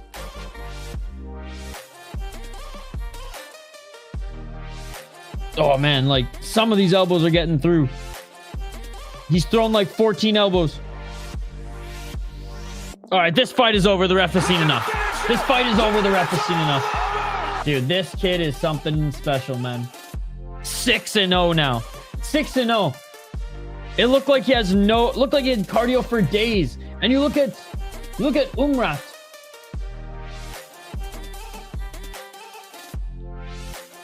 Look at Urmat. He can't even get up. He can't even get up.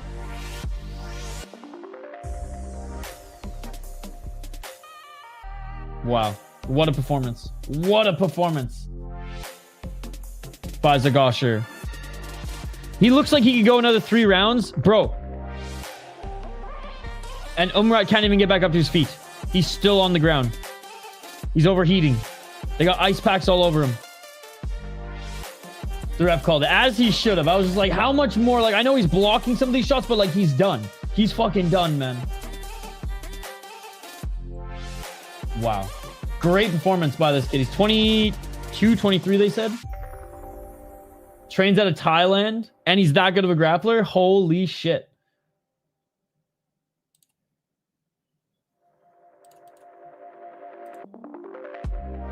Kids are calling for the title. Let's go. Give it to him. Give it to him. All right, Urmat's finally back up on his feet, but he's probably, how the fuck does this guy fight like at that pace? Honestly, I'm wondering how the fucking guy fights at that pace.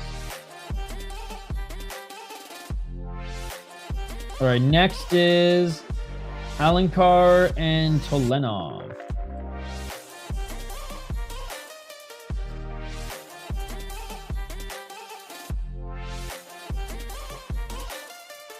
Or Lensar.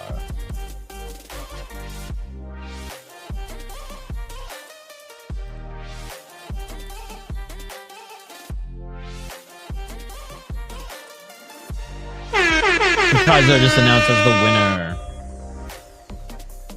Zhaugashar. Dude, he's good. He's good. That was a great fight. That was a great fight. All right, let's update the poll question.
I think it's funny too. I always catch myself listening in like I know what they're saying. I always end up. I do that with the Korean leagues too. I'm like listening in like I know what they're saying, and then suddenly it hits me. I'm like, what the? No, it hits me. And I go, I really wish I knew what you're saying, and then I'm like, oh my god, I'm literally listening here on stream. He's good though, man. He's good. Excited to see what's next one. Hopefully a title shot.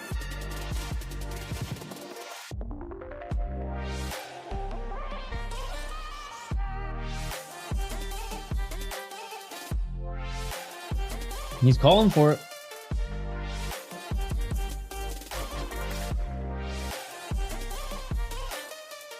Thanking his coaches now.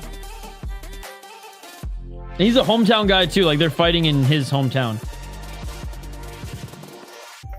Yeah, okay, now the arena's pretty full. Looks like a hockey arena.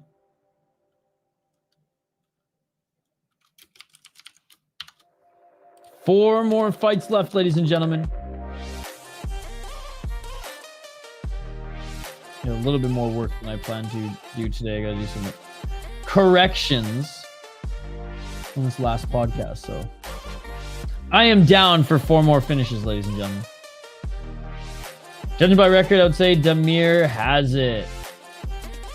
Damir Tolenov. Yeah, 12-1, 4-1 in his last 5. Let's take it. He's 30. Never been knocked out. 6 submissions, only 1 submission loss, and only 1 decision victory. He's never lost via submission. 11-1 in Octagon. He used to be the champion. He defended the title 3 times. I was like, 2 out of the 4 title fights in which he was involved in were against good opponents. Lost to Brito, who's actually pretty good, so there's no shame in that. He's a crazy fucking jiu-jitsu guy. And the last opponent he beat wasn't that bad actually. So let's take a look at Alencar or Lensar. He is 11-5, 1-4 in his last 5. 5 knockouts, but has been knocked out 4 times. He's never been submitted. 4 decisions. Fought in Neza and M1, so 2 tough leagues. Lost Kevin Navarro. No shame in that. Kevin Navarro is legit.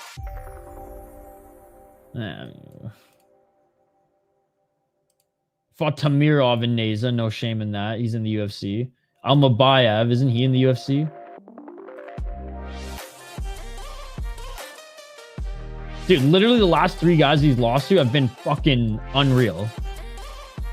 So no shame. This guy's good as well. Okay, he's only lost to good opponents. Literally.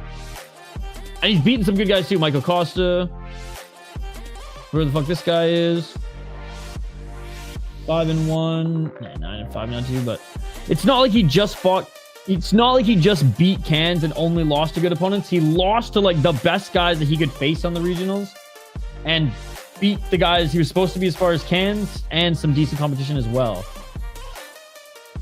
31. I'm still going to go with Tolenov, but I'm curious to see like how good of shape he is as he makes his walk. If he's in like good shape, then this could be a better fight than we think, Terrence, upon doing the deep dive. But again, he loses to good competition. And what is Tolenov? Good competition. So I'll go Tolenov as well. Man, those two guys fighting in the opening part of the main card must have been like Instagram famous or whatnot, or just like bigger than most, because that 130,000 live viewers. And now they're back down to 28,000. I'm sure it'll pick up to like 30 or 40 again once the fight starts, and especially maybe, well, probably even more when the title fights roll around in the co-main and main. But still, let's see if I can find some highlights on either of these two guys as we wait. That'll be the new challenge now.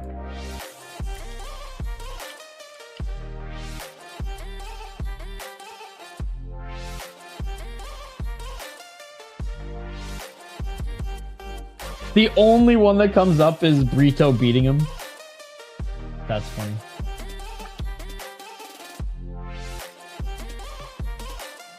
I'm sure we can find more. Okay, here we go. Kaposa's all over this guy. Kaposa loves him.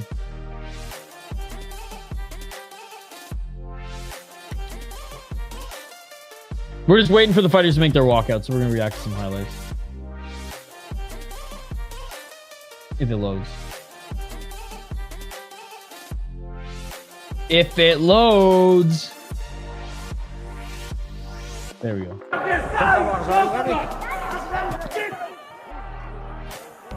This is Tolenov. Oh!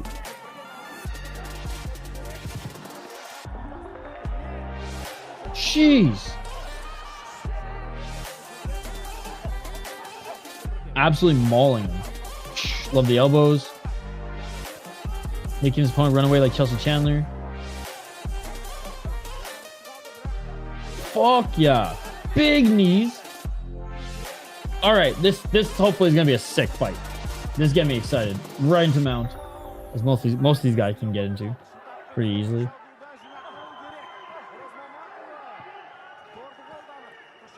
Well, needless to say, I'm excited to see him fight next. Hey, Terrence? Wow. And his right knee's taped up.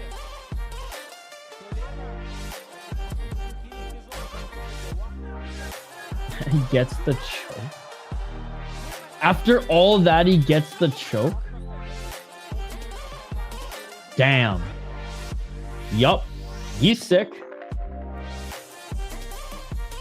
Alright, let's see if we can find something on Alencar. Hiya.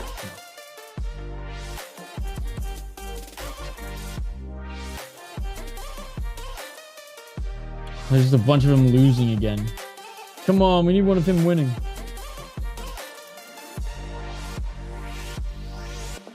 We need one of him winning.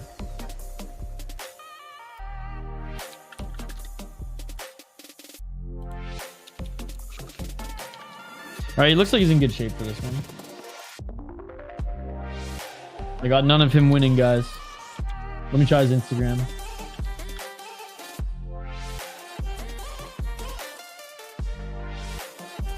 Surely there's some there.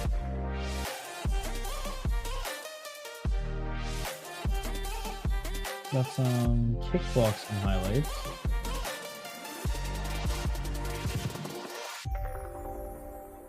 All right, here's some. It's not the best quality, but we'll work with it. We'll work with it.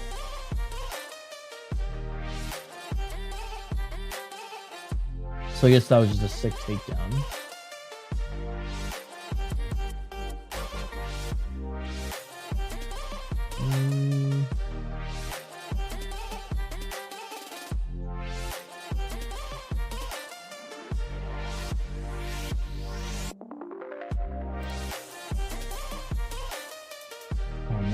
tiny. All right, I mean, I'll make it full screen so at least you guys can see a little bit of what the fuck's going on. It's like the tiniest highlight package ever, Alencar. It's literally the tiniest highlight package ever. Jeez, bro. Alright, tell me you got something else. This one's another tiny one, I bet.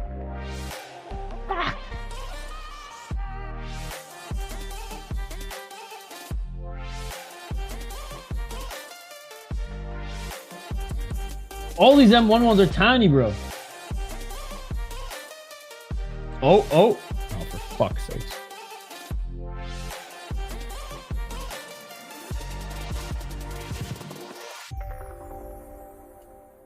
It's as big as I can get it.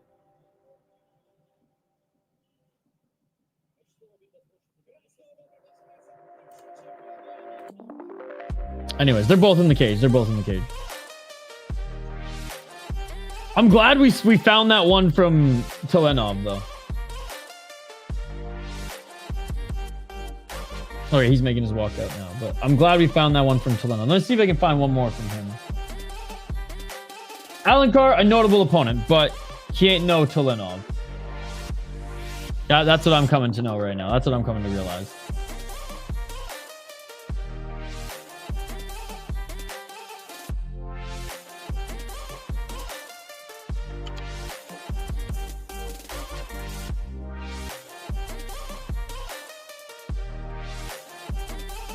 Postage, did that one. All right, here's another one. There's a lot. Okay, yeah, he's pretty popular amongst the MMA fans, amongst the hardcores, dare I say. Yeah, me too, Terrence. I am confident as well.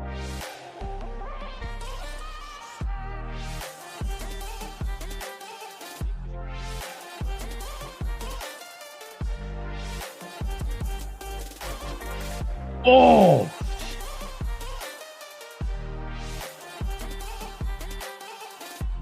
Sheesh.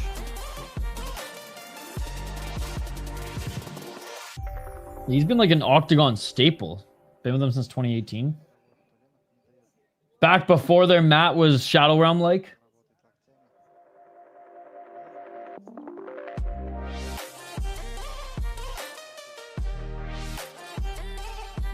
Arm triangle choke. Back take. Oh, arm bars. Great arm. Was that Kimura? Regardless, he got him out of there. All right, and he is in the cage now. Holy shit, I'm excited for this one.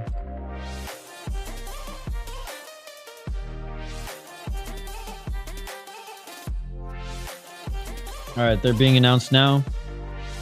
Brazil versus Kazakhstan.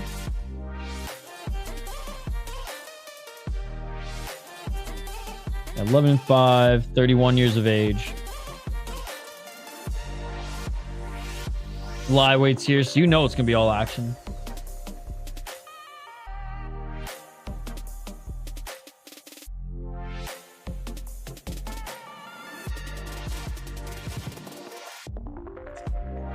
Damir Tolenov, 12-1, 29. Okay, so he's not 30 just yet.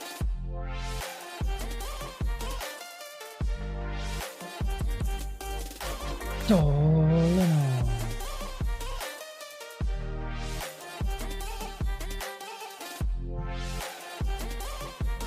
Ah, this fucking ref again, bro. This is the one that refused to end the fight in the first one. On the main card. Well, Alencar looks dialed, dude.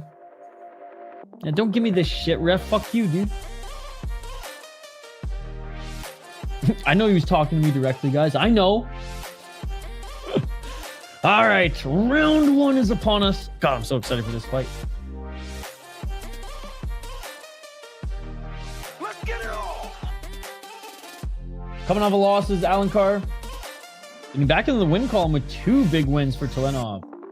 Hey, let's go, Damir. Glad you're back, Wyatt. Glad you're back. Hope everything's good. All right, round one. We're at center. Thanks, Alencar. 448. Do you think Alencar told them I'm Brazilian? Make my shorts a little bit shorter. Okay. Good. 437.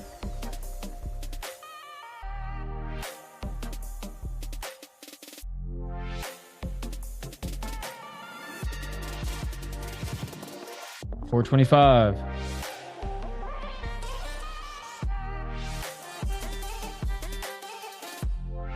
Front kick by Tolenov.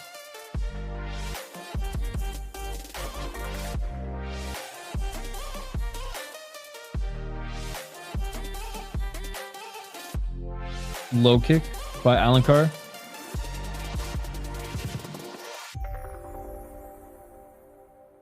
A lot of feints. Tolenov definitely has the reach advantage, but unable to get his jab going just yet. 348. Low kick by Alencar. Oh, big shot by Tolenov. Right hand by Tolenov. Tolenov the right hand. Left hook. Uppercut. Beautiful combo. Looking for that left hook. Alencar going for a takedown. Keeping this on the feet is Tolenov.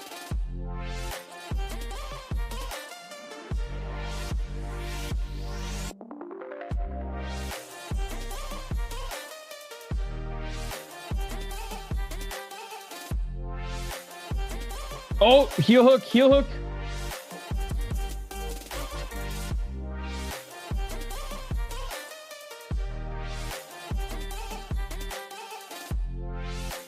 And rolling Tolenov, looking for a triangle. You know the stuff you're rolling into a triangle choke. 251.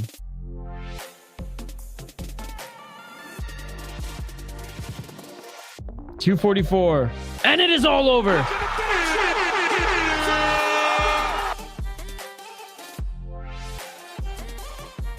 And that is it, ladies and gentlemen. That is it. Reverses into a triangle choke and gets it done.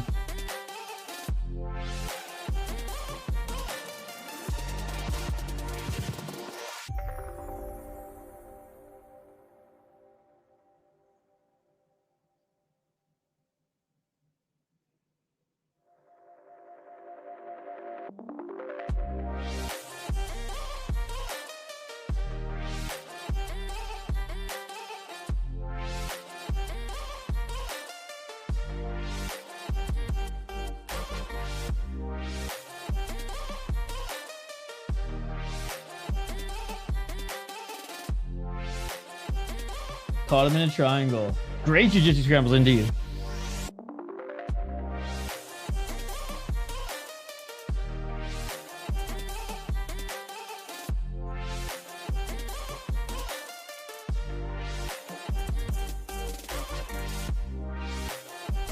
Tolenov.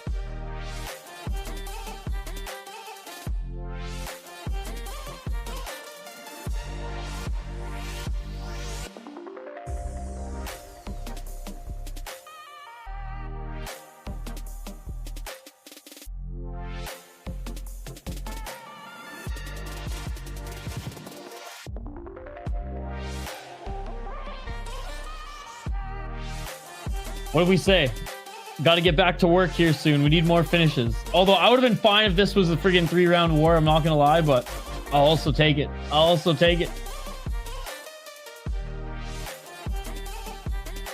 All right. Next fight is Brito and Imangali. The second of two Brazilian fighters being featured on this card. And yeah, Brito, the only one to beat Damir Tolenov. And man has been active ever since. Holy shit.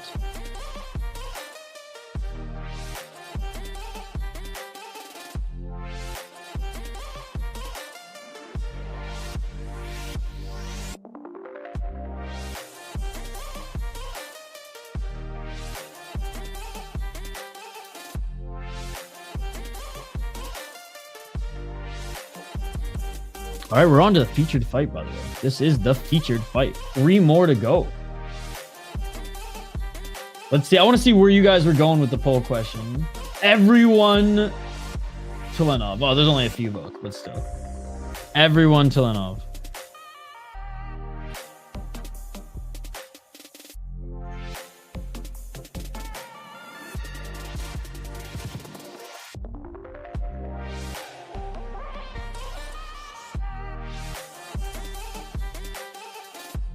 And then, yeah, so after this, we have 2 title fights, which honestly, the co-main I'm looking forward to the most. An 8-0-2 guy up against a 10-0 guy. And the main event still should be good, but I think the co-main is like the people's main.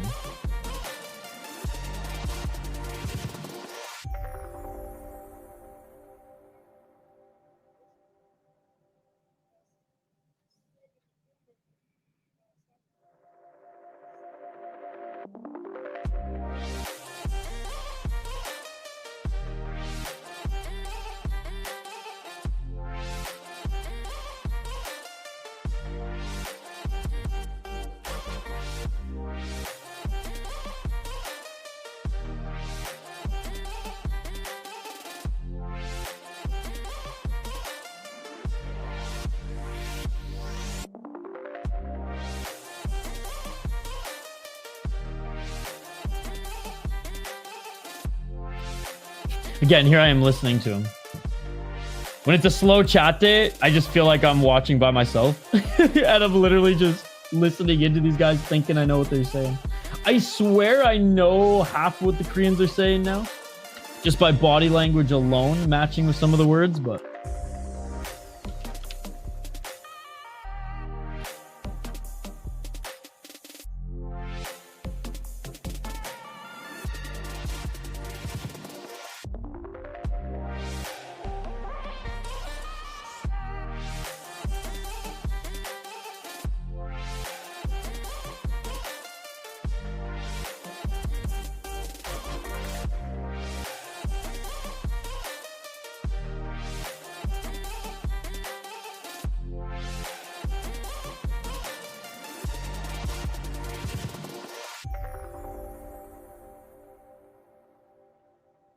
All right.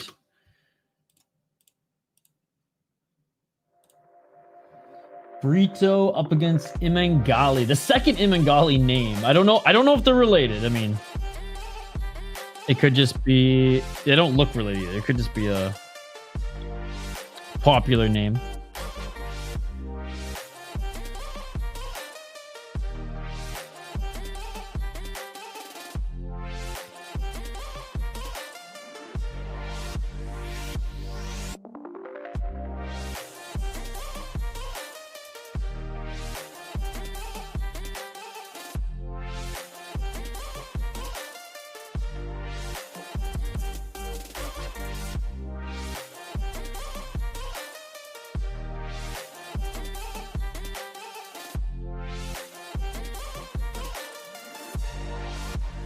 All right, they're making their walkouts now.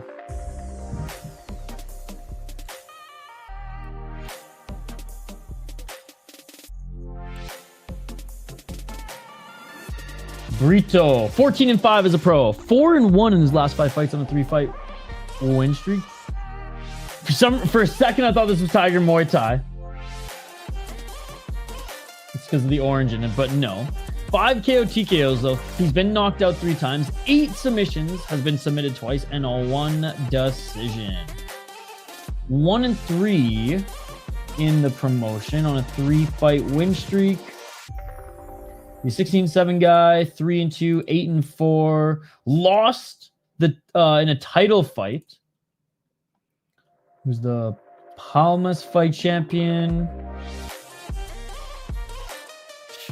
Dude, he's beaten and fucking lost to good opponents as well. So just another guy, kind of like Alencar, but honestly, I'd say his record's a little bit better, and he is more in his prime right now.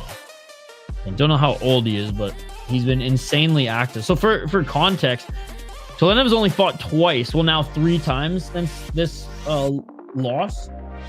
He's fought 1, 2, 3, 4, 5, 6, 7, 8, 9 times 8 of which in MMA, 1 in boxing. He was insanely active in 2024. And honestly, he's had 3 fights already in 2025, last one in May.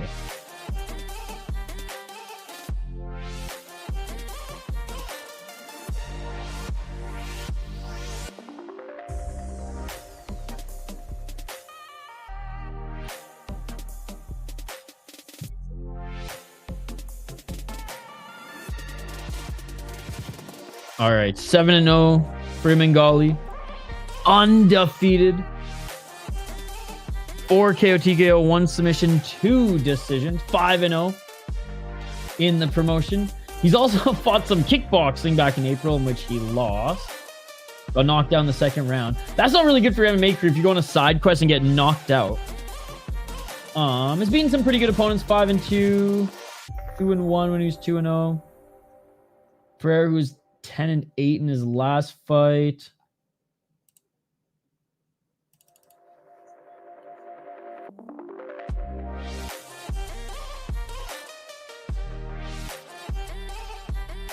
I'm gonna go with Brito. I'm probably gonna lose, but I'm gonna go with Brito. He's faced better competition. Is he gonna get mauled by Imangali? Probably. But I'll go with Brito, who just entered the cage. I'll take Brito for an upset. Me too. He's upset. He's gotten the upset win before in Octagon. Let's see if he can do it again. He didn't get the title in his first try. Let's see if he can get it again. Or let's see if he can get it this time. So now I will bring up the highlight with him.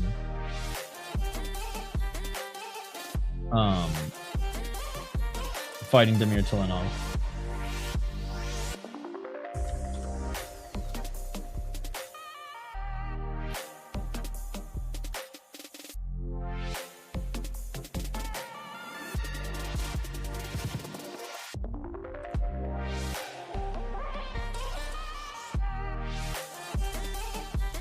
All right, here it is.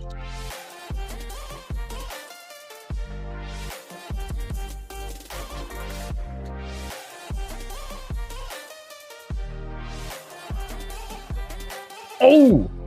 Cracks him on the way down. Back take. And just snatch. Does he snatch? Oh my god, he snatched the neck.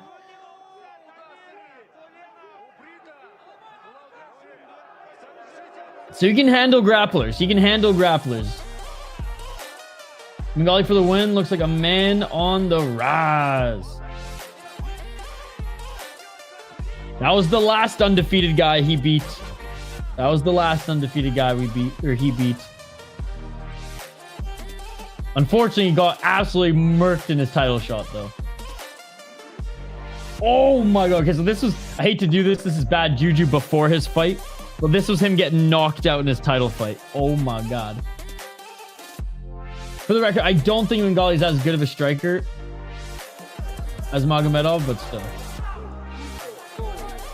Look how perfectly timed this knee is. Oh my god. Oh, he didn't even knock him out with the knee. He cracked him with the knee and then landed some follow-up shots that hurt him.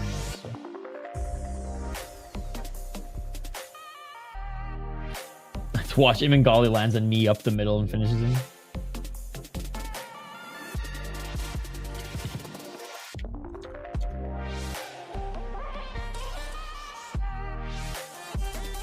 All right. Featured fight, ladies and gentlemen. 2 title fights after. What did I say? Brito's fighting for a title again? On his way to fight for a title again. He will fight for a title if he beats Imangali. 2 title fights after this, but I do think if Brito beats Imangali. Oh, his teammate in his corner, Zhaugashar. I don't know if he's in his corner, but anyways, walked out with him. He was definitely on a mission. All right, Imangali entering the cage now. He's tall and lanky, man. Holy shit. Towering over him. 6 feet tall. Terrence was right. 6 feet tall, bro. My God. Koja.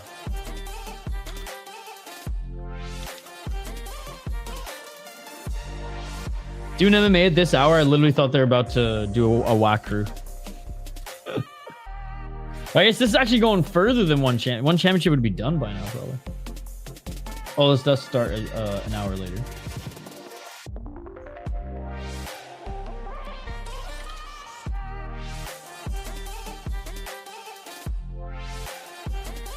Here's a quick highlight of Imangali as they're being announced in the cage.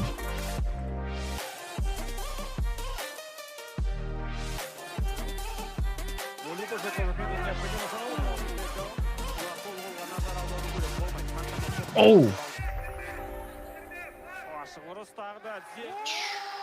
I think we watched this one live, actually.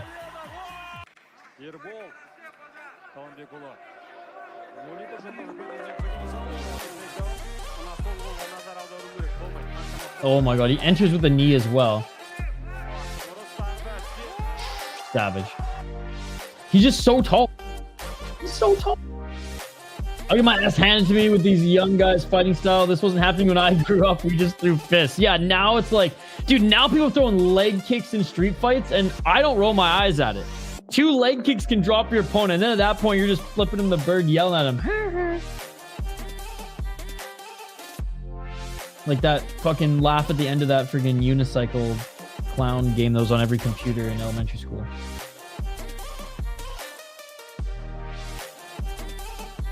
Nightmares to this day.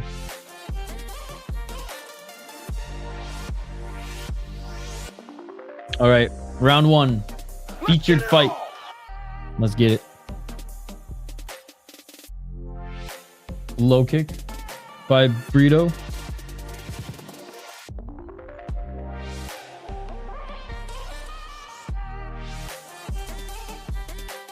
Low kick by Brito.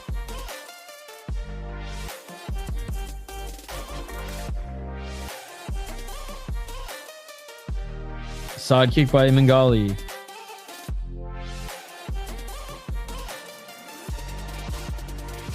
Low kick by Brito. Brito swinging to miss with the right hand, but Brito's looking for the takedown. Right underhooks by Imangali. Looks like David versus Goliath. Brito trying to trip that left leg of Imangali. You see that look on Brito's face? He's kind of went, oh shit, but then he gets Imangali to the ground, and he gets Imangali in full mount. Full mount. 4 minutes on the clock.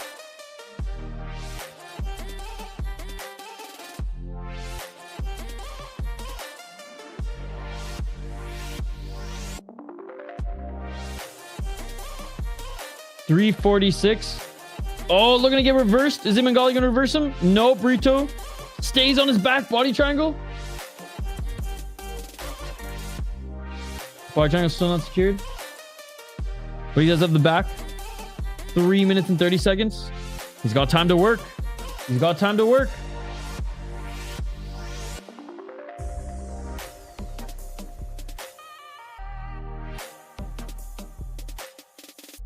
.316. Oh, it's under the chin. Not quite. It's so close. It's so close. Doesn't have that squeeze yet. Brito trying to get one of the arms under the chin, not just around the jaw, but both the hooks are in. 2 minutes and 55 seconds on the clock. He's cranking that neck. Oh, he's trying to lock it in, but it's not under the chin.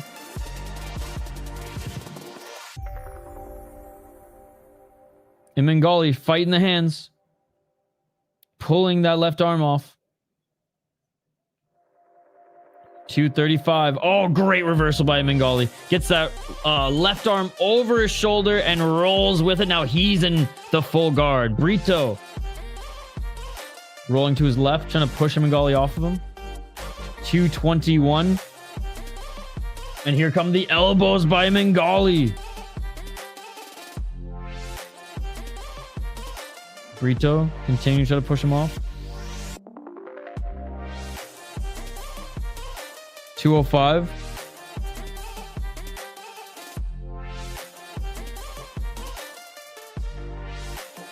$157. Oh, right to the body. Axe kick on the entry. That was like a stomp by Imangali. Brito on his back. Imangali grabbing his ankles, rolling him over, and landing some big shots as he's controlling his torso. Body lock by Imangali. 1 minute 35 seconds. Oh my god, Imangali just pulling Brito right out from under him. Sneaky little cage grab there by Brito, cut off his finger, and Imangali tries slamming him to the ground, but ends up pushing his head into the mat. Imangali's a beast, man. 129. Big right hands by Imangali. Left hook in. More shots. Imangali definitely winning back this round.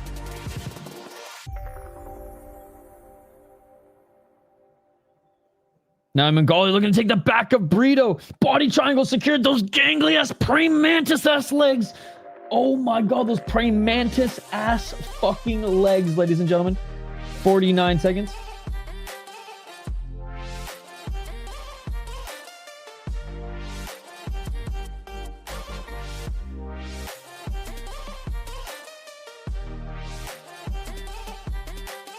$32. He cannot get his arm around the neck. Neither of these guys are getting choked out in this round.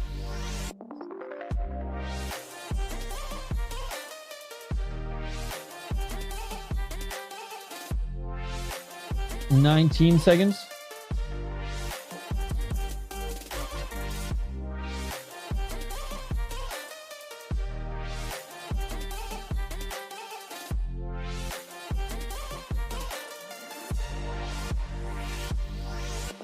Final seconds of the round, and that will do it for round one.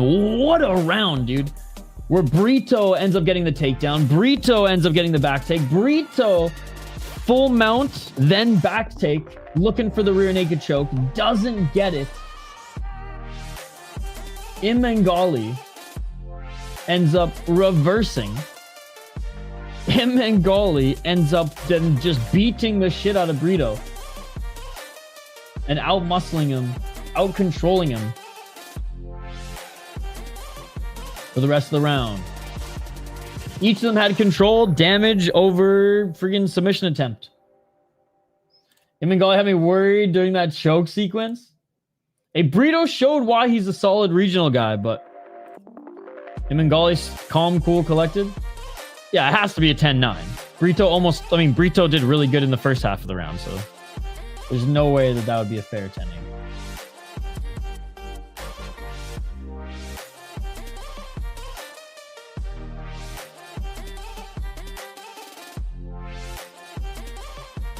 All right. Momentum, though. That's going to be the big thing in this one. Imangali's probably going to keep that momentum going.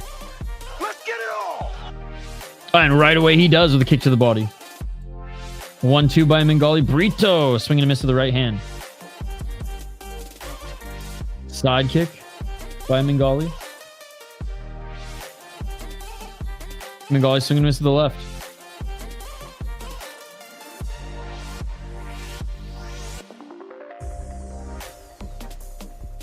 Oh, high kick by Imangali.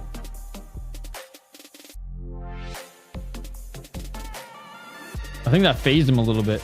Brito. Oh, Imangali cracks him to the left. Brito's hurt. He's seeing the Tweety Birds. Veteran move here, grabbing that leg. Yo, Imangali, I don't think you can do that. I don't think you can grab over the cage, bro. 4-13. Brito. Body lock. Brito's seeing the Tweety Birds right now. This is huge that he was able... Imangali is allowing him to grab him. Brito trying to trip him and take him to the ground. Brito got head kicked and then took a hook right to the dome, and he was wobbling. 353.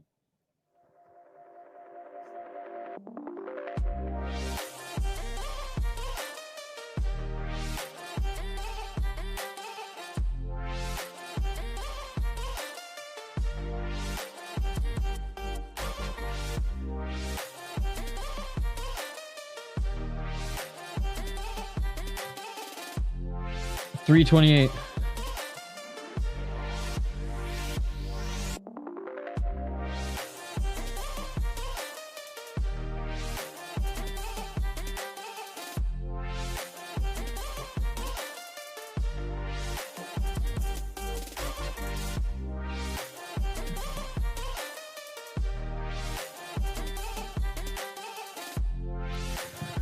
303.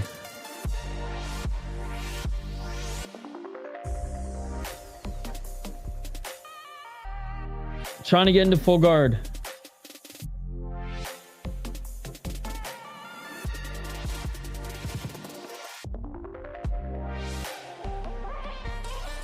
Right hand by Imangali. Imangali looking to take the back.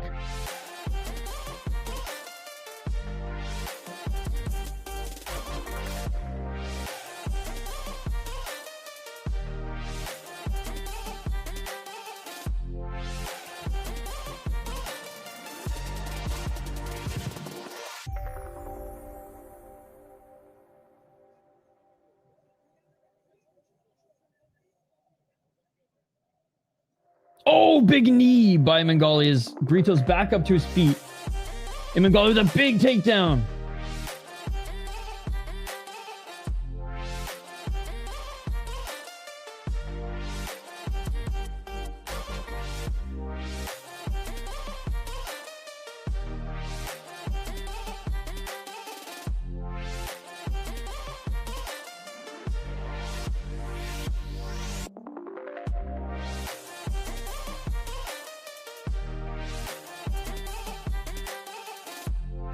Right hand by Imangali trying to control the torso of Brito still. Brito rolling, grabs the heel. Don't think he's going to get it.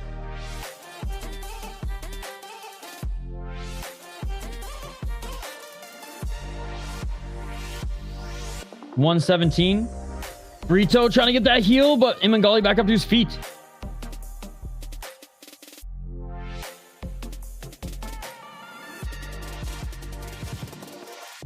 $104.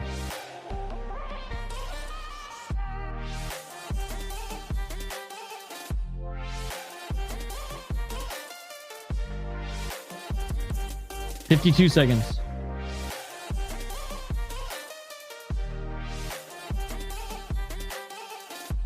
Oh, rear naked choke here. Imangali, can he get it? Triangle choke or body triangle here. Heels pointing up. Left arm under the neck. But there's no grasp yet. All right, now it's on the chin. 30 seconds. He's squeezing.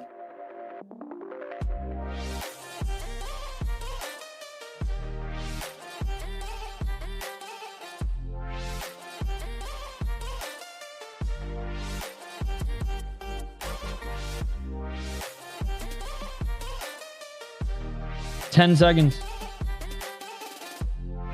Shot to the ball. Imangali. That is it. He survives the round again, does Brito. He survives the round again, but I was impressed that he was able to, even though he ended up on bottom, I was impressed he was able to withstand the storm as Imangali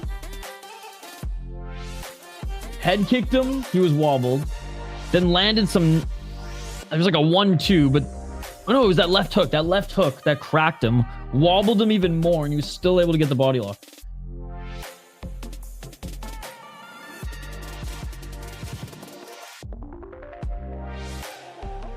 Brito giving thumbs up to the ref. He needs to focus fighting the hands of Imangali. I mean, he did. He didn't get finished.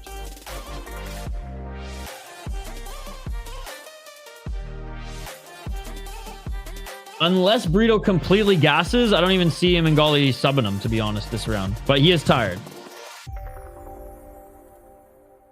He almost got choked out. Like I said, if he's not completely gassed, I don't even see Imangali choking him out. But he looks damn tired and dejected. All right. Let's get it on! Round 3. And swinging early is Brito here, but Imangali definitely more in the tank. I was looking for that step back right. Brito goes right back for the takedown. Okay, well then further gassed. If he has the same amount of gas he did in the second round, or similar, then we'll see. Anyways, 20 seconds in. They're back at center. 4:15. Woo! Spinning heel kick by Imangali just out of range. That would have been nice.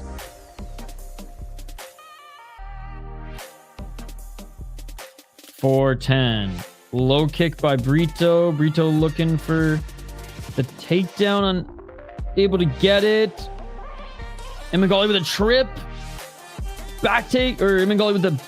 Doesn't even get the back take. Just body lock trying to drag Brito down.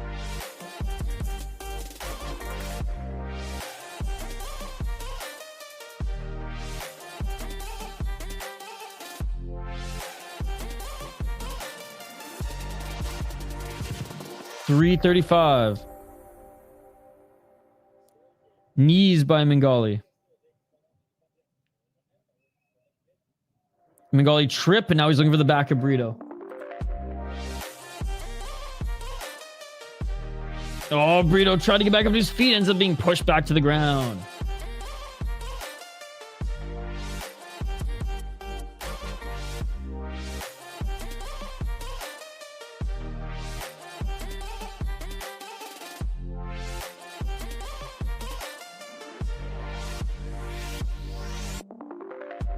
$2:57.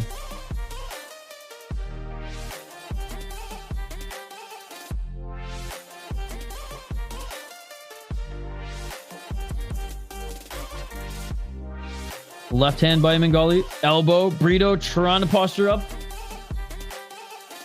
But gives up his back here. Knees planted. Oh, back up to his feet. But I think Imangali still has that body lock. Probably just going to trip him again. Or just toss him to the ground. And he does. Oh, what a takedown. But unable to get on top of Brito after. And Brito with an amazing reverse trip. And Brito now in side control. Brito might get reversed here again as Imangali grabs his legs. And he does. Great wrestling. Brito. If he looking maybe for a guillotine here, but if he does squeeze, he will gas himself out. Doesn't look super tight anyways. But you know what? Go for it. You got nothing else. Go for it. 2 minutes. It does look like Imangali is breaking the grasp though. 150. Squeezing for dear life is Brito. And the head pops out of Imangali. You just know, man, there's some...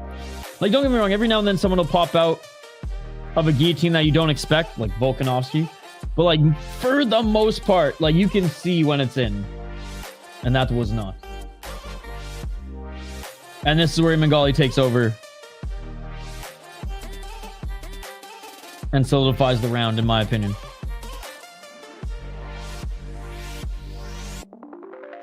$116.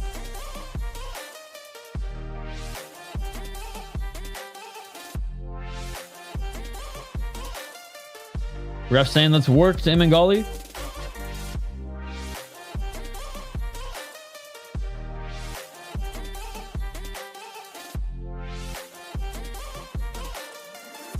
$54 seconds.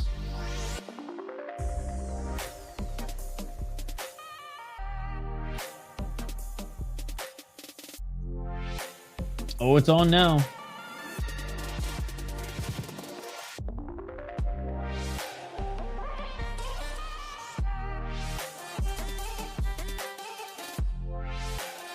$31 seconds.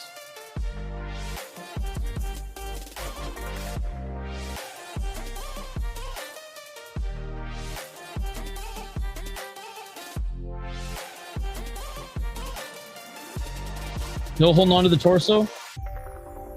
Oh, nice knee by Imangali, but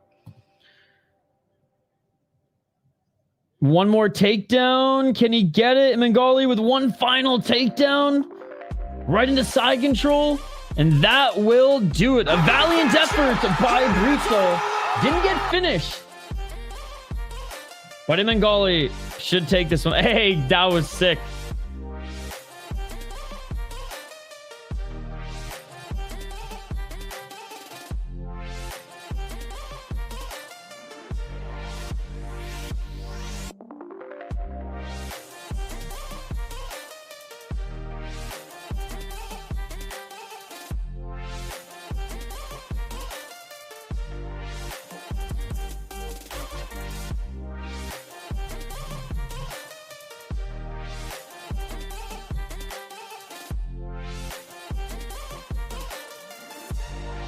All right, the winner is likely going to be Imangali. We're waiting for the official decision. Nice couple of suplexes, yeah. That first one, I loved how Brito got out of it and instantly took him down, but that second one was awesome.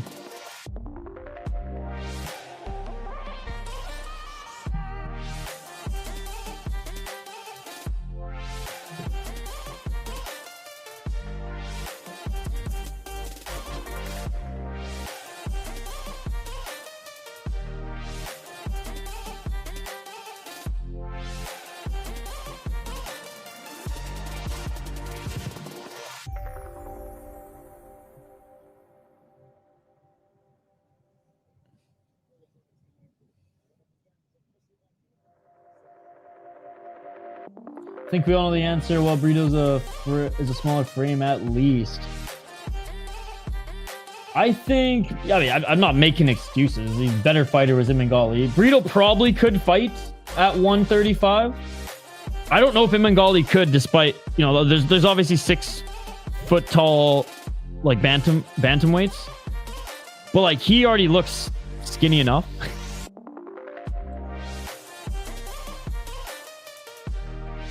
Good display of respect between them. Brito had his chance in the beginning. Couldn't get it done.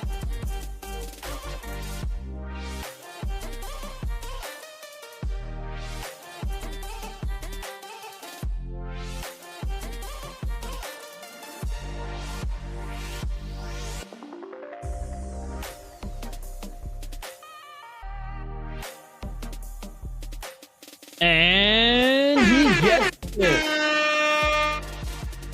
John Woodson. He's one. Isn't he 145? I don't think he's 135. What's his back? Oh, is the music still on? Oh my god, I'm sorry, guys. Holy fuck. That's been on for like 4 hours.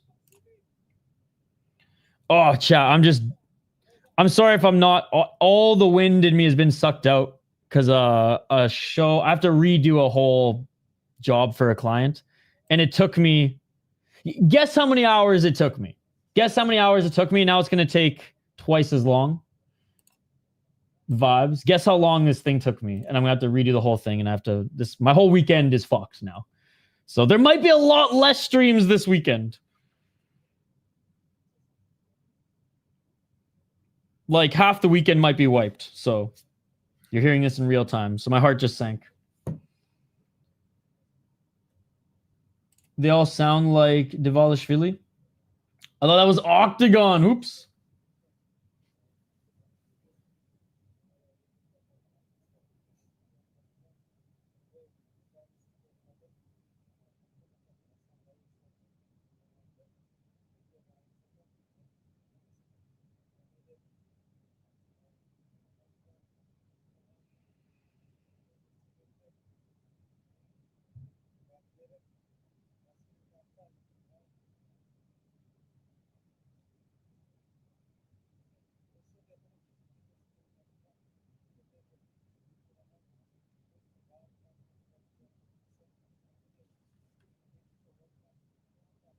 Brazilian guy got destroyed. I disagree.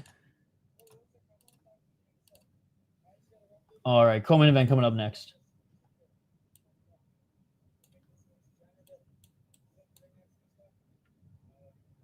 All right, give him the title shot next. I feel like probably their best divisions are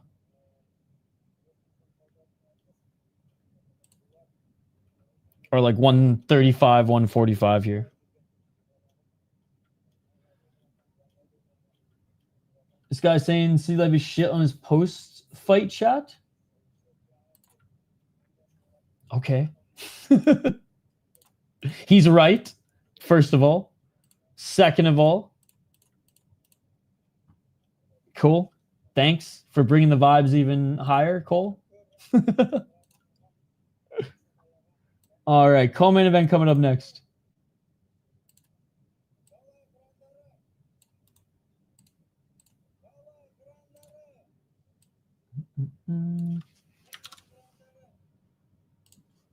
And honestly, this is the one I've been looking forward to the most today. I'm not saying the main event's not going to deliver. Hell, this one might not even deliver, but as far as the fights that I've been looking forward to the most, love it when two guys on the rise, right in their primes, are undefeated. One guy with a couple draws or whatever these are. Yeah, draws, but still.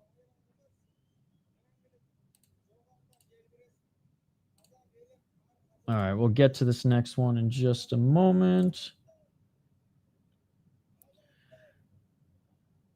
His cardio's up there. Looks like he can go again now. Octagon has delivered thus far. Always does. Always does. All right, he's calling for the title. I think like the only Octagon card that kind of... I don't even want to say it sucked. It's just the last two fights were horrible. And it just sunk the show. Because there were so many intermissions and things like that.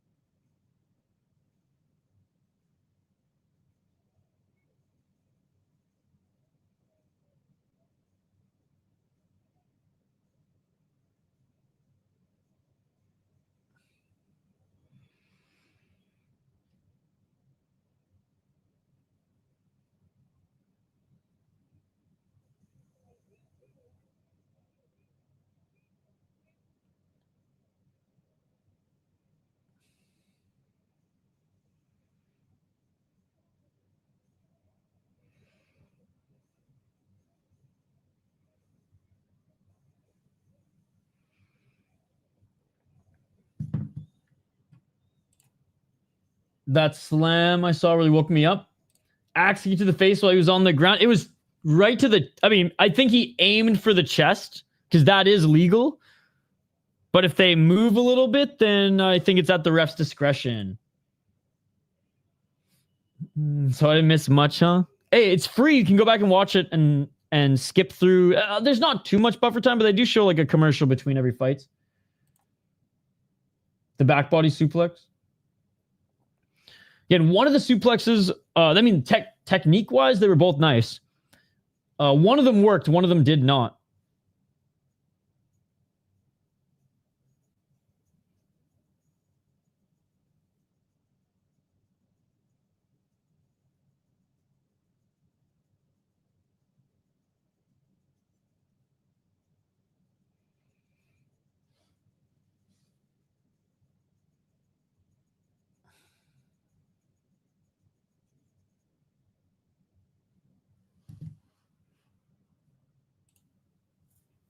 All right.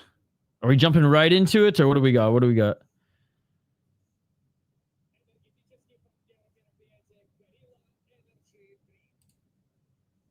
All right. Shout out to whatever. Oh, their Gorilla energy drink. I swear, isn't this like a clothing brand, Gorilla?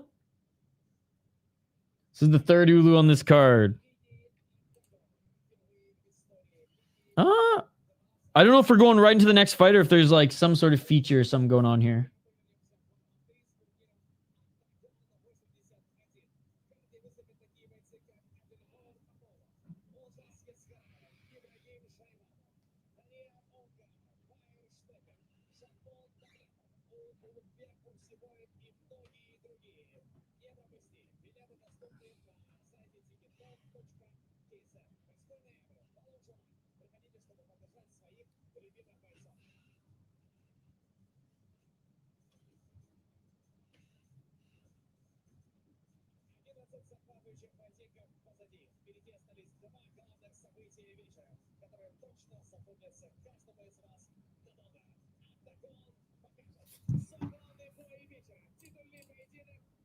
Gorilla also has an MMA league. Oh, okay.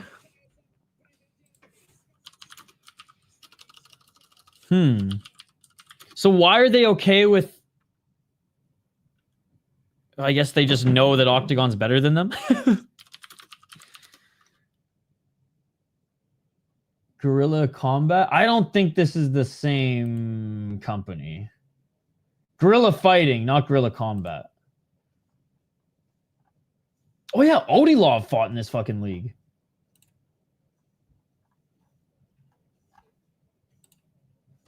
Hey, I guess they know this is getting up to, you know, 20 to 100,000 viewers, so fuck it.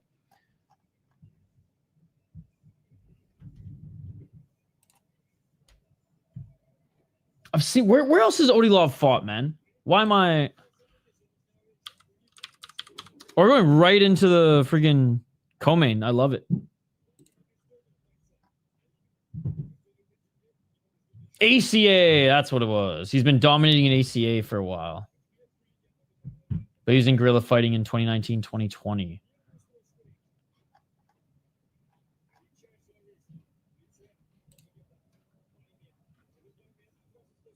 Translate. He said it. What you got going on with this organization?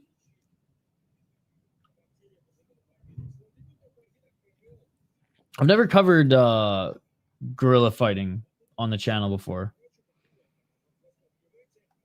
That's probably why I recognize it, though. Because I see it's like clothing and a league.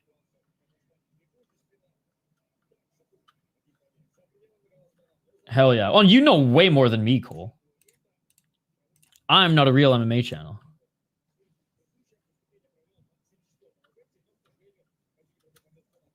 All right. Bayem Nurzhigit is 7-0-2 as a pro, 4-0 in his last, or sorry, 4-0 4-0-1 in his last 5 fights. 2 KO TKO. I believe is Isha's a silent sponsor? No. Of who? 5-0-1 of Octagon. I have no money to give anybody. And I just lost half my pay for the month, so thank God that fucking guy, that racist dude, donated. Being a 5-2 guy, 3-3, 3-0. Different Tamirov. There's so many Tamirovs out there too, and someone from like Uzbekistan, someone from Tajikistan. He did go to a draw against a 4-1 guy. That was the first step up in competition he took. And then honestly was beating pretty good guys at his level. 5-2 guy. And then a draw again with a guy who was 7-4. So overall, not a bad record. But doesn't finish a lot of his opponents. Ruslan Kasymaly Uulu. We're going to close on accessories, right? And a fighting league. I like the Guerrillas market label. Me too. It's memorable as hell. And that's how you know it works. All right, 10-0 as a pro for the third Uulu on the card. Ruslan Kasymaly Uulu. 3 KO TKOs, 1 submission, 6 decisions, 4-0 in Octagon League. Beat a 9-1 Anar Azizli, sorry, in the first round to win the title. Beat an 11-6 guy to defend it. And now is looking to defend it for the second time against Nurzhigit. Yes, this is the first of 2 championship fights on the card. Before then, he beat a 3-1 guy, 6-2, 3-2, 7-3. Muradov, shout to the old Muradov professional. I don't even know if this thing is still going on. No, I don't think it is. We covered some Muradov on the channel. It actually did really well, funny enough. He fought only good leagues. Alash Pride, Muradov. I mean, I don't know if Muradov was a good league. It had some good fighters in it. It was literally held at the YMCA of friggin' Uzbekistan, but oh man, I imagine Ulu's got more grappling.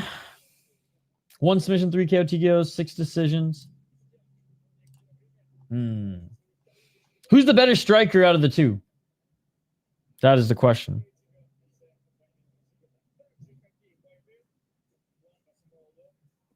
I'm going with Uulu. Uulu. Kyrgyzstan versus Kazakhstan. Will the hometown guy get it? I'm amped for this fight. I feel more excited for this one. Someone's O's got to go. And they're both in the cage now.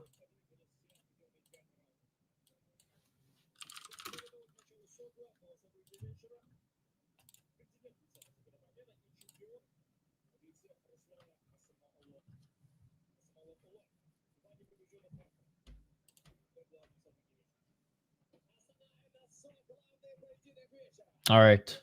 Both them in the cage. Co-main event.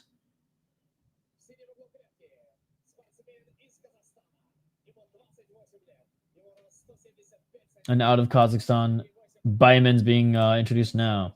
Back when I was doing shows, gym versus gym events were taken off. Too bad it never grew wings, right? It was super. I mean, it's still, I don't even want to say it's big. They still do it in Japan, but like, not many people really care anymore. And so many fighters are like, jump from gym to gym or spend half their career in one gym and then move to another. That like, it's not as loyal. It's not like the early 2000s and 90s. It was like you were really loyal to your gym as well. Uulu's only 23. Damn.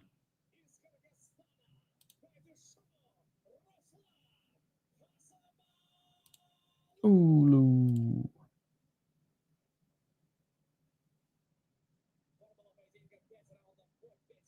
Yeah, yeah. And dude, honestly, some really good fighters come out of it. Oh, intense stare down. Good display of respect, but that was a good stare down. Again, this ref has had a weird night. Oh, he punches the... I get it now. I literally thought the guy dropped the camera last time. Maybe he did. But this ref early on the card did not look good. Later on the card has looked good. So I don't know what to expect. I don't know what to expect.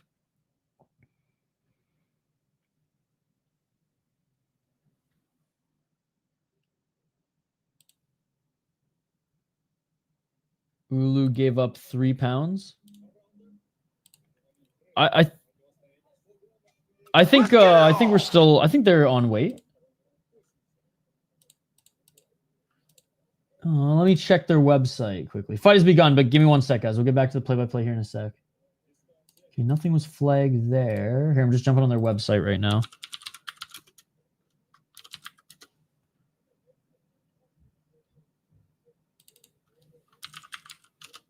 Sorry, guys. We'll get back to the commentary here in a sec. We're just making sure, because I don't think anybody missed weight for this one.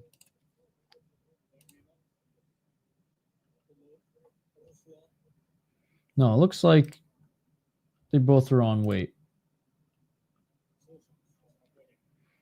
All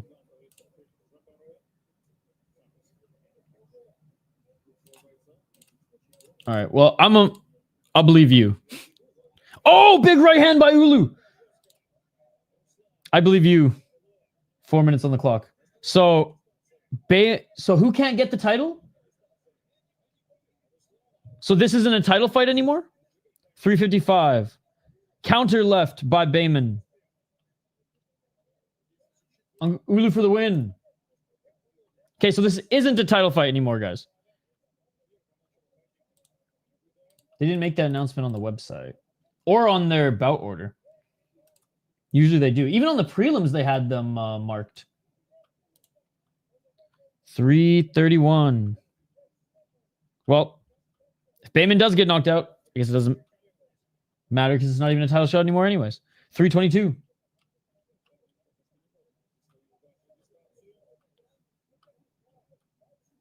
Overhand left by Baymen. Swing and a miss.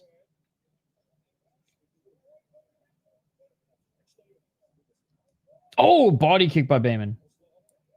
High kick by Uulu.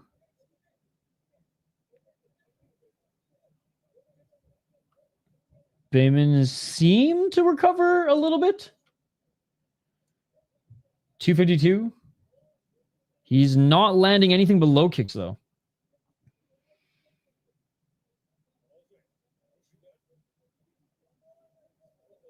One, two, swing and miss by Uulu. Still going to fight like hell over that 0. 100%. Yeah, who cares if the title's not on the line anymore? You don't want to lose that O. 229. You can maybe fight a little bit more aggressive now in the first round since you don't have to go 5. 219. Body kick by Uulu. Uulu's just picking his shots better and they're landing. Looking for a takedown now. Body lock. Can he drag Baymen to the ground? He does.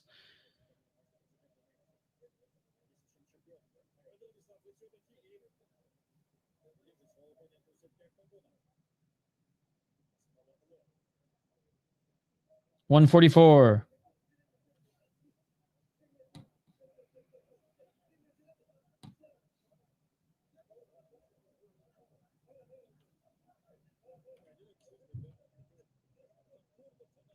And he drags him to the ground again. Left knee planted.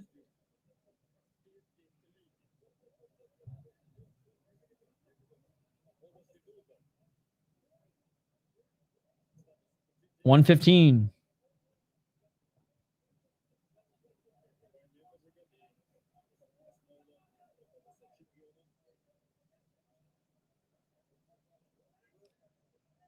And Uulu doesn't even really trip Baymen. I don't know how he went to the ground there. But Baymen ends up on his ass. Uulu enters the guard. Toes in the cage for Baymen, but this ref's asleep. 45 seconds.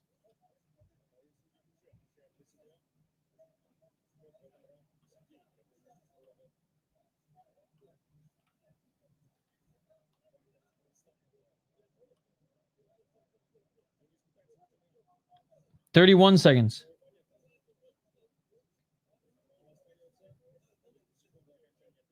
Right hand by Uulu. It's still a title fight because Baymen can win it. It's weird they didn't announce it. 10 seconds. But honestly, at this point, who cares?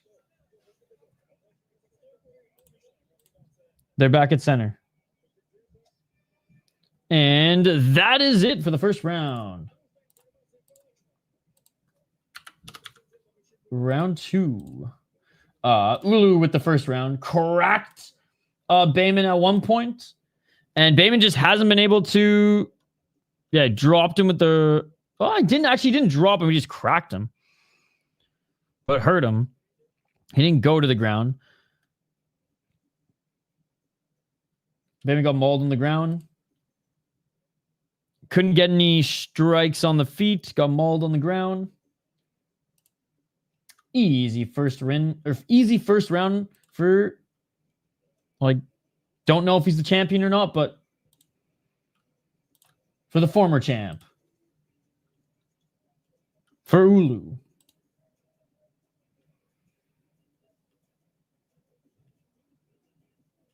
All right. Back up to their feet because of the no stools.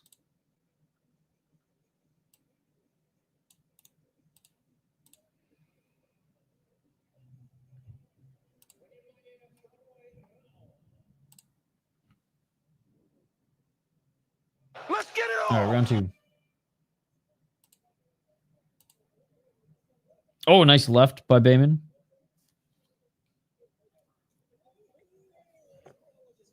Uulu drops him again. Or doesn't drop him, but cracks him again with the right hand. Sorry, not drop. Cracks him again with the right hand. 440. And jumping on a guillotine. Jumping on a guillotine here. Reverse guillotine. Oh my god, this is savage. This is savage. Uulu jumps on the guillotine right now. Baymen trying to roll out of it. Baymen, he's still conscious. He's still conscious, but it's hard to see. It's hard to see because both of his arms are in front of him.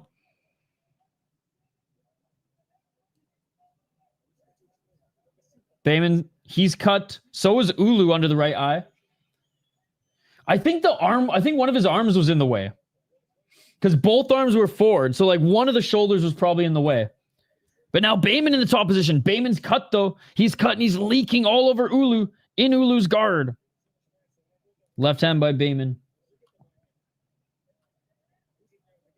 Baymen trying to pass into half guard. And he does. Good pass. 341.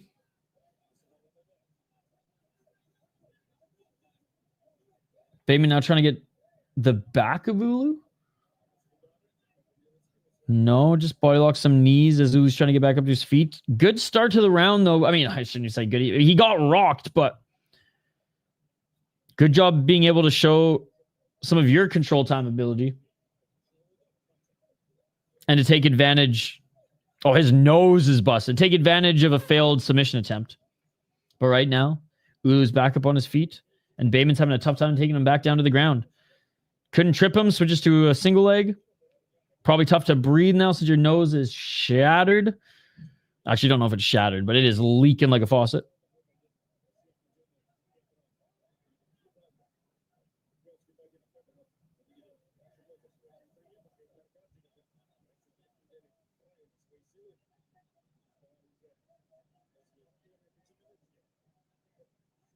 Left by Baymen.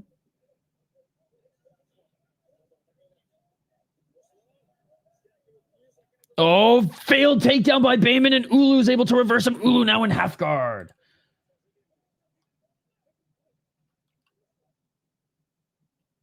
Baymen, nice job getting back up to his feet.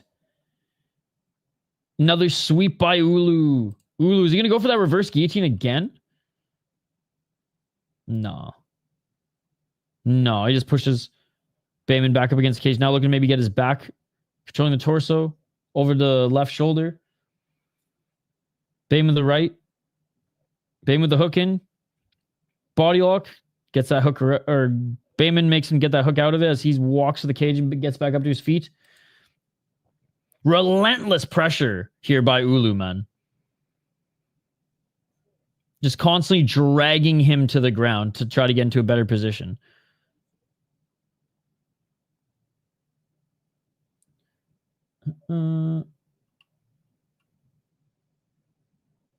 Typology says it's at 135. 119. He's not letting dude breathe. Okay, so it is a title fight. Got you.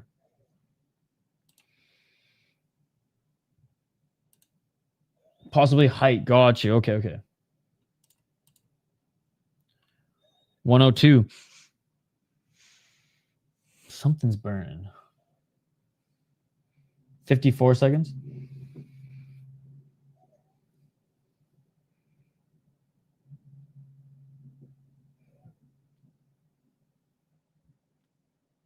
Baymen now with the body lock. Knee by Baymen. Can he get a trip? He had a failed takedown last time. Oh, he got it. He got the takedown. Now he's looking to get the back of Uulu. Ulu's right eye. I don't know what it got hit with, but Ulu's right eye is swollen. This fight's not disappointing.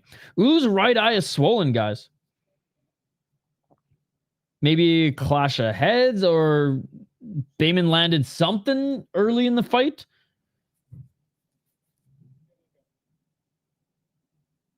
Or sorry, early in the round. Baymen will end holding the back of Uulu, but another clear round for Uulu, in my opinion.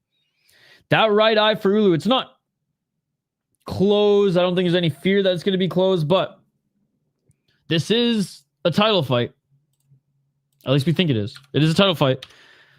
So if Baymen can jab or target that eye in a round after taking some more damage, it might be closed. Iceman's going to have to do some work. Yep.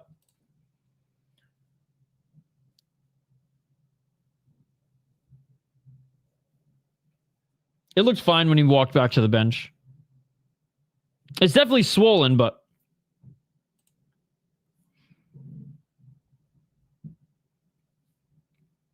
definitely it was still open. Like, it wasn't closed where he was like showing, oh, I can still kind of see through it.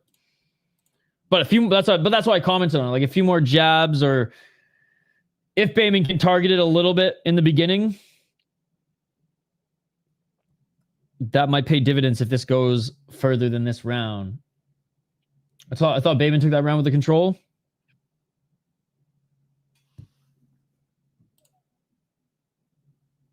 All right.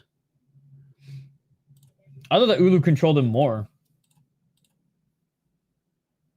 Round 3. Let's get it all. Nice high kick by Baymen. Let's see how that right eye affects Uulu, if at all. Oh, man. Okay. Octagon's feed is a little glitchy right now. Obstructed, but ready for anything. Oh, man. Octagon's YouTube feed is having some issues here.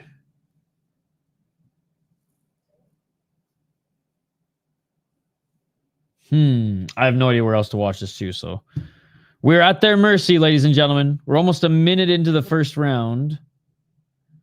And their connection's off, so it keeps freezing. But we'll get back to the action as soon as we can. As soon as we can. Over still a minute. Looks like it's still on the feet. Oh, please. Hopefully this isn't the rest of the card, because this would be rough.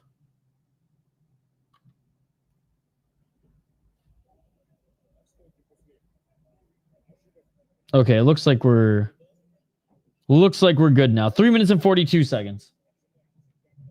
Oh, nice shot by Uulu. Uulu with the right. Uulu just missing with the left hook. We're at 350.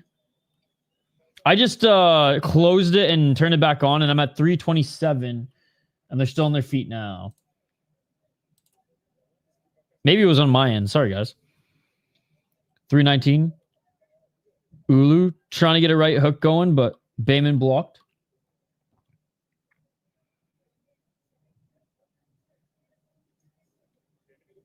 Baymen missing with the left. Baymen now looking for a takedown. Great timed takedown by Baymen.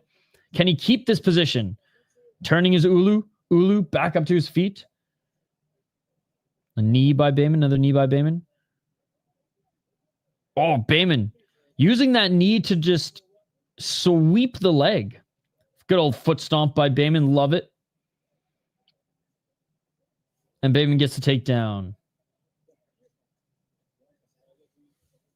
235.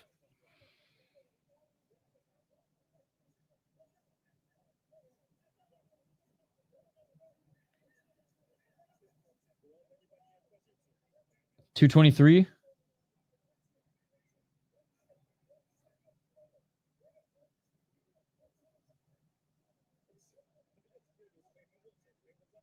Oh, and great job by Uulu getting in the full mount. 204.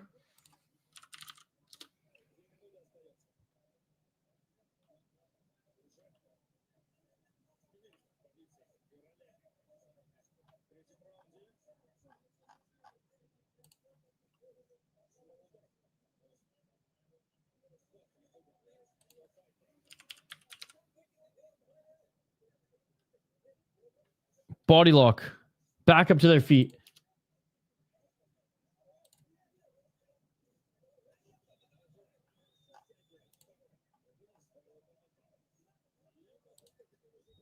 $125. Baymen.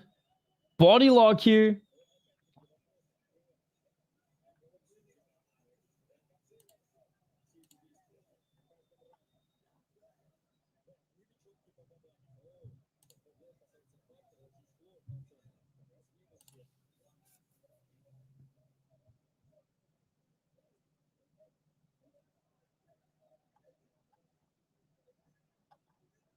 $56 seconds, and Baymen trying to drag Uulu off of the cage.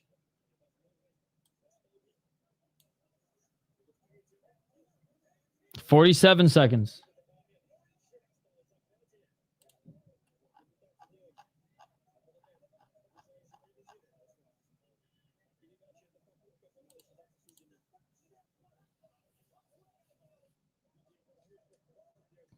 $329.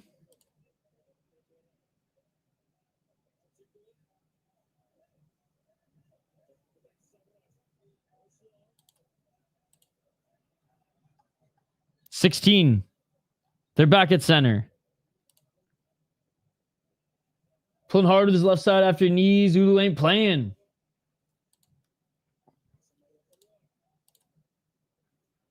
Oh, spinning heel kick attempt. Uulu with the left, and that's going to do for the third. That run, I could see Baymen maybe squeezing it because Uulu I don't know if he did enough on the feet before then.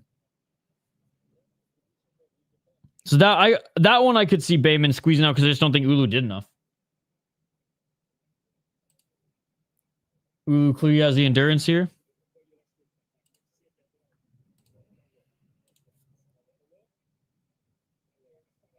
Great, I could give it to Baymen.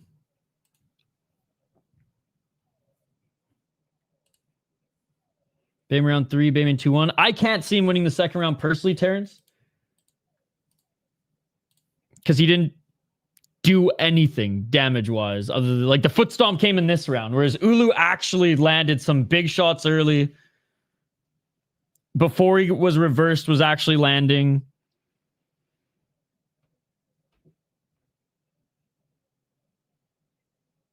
I mean, I guess the guillotine. No, but it was Uulu who had the guillotine attempt. So yeah, I can't see Baymen winning the second round at all. Now, I was operating under the assumption that he had the guillotine attempt. But I could see Baymen maybe taking over now if Uulu is getting too tired to be able to do damage. And just keep it, and just try to keep this on the feet. This is where Baymen could maybe take over.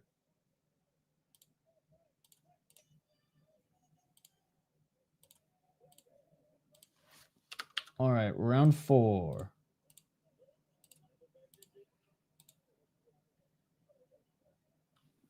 Let's get it all. Uulu looking for the right.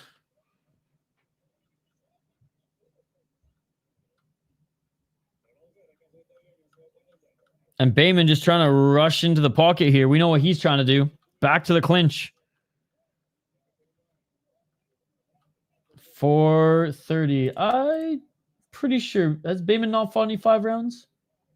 I guess you're right. No, he hasn't. Not even on other leagues.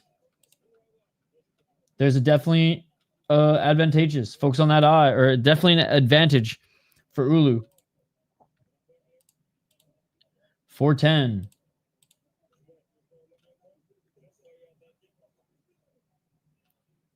Uulu pressuring Baymen. Oh, Uulu, some big shots here early. Baymen, we know he can take shots though. Body kick by Baymen.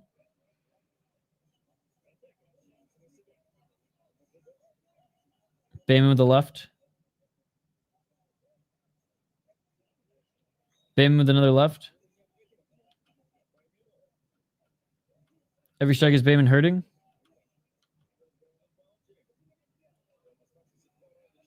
.331.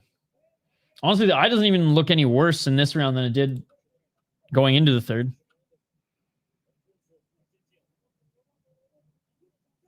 What was the ref doing there? Maybe it was like, I don't know, some water on the mat or something. Uulu looking for a back take. Uulu dragging Baymen down. Baymen right knee planted, left foot planted. 303. Uulu trying to drag him into deep water. Knees by Uulu. Oh, grounded knee. Love it.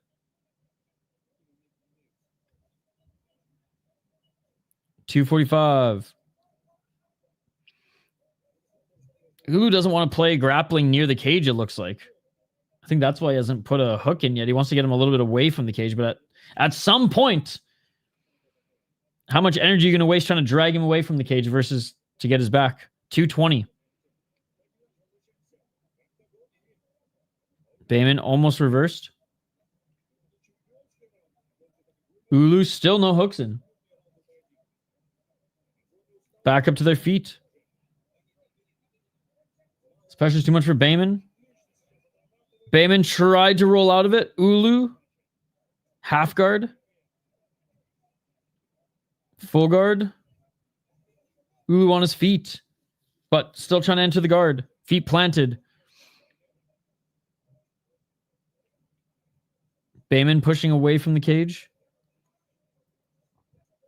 Now settled in his guard as Uulu. Uulu knees planted.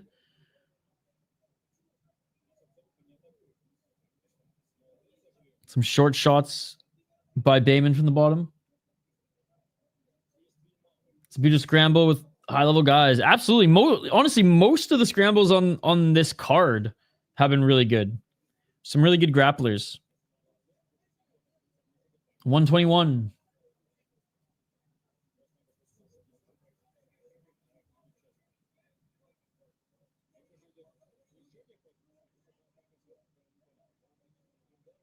$109. Trying to get the back, still rolling with it. And a nice job by Baymen. Baymen, body lock here. Beautiful reversal. Baymen trying to go for the takedown, and he does get the takedown. Beautiful job by Baymen. Probably definitely too little too late in this round to win it back. But some good work by Baymen here. Baymen with a knee.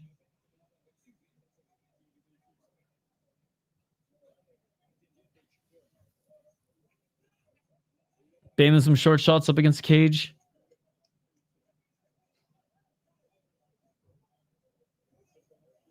Oh, there he attacks that eye again. They separate. 30 seconds. Left jab. Right hand by Uulu. Uulu eats a left. Uulu walking down Baymen. Baymen goes for the takedown. Uulu stuffs it with ease. Uulu. Control. Final seconds of this round. That's going to be an Uulu round for me. I like how Baymen did end strong, but 5th round coming up.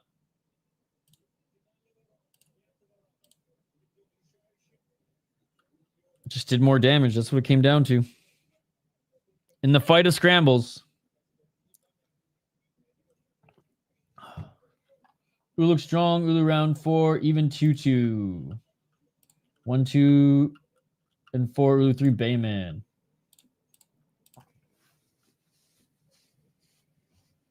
I just wish I knew what you saw in that second round, Terrence.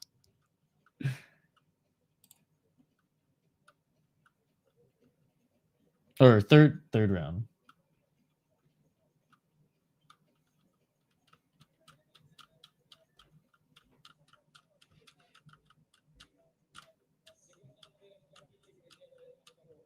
No, third round I gave to Baymen.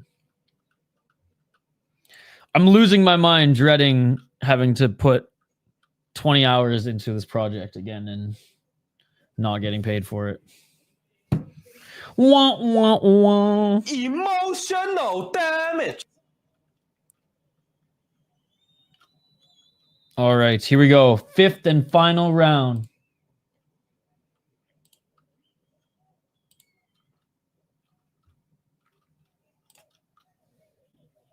To override a submission attempt and damage, though?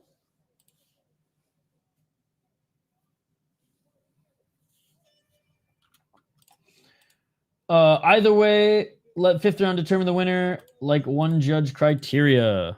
I mean, honestly, at the end of the day, I really don't care who wins this one. I think they're both playing to their strengths, and it's for a non-like war, it's actually a really, really fucking fun fight. So no complaints either way.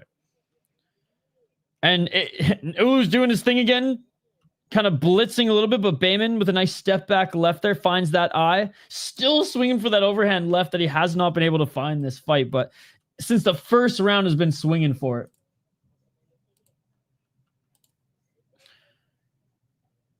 Nice block by Baymen. Uulu now back with the pressure. And I don't know if this is a smart thing to do for Baymen. Like, he kind of just accepted this position, puts his right knee down. And it's just risky to do because you don't know if a judge is going to look at that as a takedown because, like, Uulu is trying to drag you to the ground. Baymen tried to roll out of it. Uulu stays on top. I mean, I'm going to have to, which sucks. 344.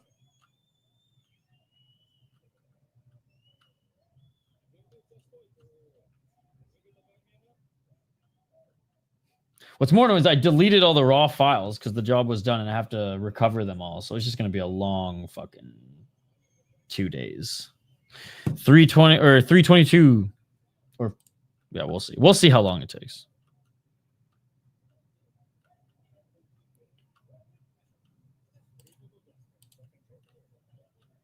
In full guard, but not settling in, or not even trying to pass right now.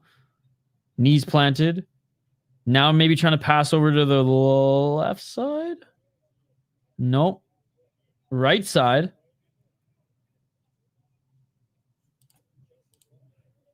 $253. No, I'm further butthurt, Cole, because this is the second time I'm going to have to redo the whole thing. I lost the whole project when something went wrong with one of the editing programs I use. There were some updates that fucked a lot of things up. And so I just had to redo it, and I have to redo it for the third time. And I'm just like, for fuck's sakes, bro. Left and right.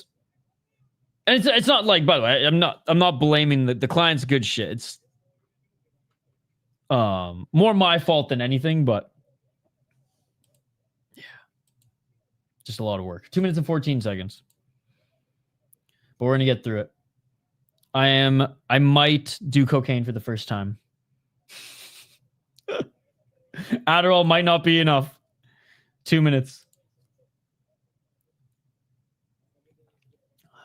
Next time you see me, I'll have white all over my face. My eyes will be going like this, and I'll have an IV of coffee in me.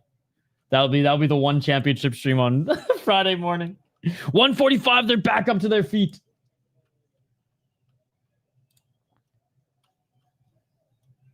You think if I snort 20 grams, it'll keep me dialed for 2 days straight? 132. Left hook by Baymen. And Uulu with the body lock here. I want to say drags him down, but doesn't even really drag him down. Baymen again kind of accepts the position, which I don't know. I like, as a judge, I'm more so giving that position to Uulu, right? 1 minute on the clock. Baymen trying to roll out of it one last time, but Uulu stays on top and gets back into the guard.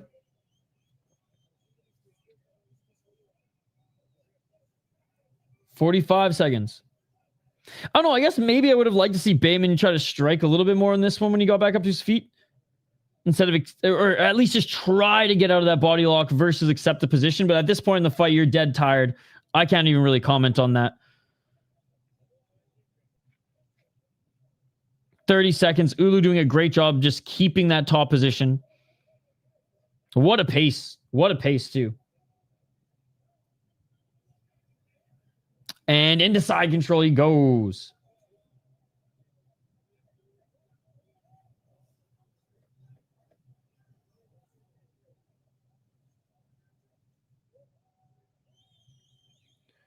Was you still alive? I just woke up. Yes, sir.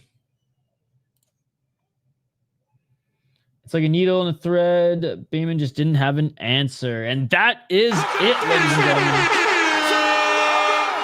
One more fight after this. Main event of the evening. Or morning. Well, I mean, we're in the afternoon now, so.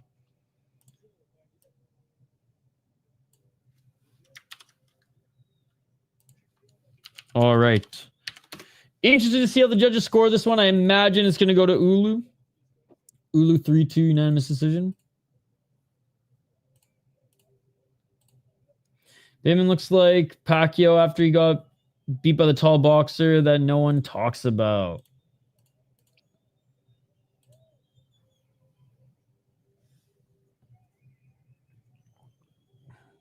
Not the exhibition fight. Is that what you're talking about?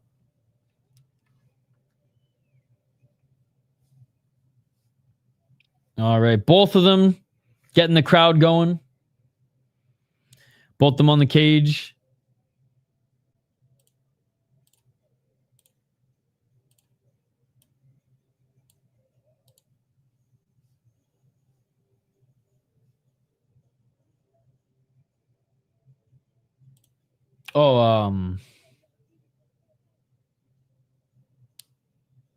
Anpo. I mean, Anpo didn't get a finish, so technically a no contest. I think the only way one of them could have won is if they got a finish.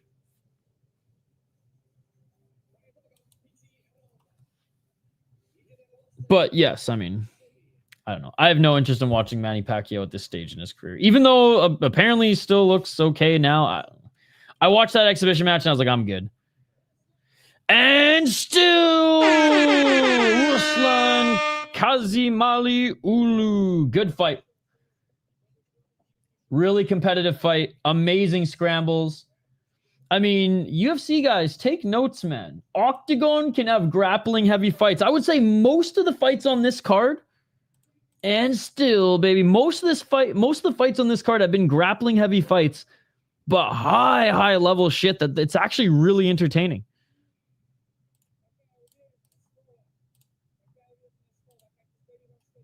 All right. Middleweight title next, ladies and gentlemen. Russia versus Kazakhstan. Baymen fought a great fight. Just wasn't defeating Uulu. Couldn't get his striking going early either. Was missing a lot of the shots that he threw. All right, we'll try to find some highlights on both of these guys. The challenger, Chapanov, Khamzat Chapanov, up against Baurzhan Kuanyshbaev. That'll do. That'll do.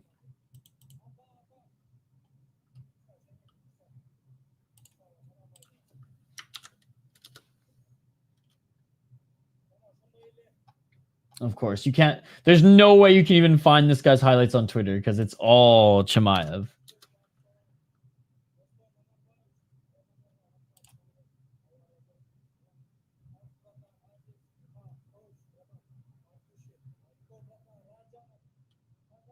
All right, I'm going to go to his Instagram and see if he's posted anything.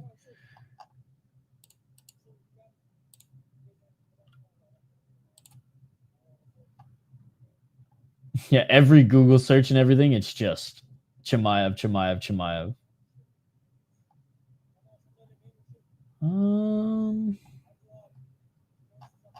Oh, he's trained at American Top Team before. Oh, the American Top Team in Moscow. Okay, okay.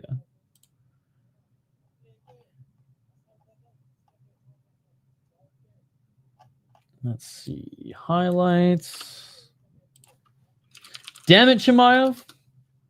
You've literally SEO'd this guy out of us watching his highlights.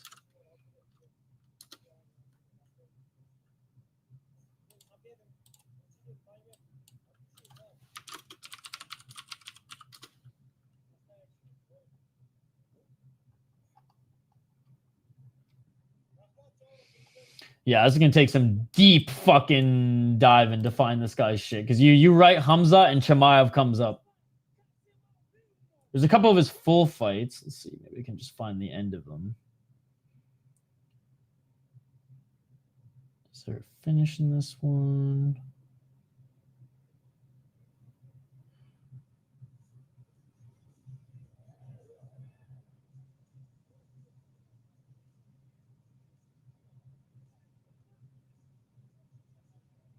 Dude, there's one where the guy gives up. We're not going to find any highlights on him. Sorry, guys. Not in like a quick 2 minutes anyways.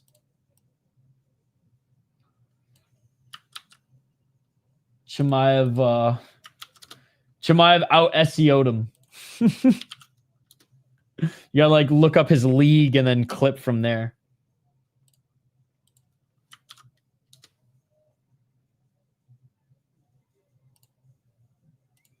All right, let's see if we can get any of the champions highlights.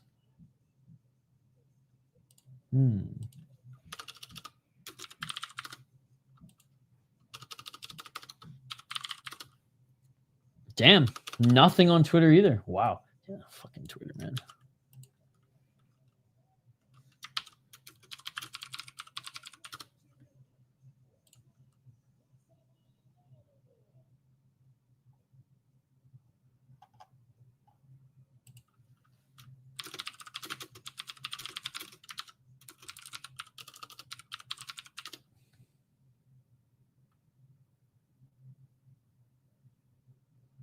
Okay, there's no highlights for him either. Damn, well, that sucks. Lamro, but it didn't really help. Anyways, that's okay. That's okay. We'll do our breakdown anyways. 15-5 as a pro, 4-1 in his last 5 fights on a 2-fight win streak to earn himself this title shot. 27 years of age, 7 KO TKOs, never been knocked out, 6 submissions, only 1 submission loss, and 1 decision. Most of his losses have come via decision. He did get a disqualification win, which interested to see how he got that. Last 2 fights have been, or one was in Octagon, one was in Core FC. He did fight a decent guy in Core FC, came back to Octagon, got a good win. Both those wins were in the first round. Lost to this guy who's 33-11. Damn. And he's the champion right now. That's crazy. All right, no shame in that. No shame in that. Apparently not a title fight, though. Anyways, be a 10-2 guy, 13-6, 10-7, 10-7, whatever. 14-5 here. So he's been facing decent competition throughout his whole career. Lost to 3-0 guy. Turned out to only be 8-4, so nothing super good. And then Totrov and ACA, this guy wasn't anything special either. So some wins that he probably should have gotten back, and a lot of ineligible and modified MMA rules fights as well. But recently, anyways, and he did put together, it was 6-fight win streak at one point before losing to the now champ, despite him being 36 years of age. The 2 guys he beat after that were legit. Kuanyshbaev is 19-6 as a pro. 4-1 in his last 5 fights on a 3-fight win streak. 9 knockouts, 3 losses via knockout, 2 submissions, never been submitted in 8 decisions. 11-1 in Octagon, and you went 3-1 in Bushido. He lost to Oleg Jacek's brother, actually, at FEN. No shame in that. Dr. Stabashu came back, won in his layup fight, then fought for the title against a solid prospect, beat him, beat another really good prospect, or just a really good fighter, I should say, not even really a prospect, just a good fighter to defend it. And now he's looking for his 2nd title defense against Chapanov. I mean, he's been the Octagon champ before. I love how he won the belt, went to Bushido, had a side quest and Brave, comes back and defends it. They just gave that division 2021 off. I'm going and still. We're ending with the hometown guy winning and still. Yo, what's up, Home Dan Sock? Good to see you. Good to see you.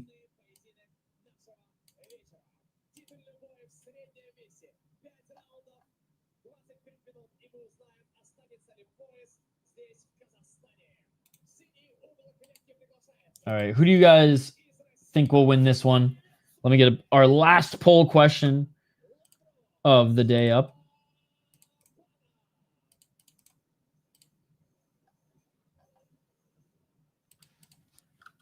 Who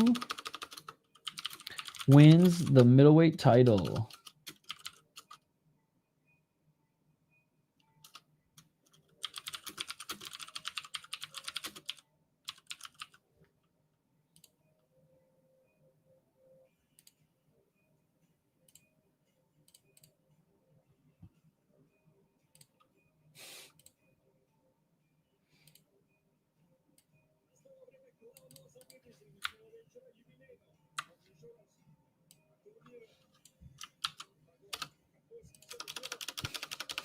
It was a carrot. Don't believe me?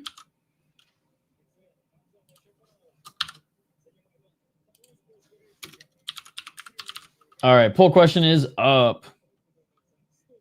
Guys, don't forget to smash that like button too. I think our like goal was 30. I don't even know if we're 30. We got one more fight to get it done. If you're watching, smash that like button. I'm going with Mother Russia. Chapanov just knocked out a guy in his last fight. Submission and knockout finish. 2 months ago, too. Whereas Kaisar Zhaugashar has not fought for 5 months. Is this Shavkat FC? What's up, Chris Cushman?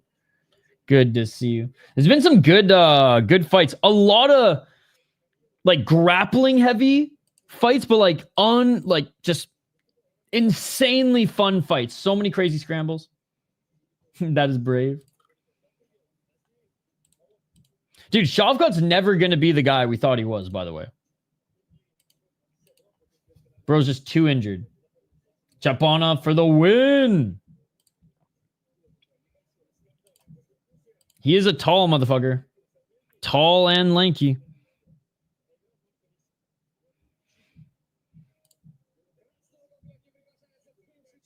I don't even like I'm not familiar with either of them. I don't think I've watched a single. I mean, maybe I've watched some of him. Actually, you know what? We did watch. Actually, never mind. I know who Chapanov is. 100. We watched this one. I'm pretty sure we did Octagon 77. But not super familiar with either of these guys. Kuanyshbaev. There's more submissions than there are knockouts in this one. But a couple TKOs. No like crazy knee or flatline knockouts, just overall really good fights and good submissions and mess stoppages. But the first fight on the main card was hilarious. The first round was awesome. Second round was a complete clown show. Guy spit out his mouth guard. I counted 15 times. And after the 5th, the ref should have ended the fight because he kept doing it to buy some time because he was so tired. But literally, dude, they'd separate him. He'd get back up on his feet, spit it out. And the ref was like, come on, dude. So eventually the ref just waved it off and was like, fuck you, dude. Always been the opposite of Bisping. He's not good at picking fights. I think I listened to Bisping's podcast like very early on. So like I want to say like 6 years ago. So I don't even know if he's good at doing it anymore. Shows that he's not been to the distance, and it shows that. Dude, Chris, it was fucked, dude. Like I made a tweet about it too. I was like, that I'm more pissed at that ref for not ending the fight earlier because it's like, dude, like what was that? I'm like 23, 7 more. 7 more likes. Or you're number 23. Yeah, 7 more likes. Let's go, baby. Smash that like button. And thank you guys for hanging out with us here today. Trying to keep the vibes up, even though I'm like dreading the next 48 hours. But hey, the fights are continuing to deliver, and you guys are fucking awesome hanging out with us here today. I think he just started one. I've not listened to an episode yet. I don't know if I could listen to his podcast, man. He's got no... Je ne sais quoi. You know what I mean? Like only when he's talking shit or like giving like a post-fight inspirational speech is when like Dom Cruz is worth listening to. If I wanted to hear a monotone where the most expression, that's probably even too much, where the most expression is a 1/16 of an octave change, then I would 100% listen to a Dominic Cruz podcast. Listen to my podcast. He doesn't have the time, it seems. Bisping, the movie star. When was the last time Bisping was even in a movie? I don't even watch movies, so legit question. I mean, I see his YouTube channel is always live, so he's clearly making money off that YouTube channel. ASMR Cruz. I don't know, man. Like, again, I think Cruz is a brilliant mind when it comes to the sport. Yeah, has he had some bad fucking moments on mic? 100%. We all do. But it's just like, I don't give a shit when he's on because there's no passion. There's no range in sound. It's just the monotone, right? Always sticks to technical aspects of MMA. Hope he sticks to the technical aspects of MMA. And that, if he sticks to the technical aspects, then I'll probably just listen and we can all just roll our eyes as his monotone. But if he starts getting into stuff that like I don't like It's like comedian podcasts getting into politics. Like, that's why I stopped listening to every funny comedian podcast out there. Because other than the It's Always Sunny in Philadelphia one, every other one is just thinks that they're a fucking expert about X, Y, and Z. And I'm like, I'm good. It looks like Dan Henderson spent extra time in Uzbekistan. I think he made one or two lately. I do like his commentary. Everyone had a moment. I just wish there was some oomph to it. You know what I mean? Because you're a color commentator. You got to bring color. You got to bring that little extra vibrato to the broadcast. And it's like everything, most of what he says is awesome, but it's just like the way that it sounds. It's like, bro, I'd rather listen to Anik talk about custody battles because at least he's passionate about it. Oh.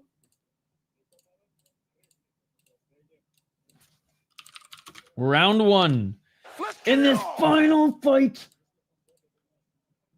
of the day, ladies and gentlemen. I was going to say morning, but we are well into the afternoon now. Excitement. 418, low kick by Chapanov.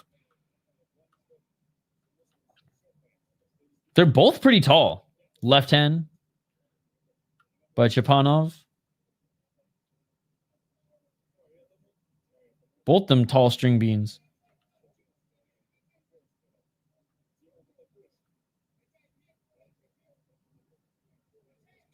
Spinning back fist attempt by Kuanyshbaev.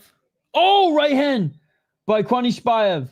Kuanyshbaev with a nice right hand on Chapanov. Chapanov now with the body lock. Chapanov trying to drag him back to the ground. I get what you mean. He has more technique commentary. He explains things well, at least. 100%, yeah.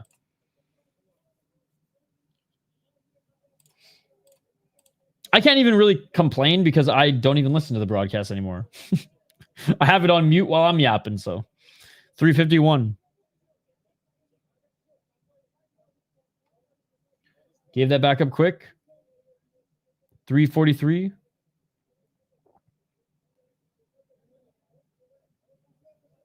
Knee by Chapanov, but not doing much damage up against the cage here. Left shoulder strike by Chapanov.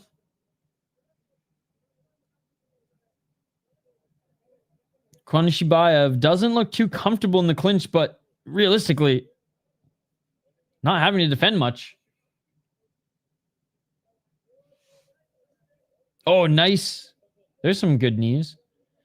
I wish he would do something more with it other than those two knees.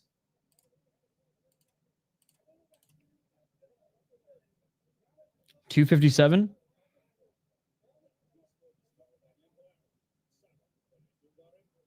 I mean, the refs have been unwilling to separate guys today, so I'm sure that's something that his coaches have noted. 244. I don't think any of them landed. The first two were nice, though. 238.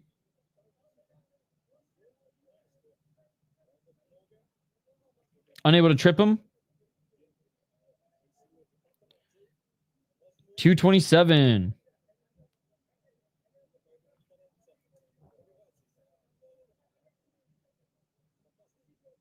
Chapanov. I mean, these are good knees. They're not landing, but good knees. Tie clinch him. Okay, there's some nice left elbows. Beautiful stuff there by Chapanov. There we go. Now he's working.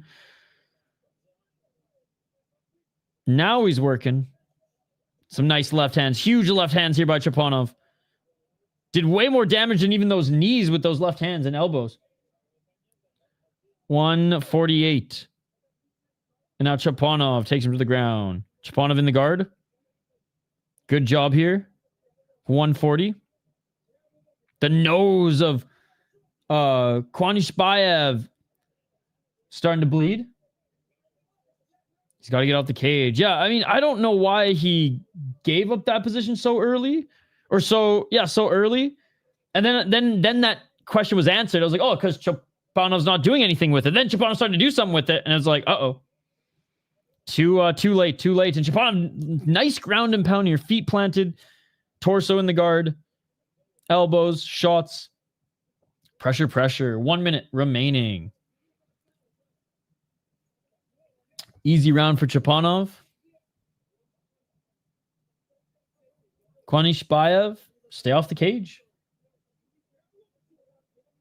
Oh, good little trip here by Kuanyshbaev as he took out the ankle of Chapanov, but now Chapanov's back in the guard. He's trying to catch his arms. 35 seconds. Nice job by Chapanov. Still just landing some big shots. There's a left elbow. There's a right elbow. There's another right elbow. 25 seconds. Kuanyshbaev eating more left hands. 10 seconds remaining. Oh, big left by Chapanov. Another right by Chapanov. I think he just looks like he's trying to beat the shit out of him. And they're back up to their feet at the end of the first round. Great job by Chapanov. Was able to get that position up against the cage. Took a little while, but once he started going, like I don't know why he didn't start striking for so long, but once he did, was able to get that fight. Was able to get the fight to the ground early, and here we go. I don't see him keeping that same pace for 25 minutes. Again, I don't even think it was insane pace. 2 minutes of that round, he literally was didn't throw much and was just mostly holding Kuanyshbaev. It was only in the last 2 minutes where he started to dial it up a little bit. I think it's personal.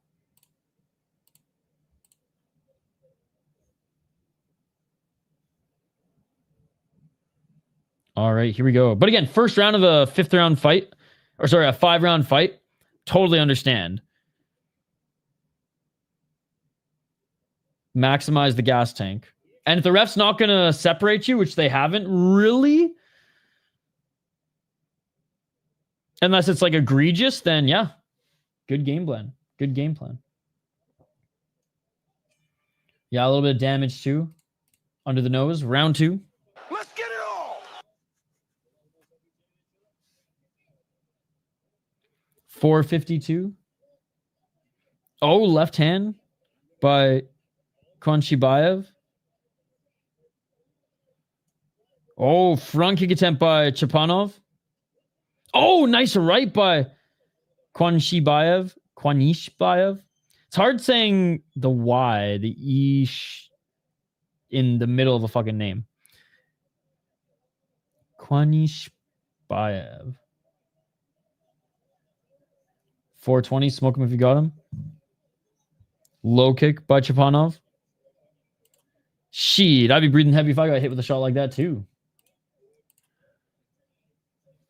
There's another straight left by Kuanyshbaev.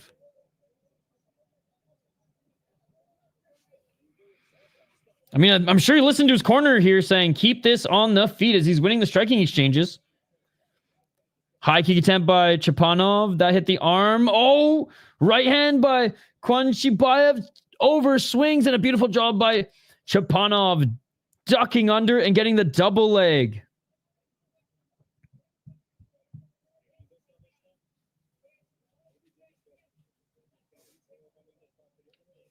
The Dagestani leg clinch as he locks them up here. Asks the mat back to the cage for Kuanyshbaev. But Chapanov, not even from Dagestan. But he's got that move down. Really good takedown. Yep. Locking those legs up against the cage.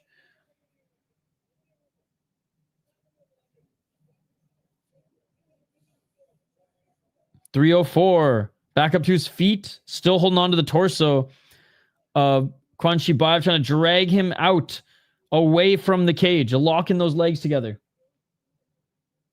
251. Kuanyshbaev back up to his feet. Eats a knee in the tie clinch. These are the knees I wanted to see from Chapanov. More tie clinch knees. More tie clinch knees. Right elbow. Left elbow. Right hand just misses. Sliced open on his forehead is Kuanyshbaev after eating a ton of those elbows.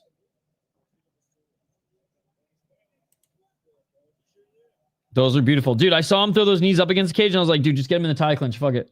Left jab by Kuanyshbaev. Right to the body by Kuanyshbaev. And, oh, nice takedown defense. 208. Good sprawl by Kuanyshbaev. Still sprawling. Can Chapanov finish the takedown?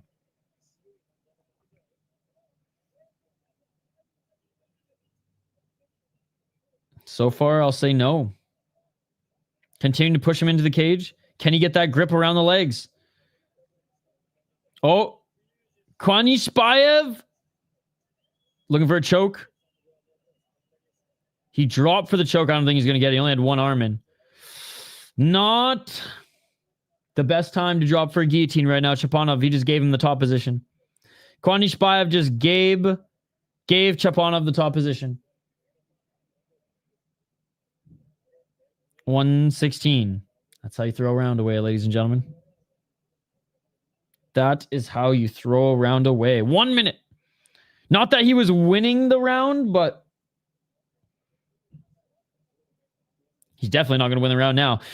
Half guard for Chapanov. Trying to land more elbows here. Now back in the full guard. Silly goose. Dude, he only had one arm in too, so I don't know what he was thinking. I was like, there's no way you're going to get Darce from this. And then he dropped, and I was like, uh-oh. Guillotine? 40 seconds. And Chapanov doesn't even really have to do anything here for the last 30 seconds. The ref is not going to stand him up. They could literally just stay in this for 26 seconds.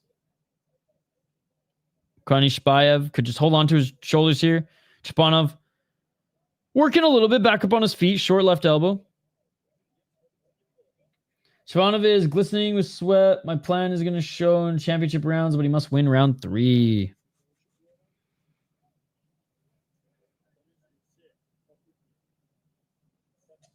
And that is it for the second round. Another great round for Chapanov. That's 2-0 for me.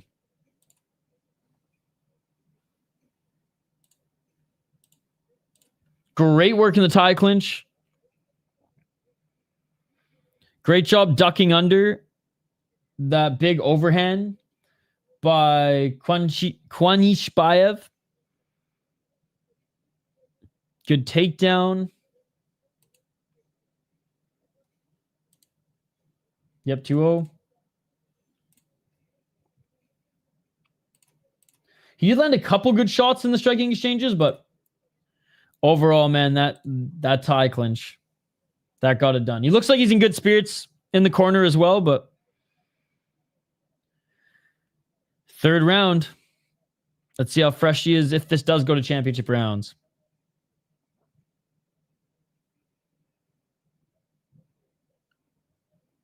All right, and here we go.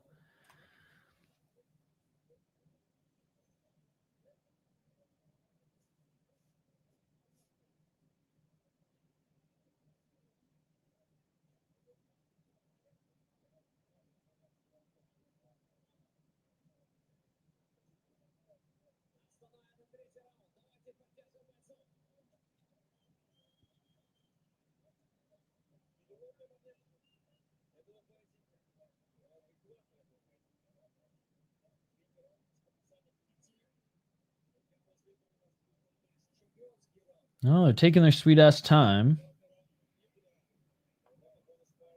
And the cut is not as bad as I thought it was on the forehead, by the way, of Kuanyshbaev.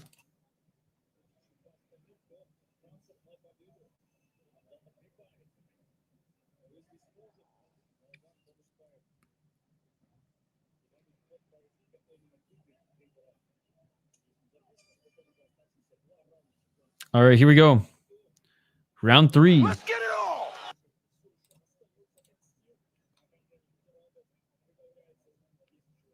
4:51.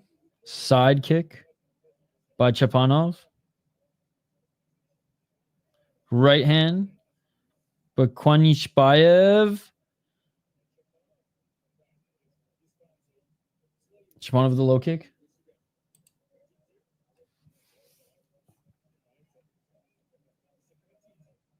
Kuanyshbaev walking forward. Swing and a miss.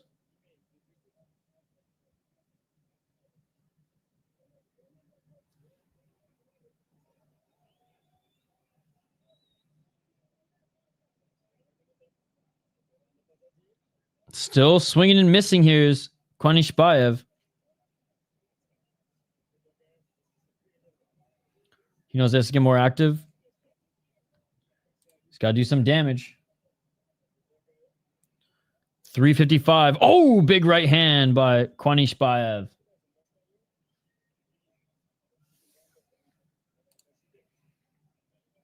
$3:45. Can he get the takedown? Chapanov looking for the takedown. 3:37.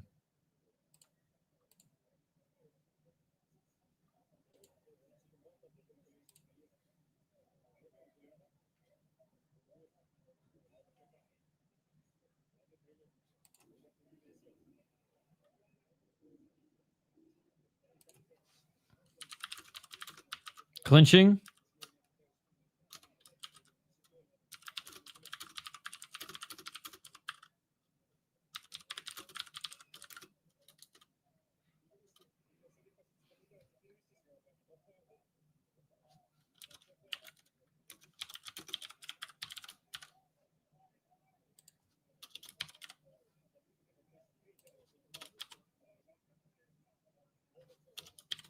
Still unable to get him to the ground. Here's Chapanov still working on the cage.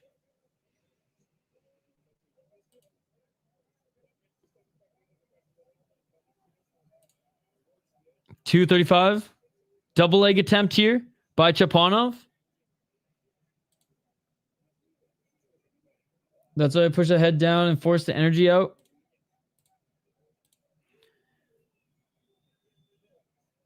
I mean, this is just tiring out Chapanov here. He cannot get the takedown. Kuanyshbaev stuffing the takedown on him. Honestly, Chapanov might have to duck under a shot by Kuanyshbaev to get that takedown like he did last time. Because this is going to be a Kuanyshbaev round if Chapanov doesn't do something soon here. And he's got 2 minutes left.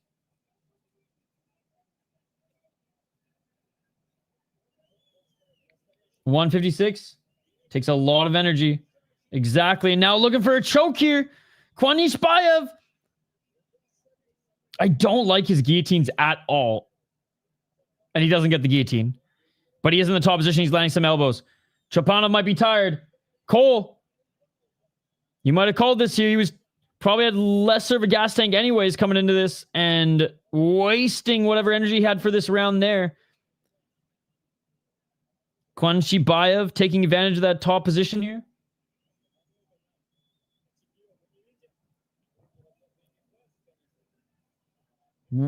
Basically just tangling up Chapanov up against the cage and landing some hammer fists.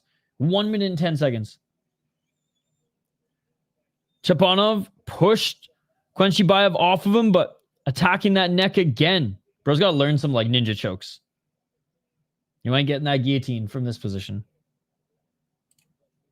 You ain't Charles Oliveira, buddy. 51 seconds. Oh, there it is. Can he get the Darce? No. Can't get it. Can't get it. 41 seconds. Nice knee, though. Oh, he's trying now. He's trying now. Good job by Chapanov. Getting out of it. Now looking for a right single leg. Chapanov couldn't get a takedown this entire round. He ain't get one now. Oh, there's a nice right hand by Kuanyshbaev and a kick as well to the body. Oh, knee by Chapanov, but final 15 seconds of the fight. There's not going to be much power on that, especially since it was labored. They each land a 1-2. And a nice takedown by Kuanyshbaev. And that is it for round 3. Clear round for Kuanyshbaev. Chapanov is dead tired, and Chapanov used a lot of his energy trying to take down Kuanyshbaev instead of, and again, easier said than done, than trying to duck under one of his shots and use momentum to go for the double leg. Now, that's putting yourself in harm's way. I get it. But what is more harmful, having no more gas left for 10 minutes, or possibly getting punched in the face? 2-1 chop? Yes, sir. Yes, sir. I don't know why I sound so surprised there. I wasn't even trying to be surprised. I was trying to be excited. 2-1 chop is what I meant to say. But yeah, 1-2 for Chap, clearly. Round 3 for Kuanyshbaev. I had a feeling this would have been the outcome. 2-1 Kuanyshbaev. So what round other than this one do you have him winning?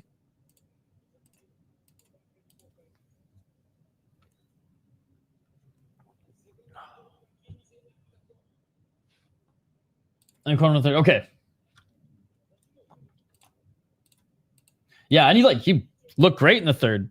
Was able to basically weather the storm, and then as soon as Chop was like, oh shit, I can't take him down, Kuanyshbaev was like, I can still take a couple shots. Hey, what's up, dude? Good to see you. Good to see you. It's free on YouTube. Not really coming to my choice anymore. Now we gotta hope Chap has a second win. Oh no, it's 2-1 Chap, but there's 2 more rounds. Absolutely. Absolutely. Round number 3. We're not even in the championship rounds yet. Or sorry, we're just entering the championship rounds. Just entering the championship rounds. We haven't had a championship round yet. We got 10 more minutes. If needed.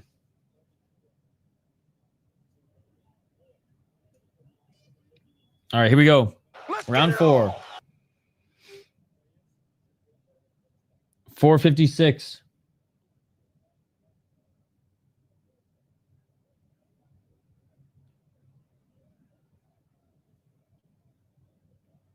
Oh, big right hand by Kuanyshbaev.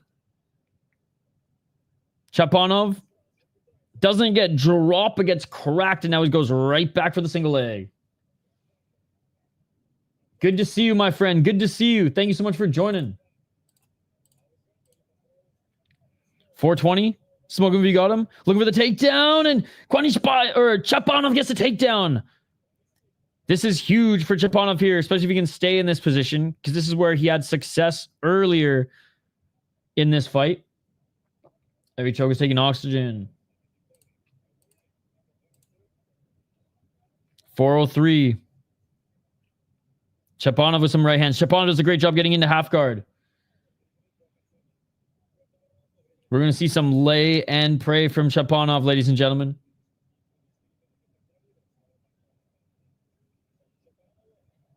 Right hands by Chapanov, trying to trap that left arm of Kuanyshbaev.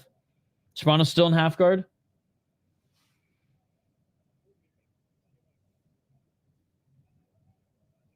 Smart choice.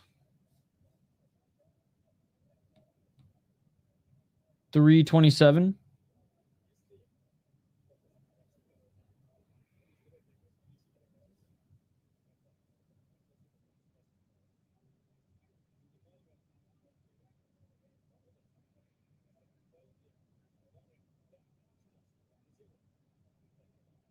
Three minutes.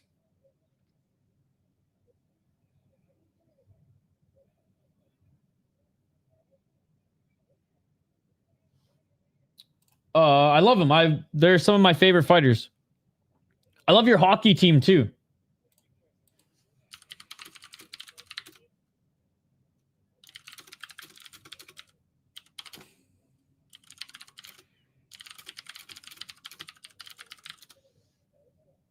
$235.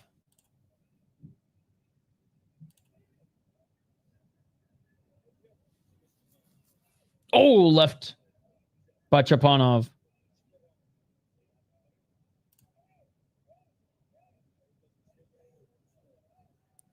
$219. Yeah, I'll tell you what, if there was a UFC card on a Tuesday at this time, I wouldn't be doing UFC, but you better believe we're doing Octagon. Wednesday. 205. Right elbow by Chapanov.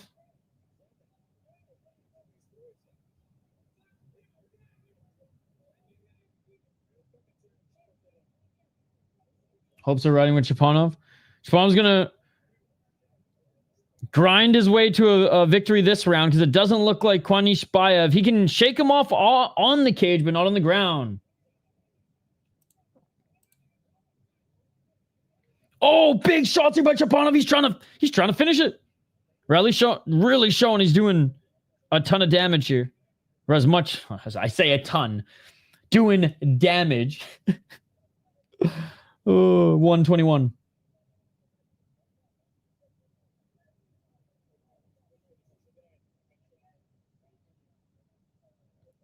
Hanging out in the guard now. Kuanyshbaev holding on to the shoulder. Let's see if the ref says anything here. Even a warning? No. All right.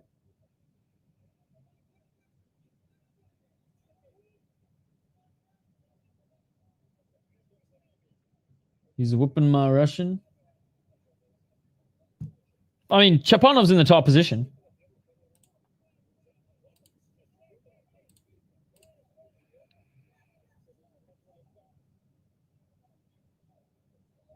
$35 seconds. Wait, Chapanov's winning this round. Chapanov's winning this round. More shots by Chapanov. Yeah, the Russian's not getting whooped in this round. 15 seconds.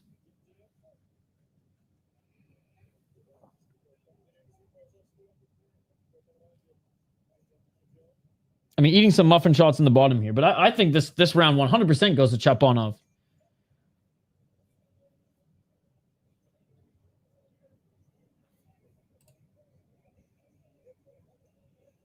I don't know if Kazakhs like to be... I mean, you're the expert. I'm going to keep my mouth shut on that one. You guys run with that one. I'm keeping my mouth shut.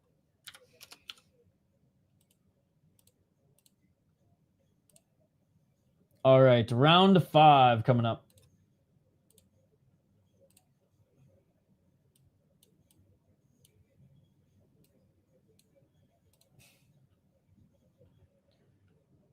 Between who?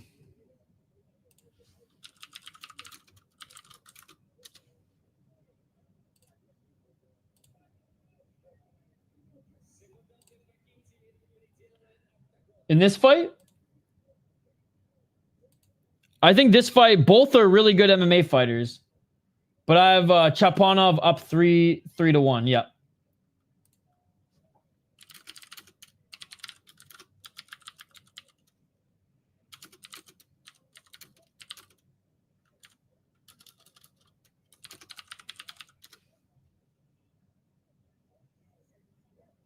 All right, 5th and final round, ladies and gentlemen. I think Kuanyshbaev needs a finish here, or else he's going to lose his title. All right, here we go, guys. Final round, the final fight of the day. Thank you guys so much for joining. Smash that like button if you haven't already, and let's get it. 450. Kuanyshbaev, he needs a finish, or he's going to lose his title. Going in for the double leg is Chapanov. Kuanyshbaev, do not go for a choke. Do not give up the position. A finish is possible, just not likely. Chapanov continuing to go for that single leg. Sprawling is Kuanyshbaev. If Kuanyshbaev can do what he did in the 3rd round, he'll still lose the fight, but...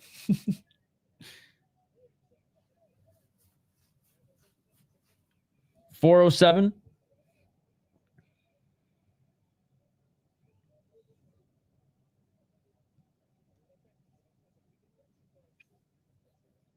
And see, it's cases like this. The ref has to at least go in and be like, move, Chapanov. You got to move, Chapanov. All right, the punches in the face will do it. Punches in the face will do it. Chapanov, still double leg. This isn't the worst way to lose. 340, yeah, having a good 5th round. Thing is, Chapanov, he's content with smelling crotch right now because he's up. It's Kuanyshbaev who has to be smart, but he has to push the pace here. I mean, you're in the 5th round. There's nothing more to lose. And they're back up to their feet. And again, focusing so much on the sprawl. That was insane. Kuanyshbaev focused so much on the sprawl. He went full starfish that Chapanov just hopped on his back. That was hilarious. Kuanyshbaev went full starfish sprawl that Chapanov hopped out of the way, jumped on his back, has the back take. This fight is, it's not over, but it's over, ladies and gentlemen. Chapanov ain't gonna leave the back of Kuanyshbaev.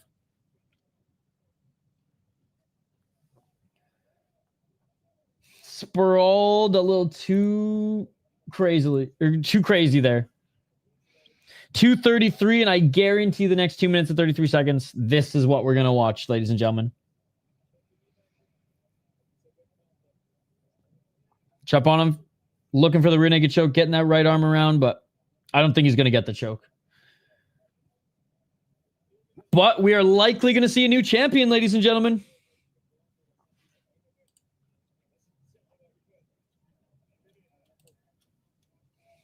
$205. Oh, okay, now I'm back in the full guard. Chapanov now back in the full guard. 6 more likes to hit our goal, guys. 6 more likes. 145.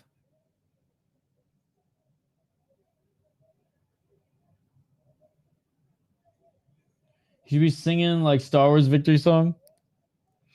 133. And Chapanov doing enough to work here in the guard, pushing the shoulders of Kuanyshbaev into the cage. Some short right elbows, but again, he's doing just enough to stay in this position. And honestly, Octagon hasn't really warmed him. I think he's warmed him once up against the cage to work, but doing just enough here. Kuanyshbaev trying to scramble out of this. 1 minute remaining. Look at that belt one more time, Kuanyshbaev, because it's going to be gone after this. 52 seconds. Final minute. Can Kuanyshbaev do anything here? Unless an elbow from his back finishes the fight, which I've only seen happen once in my life, and it was in KSW. This fight is over for him, and he's lost his belt. 33 seconds. Chapanov.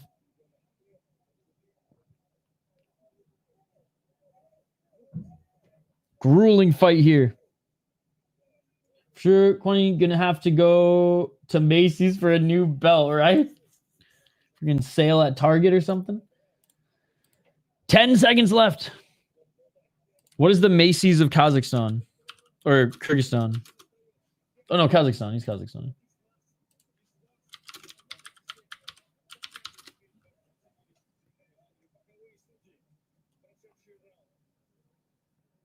And that is it, ladies and gentlemen.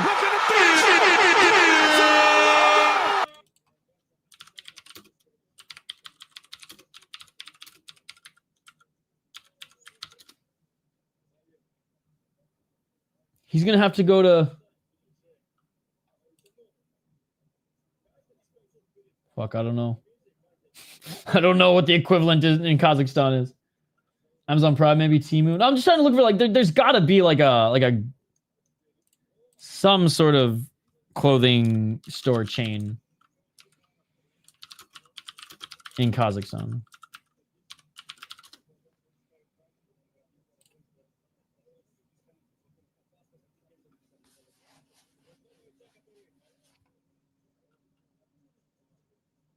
Oh, there's a lot.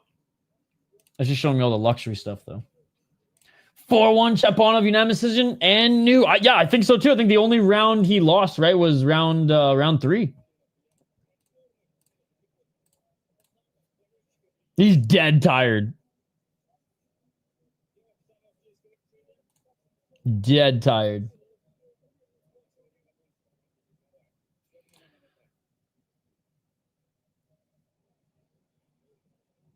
All right, we're still awaiting the official decision, guys.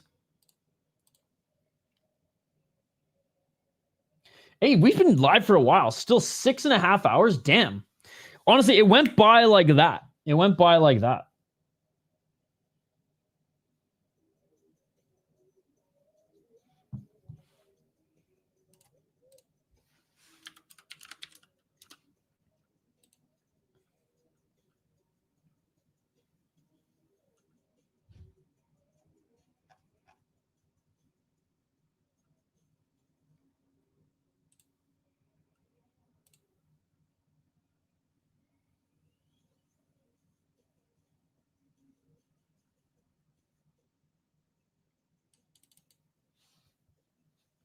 All right, we're still waiting. We're still waiting.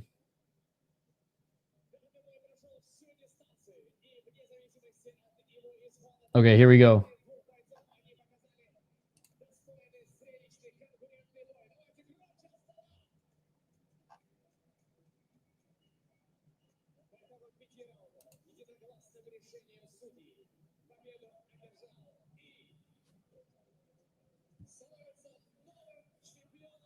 And new Khamzat Chapanov is your new Octagon middleweight champion.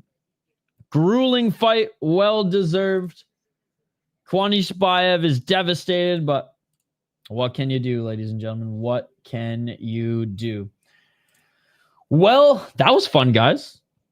It's official. It's official. Superb performance from Chapanov. Hopefully people give him his respect and let the world know there's another Khamzat out here doing work. A tall, lanky-ass one, too. Unreal. Hey, thank you guys so much for hanging out. I really appreciate it. You guys are amazing. So far, the schedule, just check on it. I might have to make some changes. Basically, the next 48 hours, I'm not sleeping. I'm going to try to get this job done. Oh, amongst all the other shit I have to get done. But hopefully we get through this weekend. And if I die Wednesday morning next week, I'm okay with it. I'm okay with it. Because this week, if there's any weekend that's going to kill me, it's this weekend. But bring it on, bitch. Let's fucking go. Smash that like button and subscribe. And I will see you Friday morning for one championship on this channel. Thursday night, tomorrow night for Minnesota Wild and Pittsburgh Penguins on this Soda Pod. Appreciate you guys. Smash that like button, subscribe, and we will see you on the next one. Peace. I'm out of here. Yeah.